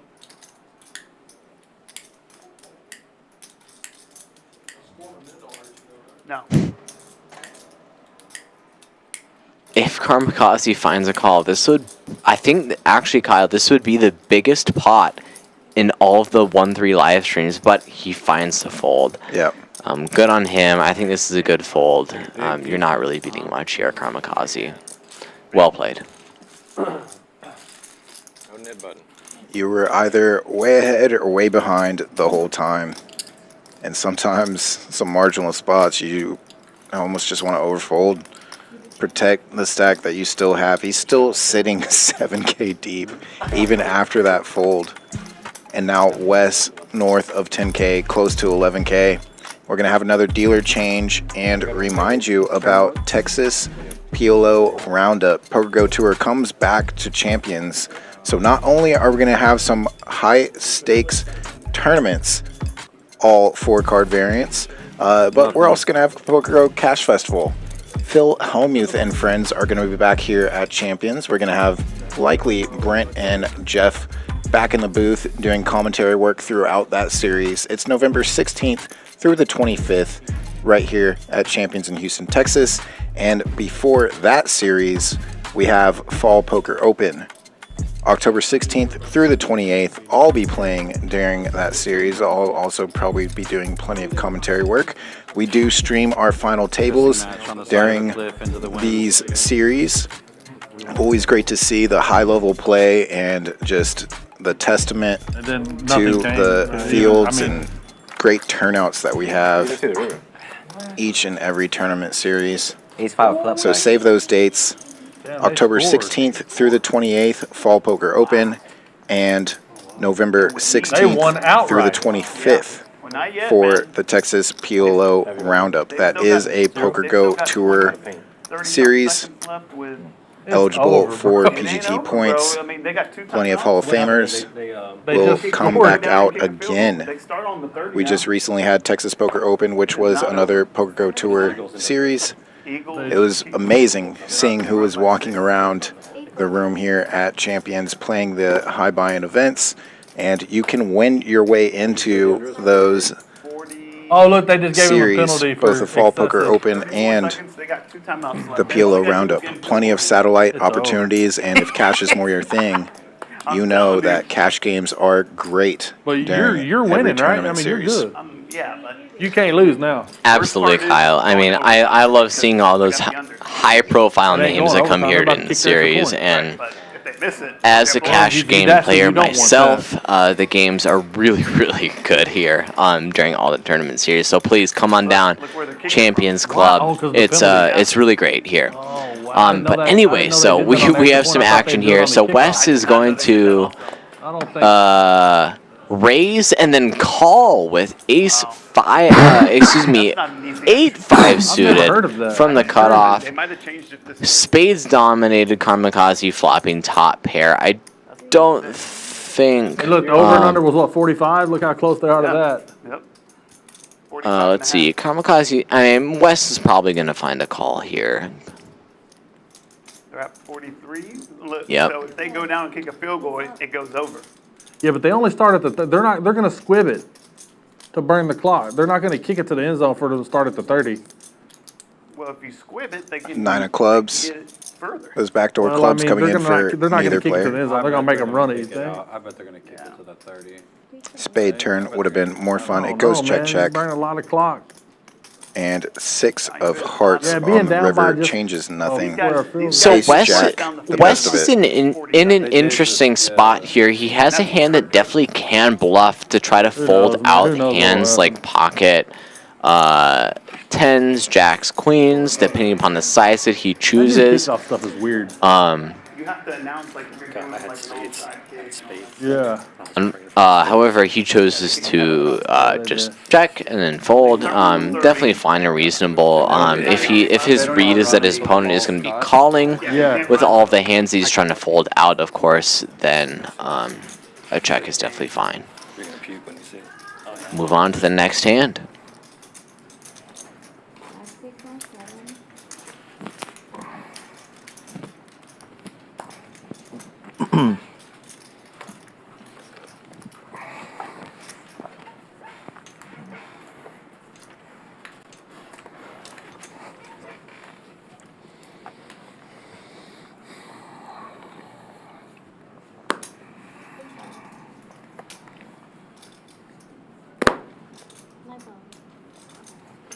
See, did they have timeouts? Yeah, they got 2. Yeah, a couple of more. Yeah, It's not, it is definitely not over. Wes going to raise it up with an offsuit Broadway to 35. Definitely reasonable. HV is going to 3-bet with ace-jack suited. Definitely really good here. Wes is going to be raising a ton of hands. Just all over the spot and calling a ton of hands. So ace-jack suited is a very good 3-bet for value candidate. Let's see a flop. 9 high board, definitely going to favor Wes's range here. HV, however, has the backdoor nut flush draw. Something to consider, but he's going to find a check. All the time. But Also very good for Wes's range. Wes is going to realize this and then is going to probe bet for 130 into 210. I actually really like this. You can fold out a ton of ace X that HV is going to feel very uncomfortable with. Yep, and he's going to find the fold. Actually really well played hand by Wes. I like this probe bet on the turn. Well played. Congrats, boys. Everybody goes. That's it? You done? You lost? Win. Or you win? We win, yeah. All the sports bettors won their bet. Are you guaranteed? Straddle 2,000. Yeah, they're going. Oh, let's go. You bet on the game? Yeah. I'm probably going to look. Oh, it's last hour too, so Not that confident. it's the last hour, so we can straddle as many times as we want. Noted.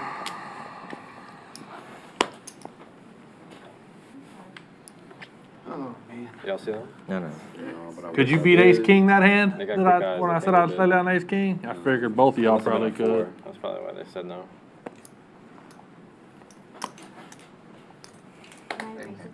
Jhonathan raising to 20, first to act.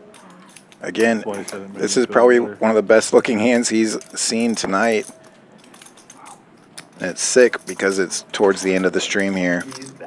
Approaching the 30-minute warning pretty soon here. Yeah, really unfortunate for Jhonathan, actually. He really hasn't been dealt any premium hands, and I think as commentators, we got to note that. I mean, he's been really card dead, not able to get into the mix much, but unfortunately gets a good hand in this spot, and actually has some hands dominated, which is really good for him.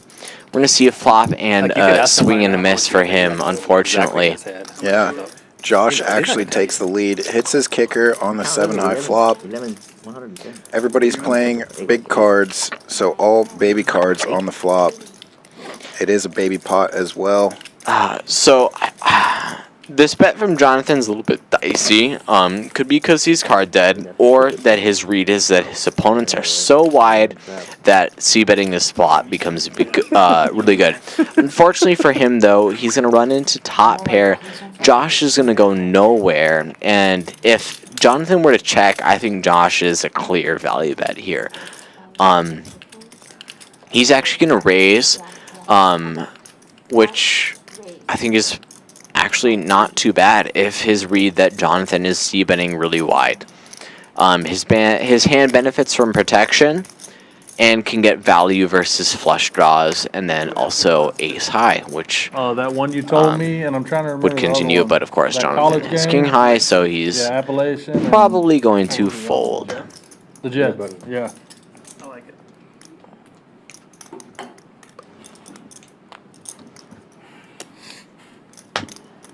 I think the Jets were plus 7.5.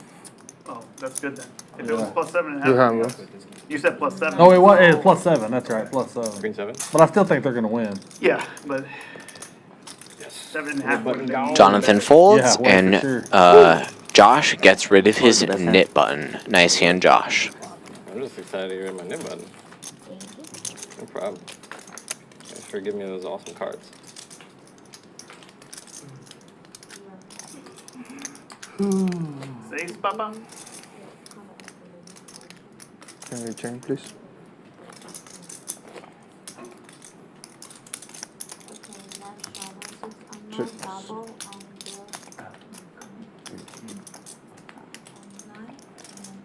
No, no. Sorry. Oh, fuck. Sorry to yell at you, sir.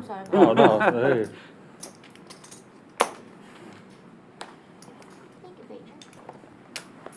Anytime. There he is. I'm not gonna get unstuck folding. True story. What's the difference between stuck and more stuck? Same What's the thing. difference between stuck and unstuck? Just a little bit more. Mine.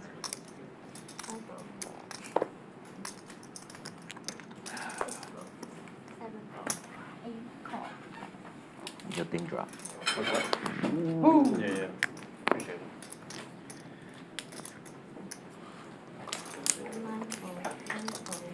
Yeah, whatever. It's fine right there.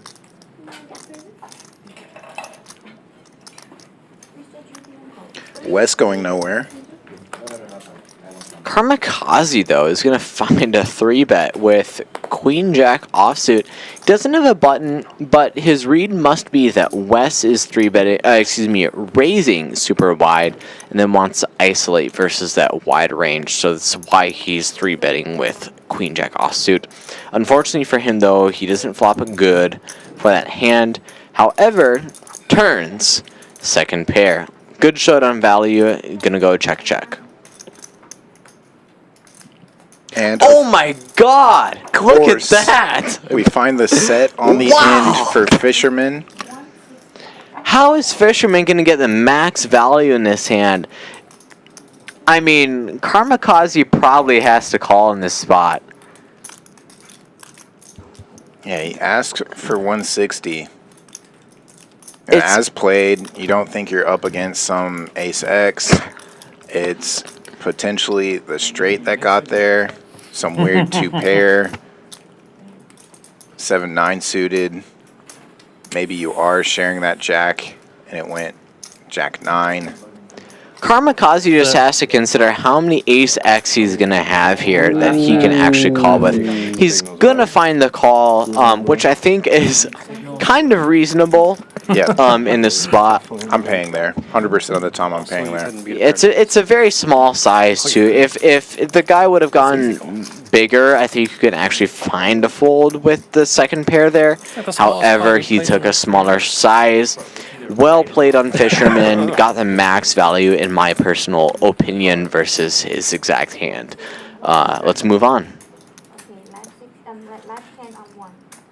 I could take you out to lunch tomorrow if you want to.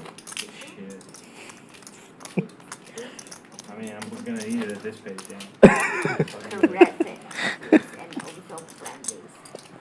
yeah. Tish, we going lunch tomorrow?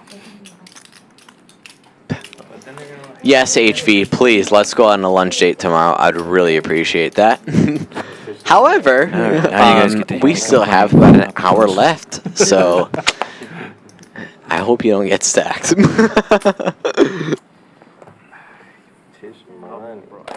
I should have. Now I'm so mad at myself. Has he commentated before? No, first time. Oh man, I think he's doing good or blowing That's gonna be fun. What do you guys think?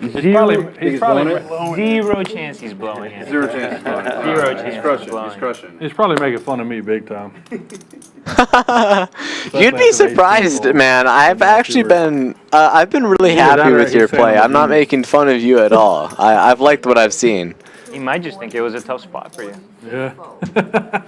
I've genuinely liked what I've seen. And we have, look at this, Kyle. Okay, Poker Money Josh 4-betting with the Jack 4. Oh my God. Karmikaze in a rough spot here with King 10 offsuit. And he's going to find, oh my God, you have to show this, Josh. How lucky. I mean, we said it. We said if it's not going to be Wes, it's going to be Josh. What do they call that, the Robbie? Oh my God. You need the big knee button? The flat tire or the Robbie? Josh, man, I think you're generally one of the funnest guys to play with. Seriously, like you get in the mix, you play a lot of hands. Right? This was fun. I like it. Backdoor. Flop, turn, river, ocean. Now you're gonna get to see me tilt off.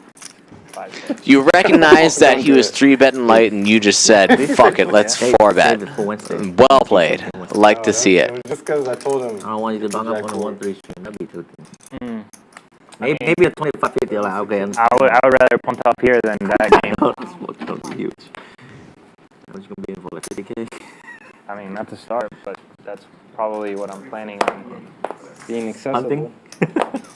That's an expensive one. No, I'm not gonna be punting there. I'm at least gonna try.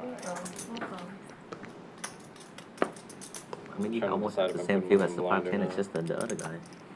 No, it's not gonna be the same field as the 5-10. You know how fucking big that is, bro? I don't know. I'm talking about like not like the same players. Oh yeah, I know the players, but. All right, Josh, what are we folding here? If you 3-bet Jack 4 off, okay, Queen 6, reasonable, I guess. Fisherman, however, is going to raise to 35 with Jack 10 suited, very premium hand. Let's see what Jhonathan does here. Definitely a hand that you're not going to see continuing at like your GTO equilibrium. However, he has a nip button and has not been playing many hands because he was card dead. So he's going to find a 3-bet, very loose 3-bet. However, I think Wes is in a really tough spot here because he knows that Jhonathan has not been playing many hands. He has been card dead. Let's see what he does. He's going to find the 4-bet. Unfortunate for Jhonathan. I do like this 4-bet from Wes. This is going to be one of the hands you want to 4-bet a ton. Your low-suited ace-X.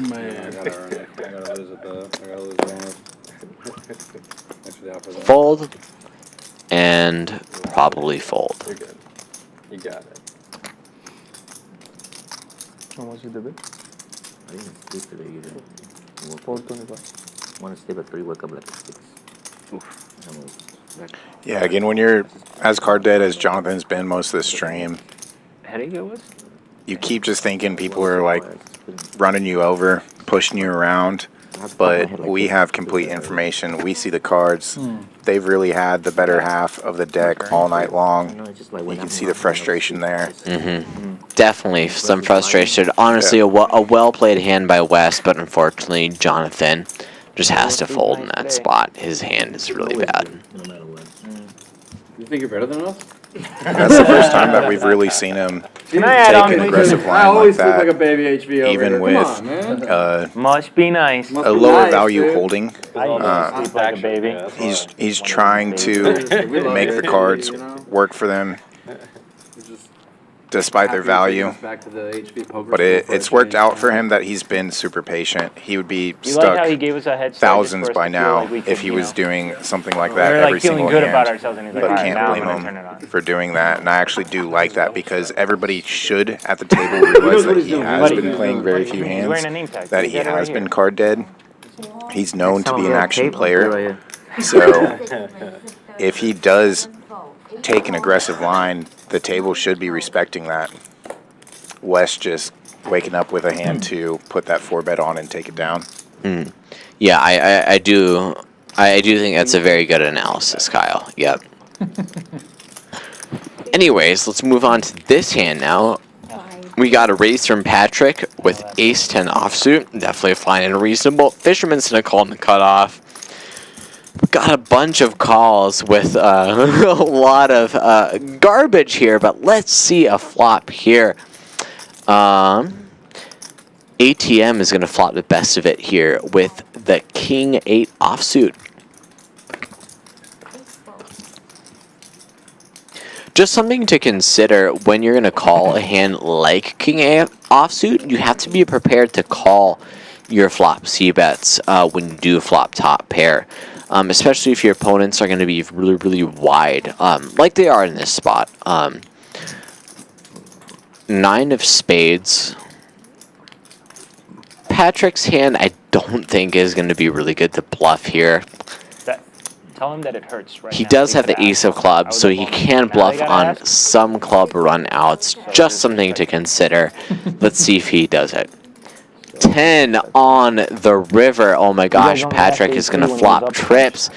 Turn trips. He's going to get there. How much value is he going to be able to get out of ATM is the question. All right. Let's see what sizing he chooses. 8,000. 50. 55. 8,055.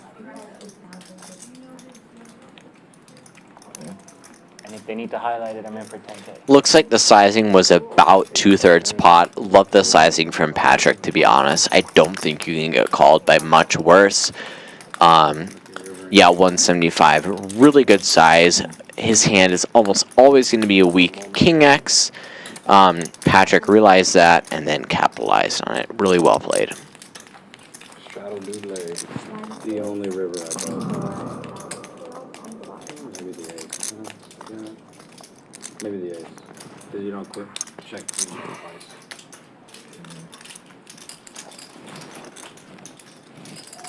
You had an ugly king? Yeah, that's right. King with an ugly friend. King with a 9, actually. Nine's a sexy card. Oh, It's not ugly. jeez, Louise. Okay, wow, all right. So that it was a big turn for you. No, I mean, after the river bear. Yeah, you riveted a 9, but didn't do anything for you. No, but you turned the 2. You turned the 9. No, upgraded to 2 bear. 7 raised. Upgraded to the 9 kicker. I mean. Mo here with a premium brings it to $40. I could not see what the straddle was. I think it was probably to 12. Fisherman, oh my gosh, however, has pocket kings. This is going to be a rough spot for Mo, who really has been running into it a lot this stream.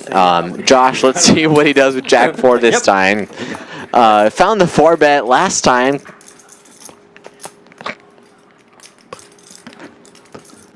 I thought you rivered a third pair that was useless. That's not like, oh, that makes sense. And you're like 9 kicker. All right, Josh, what is the meme level that you have going on here? How much can you meme with the Jack 4 suited? Or, excuse me, Jack 4 offsuit? He did it once. He got to show it. He's going to try to show it down again if he can. But he's going to quickly find out. Alright, not this time. He's going to find a fold.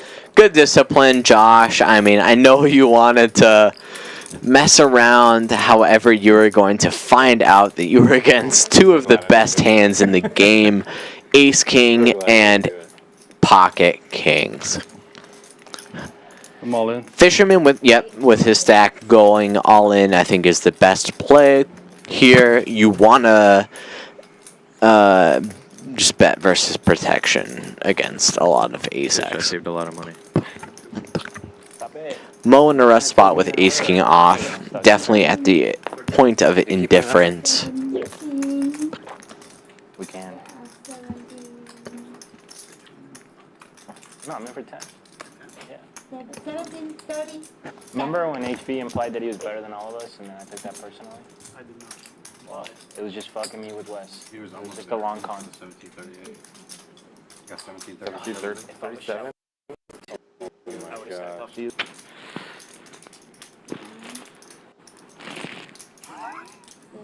So at normal 1-3 games, this would be a clear fold.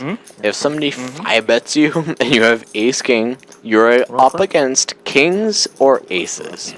However, you are facing a Champions Live opponent, and wow, Mo makes the fold $3, I'll let you see it. with ace king. $3. Just He $3. has to be making a read that his $3, I'll show the hand opponent right now. is only going to be 4-betting hands like queens plus and ace king It's a to be tough able to selling point fold when we see there. it for free on stream. Really good fold by Mo. Good read at that spot.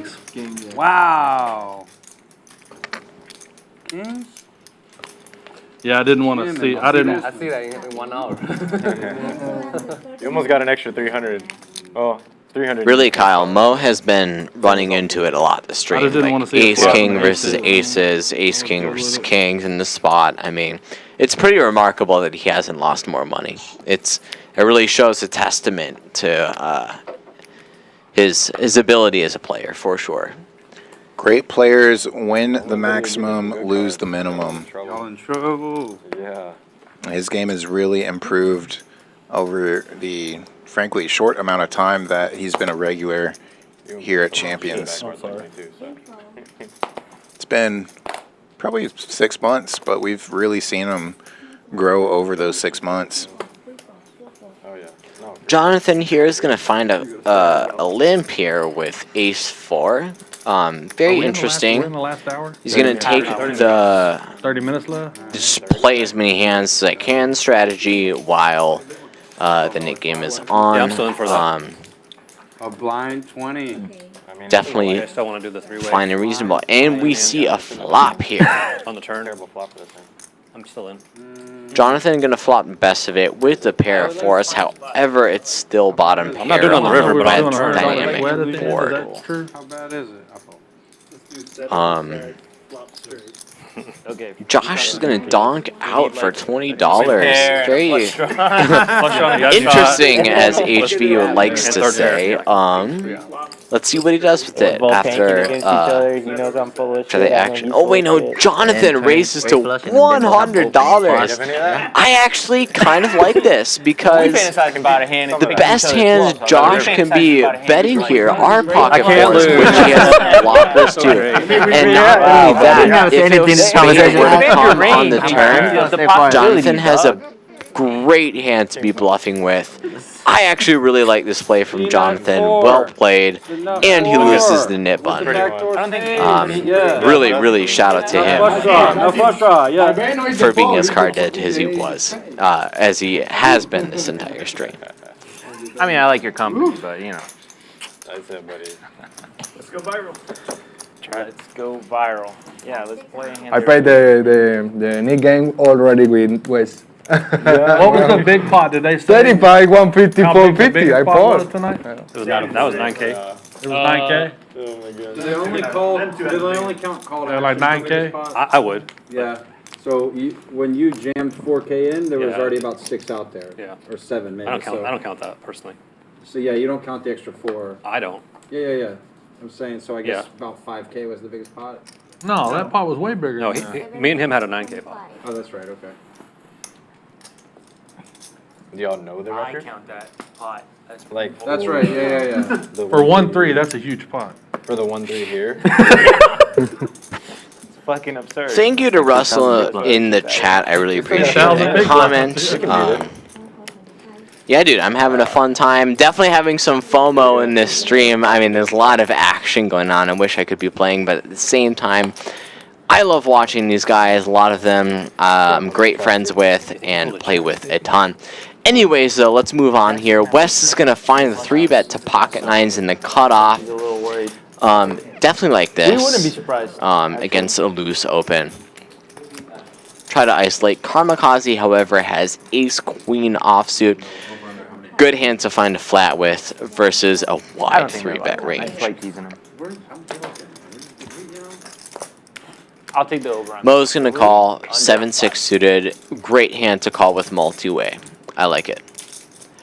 Ace high board. Unfortunately for Mo, he's going to flop jack shit. And Karmikaze is going to find flop top pair. Good bet size multi-way. 1, 2, 3.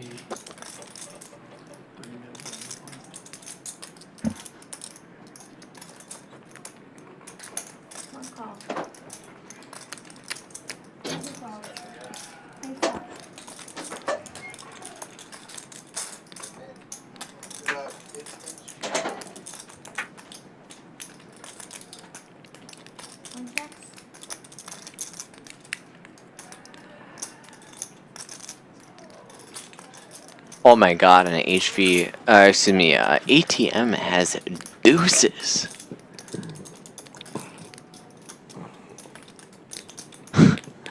What a cooler turn. Oh my god.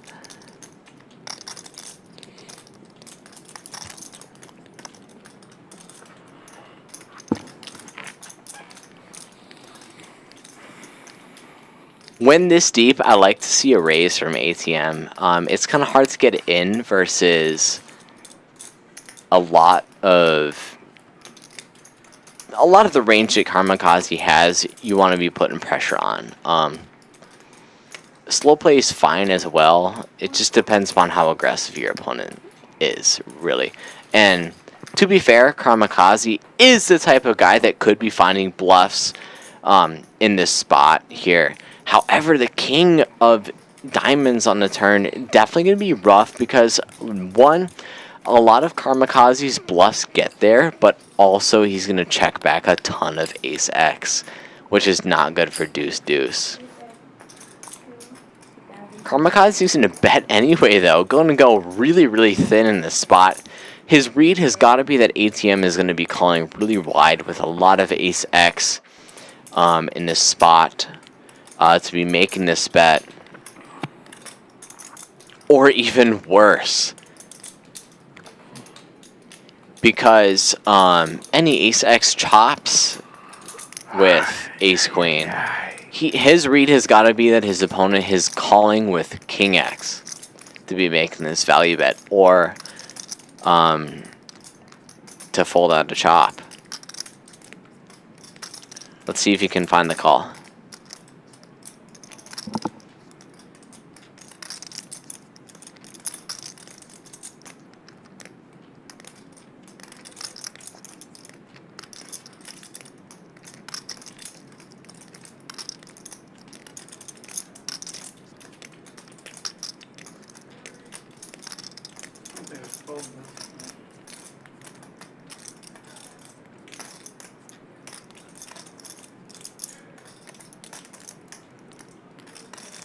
I'm gonna have to ask Karmikaze if he's value betting or bluffing in this spot. I'm actually not sure. Finds the call. Good call. Got a deuce, baby. Nice call, ATM. 3K in the green for him. Quack, quack, quack, quack. Trip deuces good for nearly a $6,000 pot there. Quack, quack, quack. No, you're good, brother. You're always allowed to think about your decision. That was an automatic call with 9 deuce. I mean, I don't think. I mean, maybe I'm wrong. Let me get some lucky ones, Cac. Thank you. 4 and 7 correct. Thank you, buddy.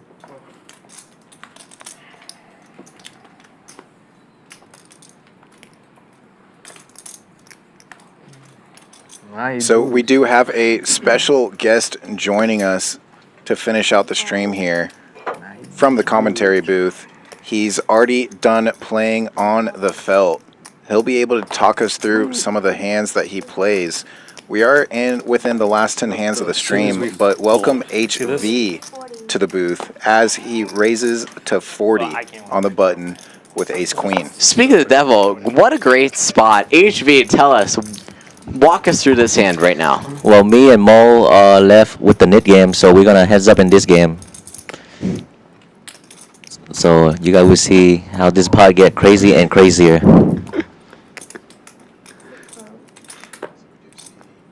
We do see folds from Josh and Patrick. Oh my god, and Mo is going to find a call. You don't see this very often from him with this type of hand. But we are heads up in the knit game, so he has the defense. Yes, definitely incentivized to call looser. 5 or 6. Top pair for HV. We call that top. Nothing for Jhonathan. And bottom pair for Mo. Oh, yeah, that's enough. We're averaging about 45 minutes tonight.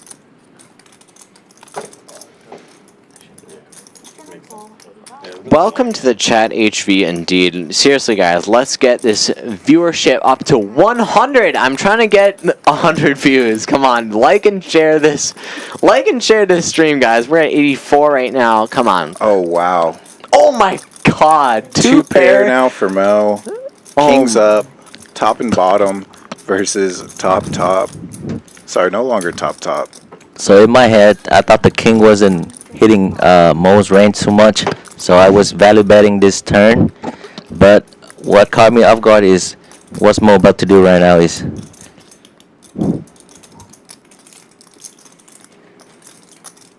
HV value betting with second pair. Interesting for sure.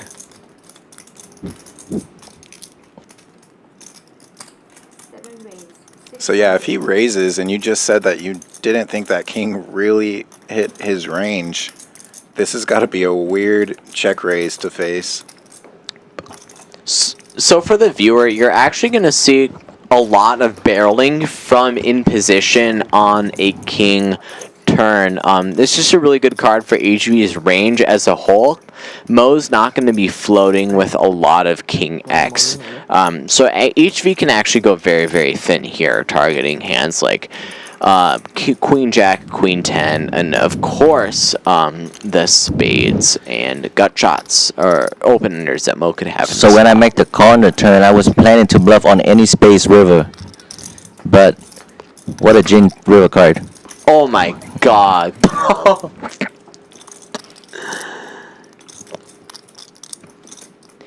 What a cooler. Sorry, Mo.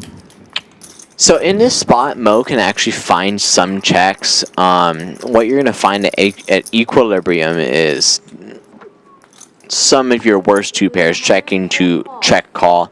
HV is going, Mo's going to bet and then HV is going to call, and then Mo is unfortunately going to lose his pot. Wow, what a cooler though. Oh my god. So good, bro. They call him Sensei. It's not run good. It's just fucking. What a cooler. Is it Sensei? Why are you so serious, man? You don't like winning money? So now HV, nearly 2,600, sorry, 3,700 in that pot. Lydia, can you ask production who's the big winner? You've got nearly 13,000 in front of you, and you're up about 3K? No, up 4K. Similar kind of Six spot for a 1-3, huh? It can't be the guy that's like super frowning and angry, right? It can't be that guy. Nah, you gotta, no, not a splash pot. No, you gotta. It can't be that. You gotta smile, baby. You know, this is a vibe splash game. pot right now. I'm glad you're splash pot right now. Sick. Woo. I'm sick. I almost 3-bet with the Jack 9 because I saw you had the button late on now. the button. It's too late to Oh, straddle like, now. man. I didn't think it was. Yeah. Is it to me? You first, yeah. Do you know that you have greens? Yeah, this time I know. Just making sure. Just looking out for you. I kind of wish I would have straddled now. Yeah, that would have been a great straddle. Whatever you got going on there.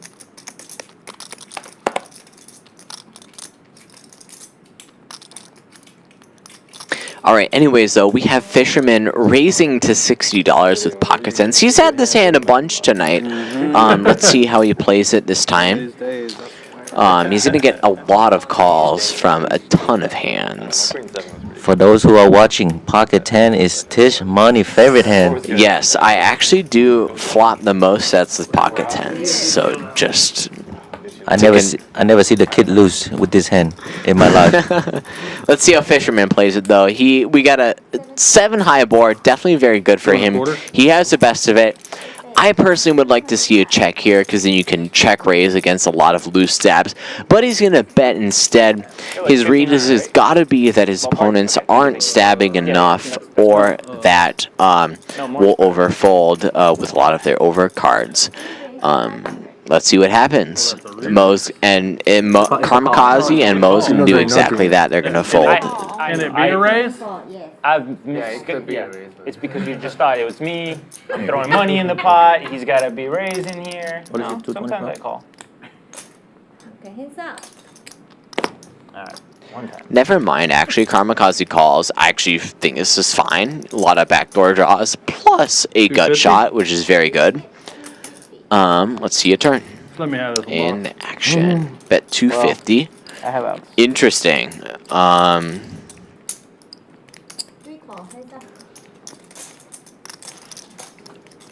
So Karmikaze could be putting some pressure on this card.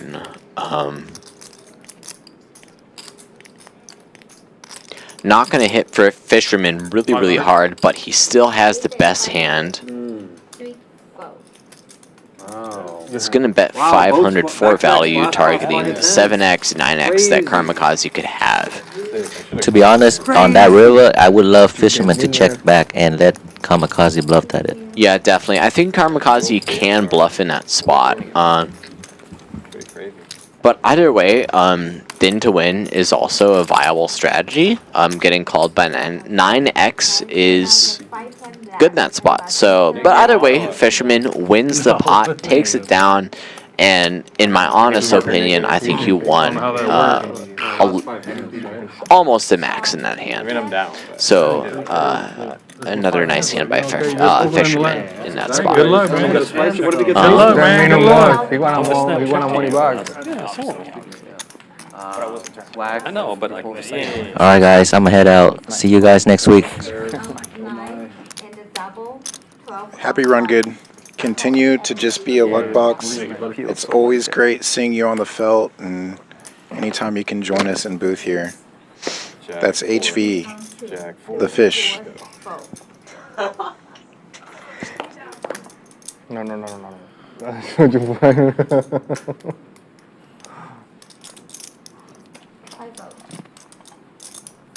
Not Jack 4. Can't do it. You're right. I now realize that you reverse hex. I fucked with the wrong guy. Damn. That was like a quiet hex. You were just like, that's why you kept giggling without saying anything. You were just like, motherfucker doesn't know what's coming his way.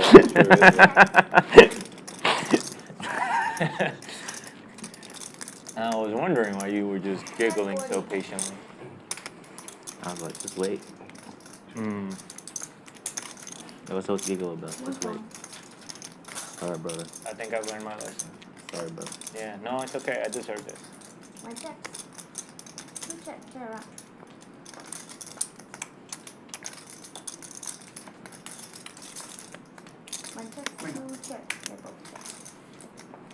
You nuts. Trapping with the nuts there, huh? Sneaky, sneaky, sneaky. One. Oh. So just a few more hands here tonight. It's been a wild one. Some super deep stacks. Some have leveled out. Karmikaze running into it. HV nearly 13,000 in front of him. 10.3 for Wes right now. Just your standard Texas 1-3 Hold'em. Also comparable to Vegas 1020, if I'm completely honest. Yep. Anyways, here we have Wes raising to King $30 with King 9 offsuit. Definitely loose. But Josh, let's see what he does here. He's going to 3-bet to 100. I love this. Wes is racing super loose, so that means you can 3-bet wider, and then he's going to get called wider. So very well played by Josh. I like it. Oh my god, and then Wes is going to flop trip 9s, effectively drawing Josh dead. What the? Gets rewarded for that call. Wow. Josh drawing to running 10s or running aces. Wes is going to find a call when deep stacked. Definitely finds it balances in. But you kind of want to be playing for all the money with trips here. So raising on the flop would be good as well. Let's see what he does in the turn though. Obviously, if Josh has pocket aces, kings, queens, he's going to be betting here. Then Wes is probably going to be planning to check raise and the turn. He's going to bet 420. Wow, over bet in this spot. Just about pot.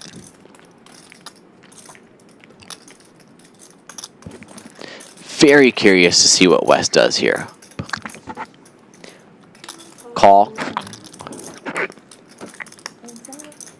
I personally wasn't expecting to see the over bet. Given that size, I think the call is actually fine.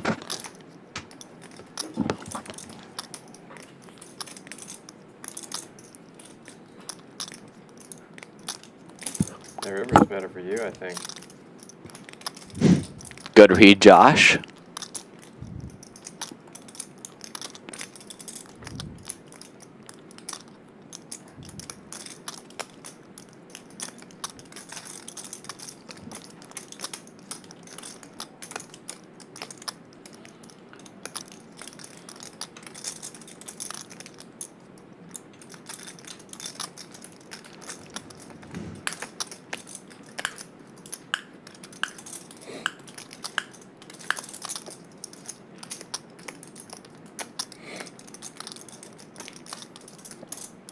Nice hand, buddy.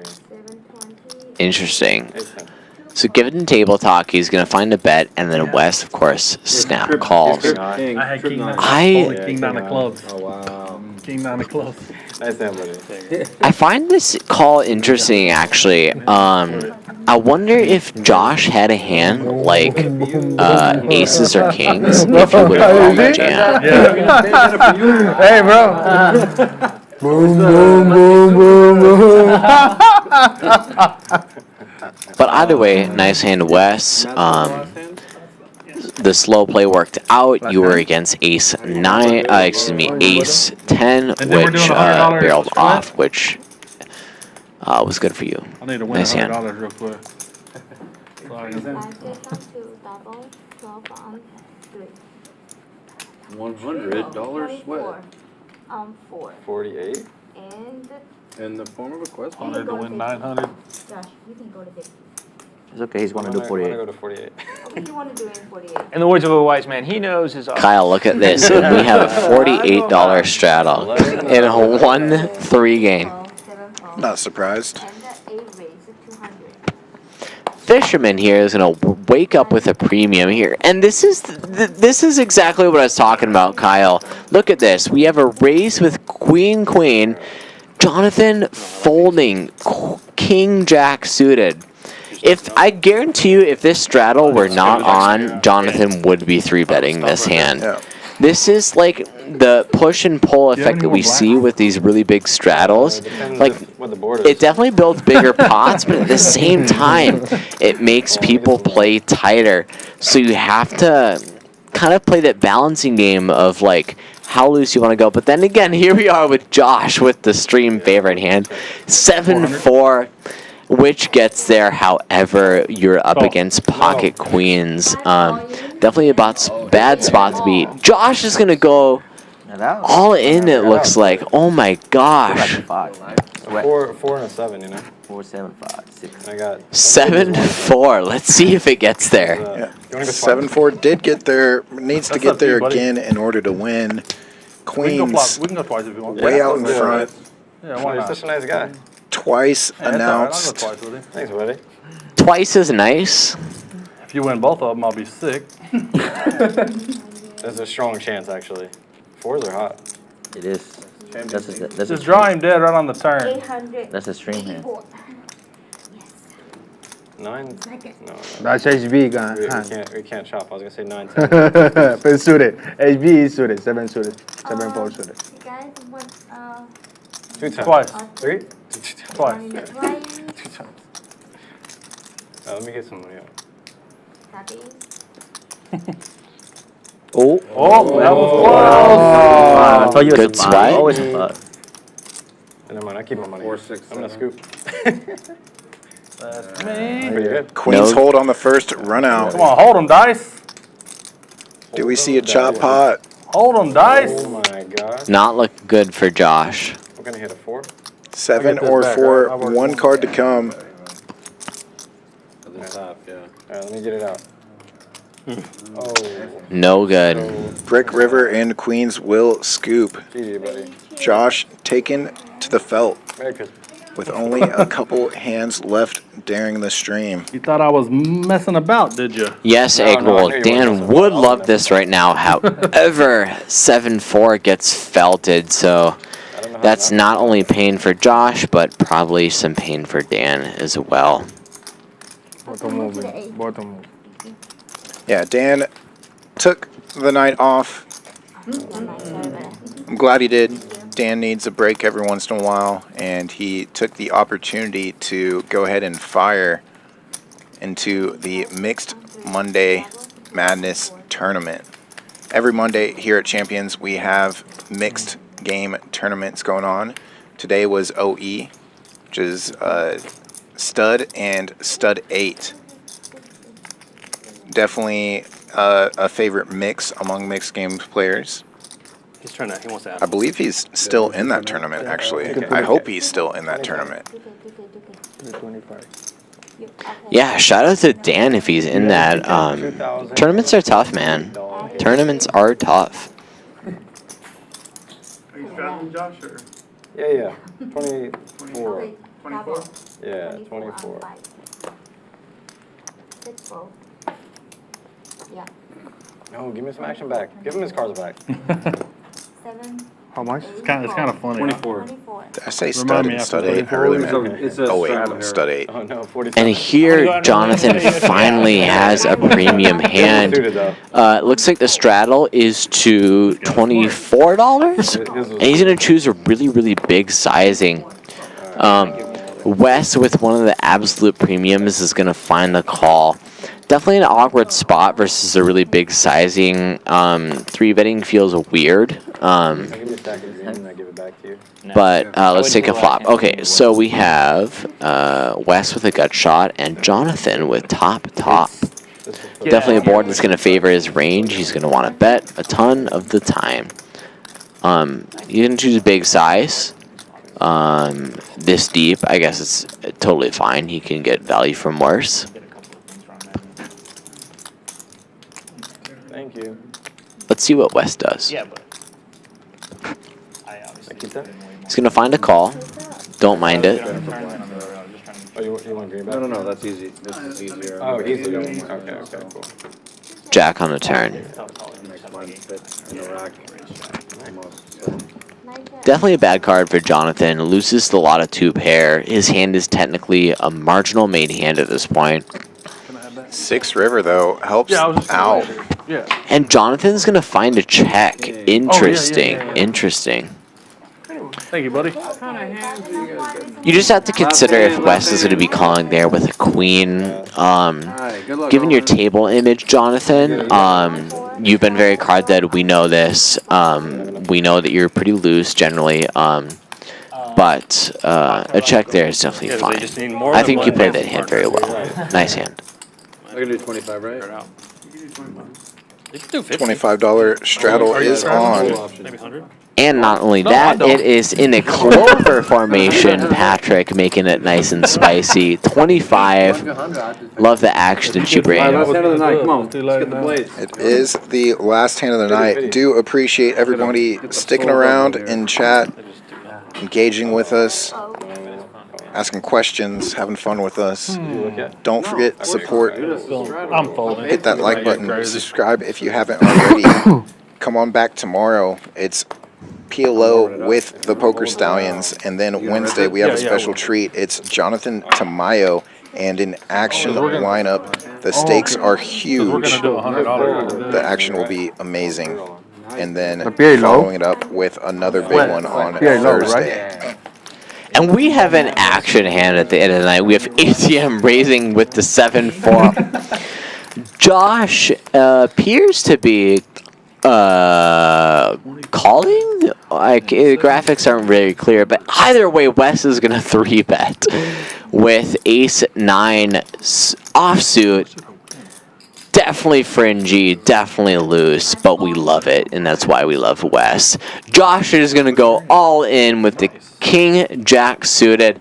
Don't mind it, especially if your read is that your opponent's going to be this wide. And Josh is going to take it down in the last hand of the night. What an action stream, Kyle. What an action stream. Damn, King Jack. Give my money back. Yeah, I know. It's crazy. All right, $100 Real tight, real tight. There's my 100. Real tight guy right here. So we'll take a look at the stats to end the night. Super active game. Everybody north of 35%. Most of the table above 40%. And look at Wes. No question in my mind that he would be leading the VPIP. 70%. He only folded 30% of hands. Mo, you sweat? It's crazy. He's like, I'd rather play you guys absolute nuts. And the PFR showing that it was played with. an action table. Plenty of pre-flop aggression. This is just raising when entering pots. We knew it was madness. We had some crazy stacks on the table by the end of the night. Again, everybody buying in for 1K. And you see the blood and the madness here.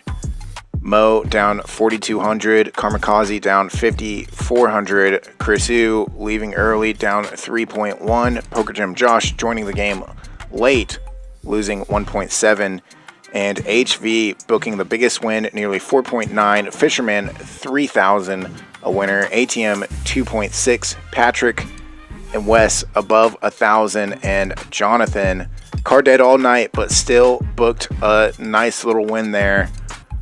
For Tish Money and Booth, this is Kyle Miller signing out for the Monday Madness. I appreciate everybody joining us.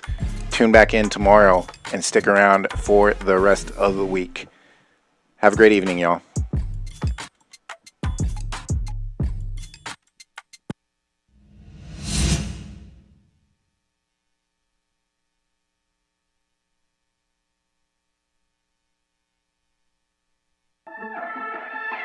Play your hand, play your hand. No fuck, counting the stacks, stacking the bags. And no fuck, counting the stacks, stacking the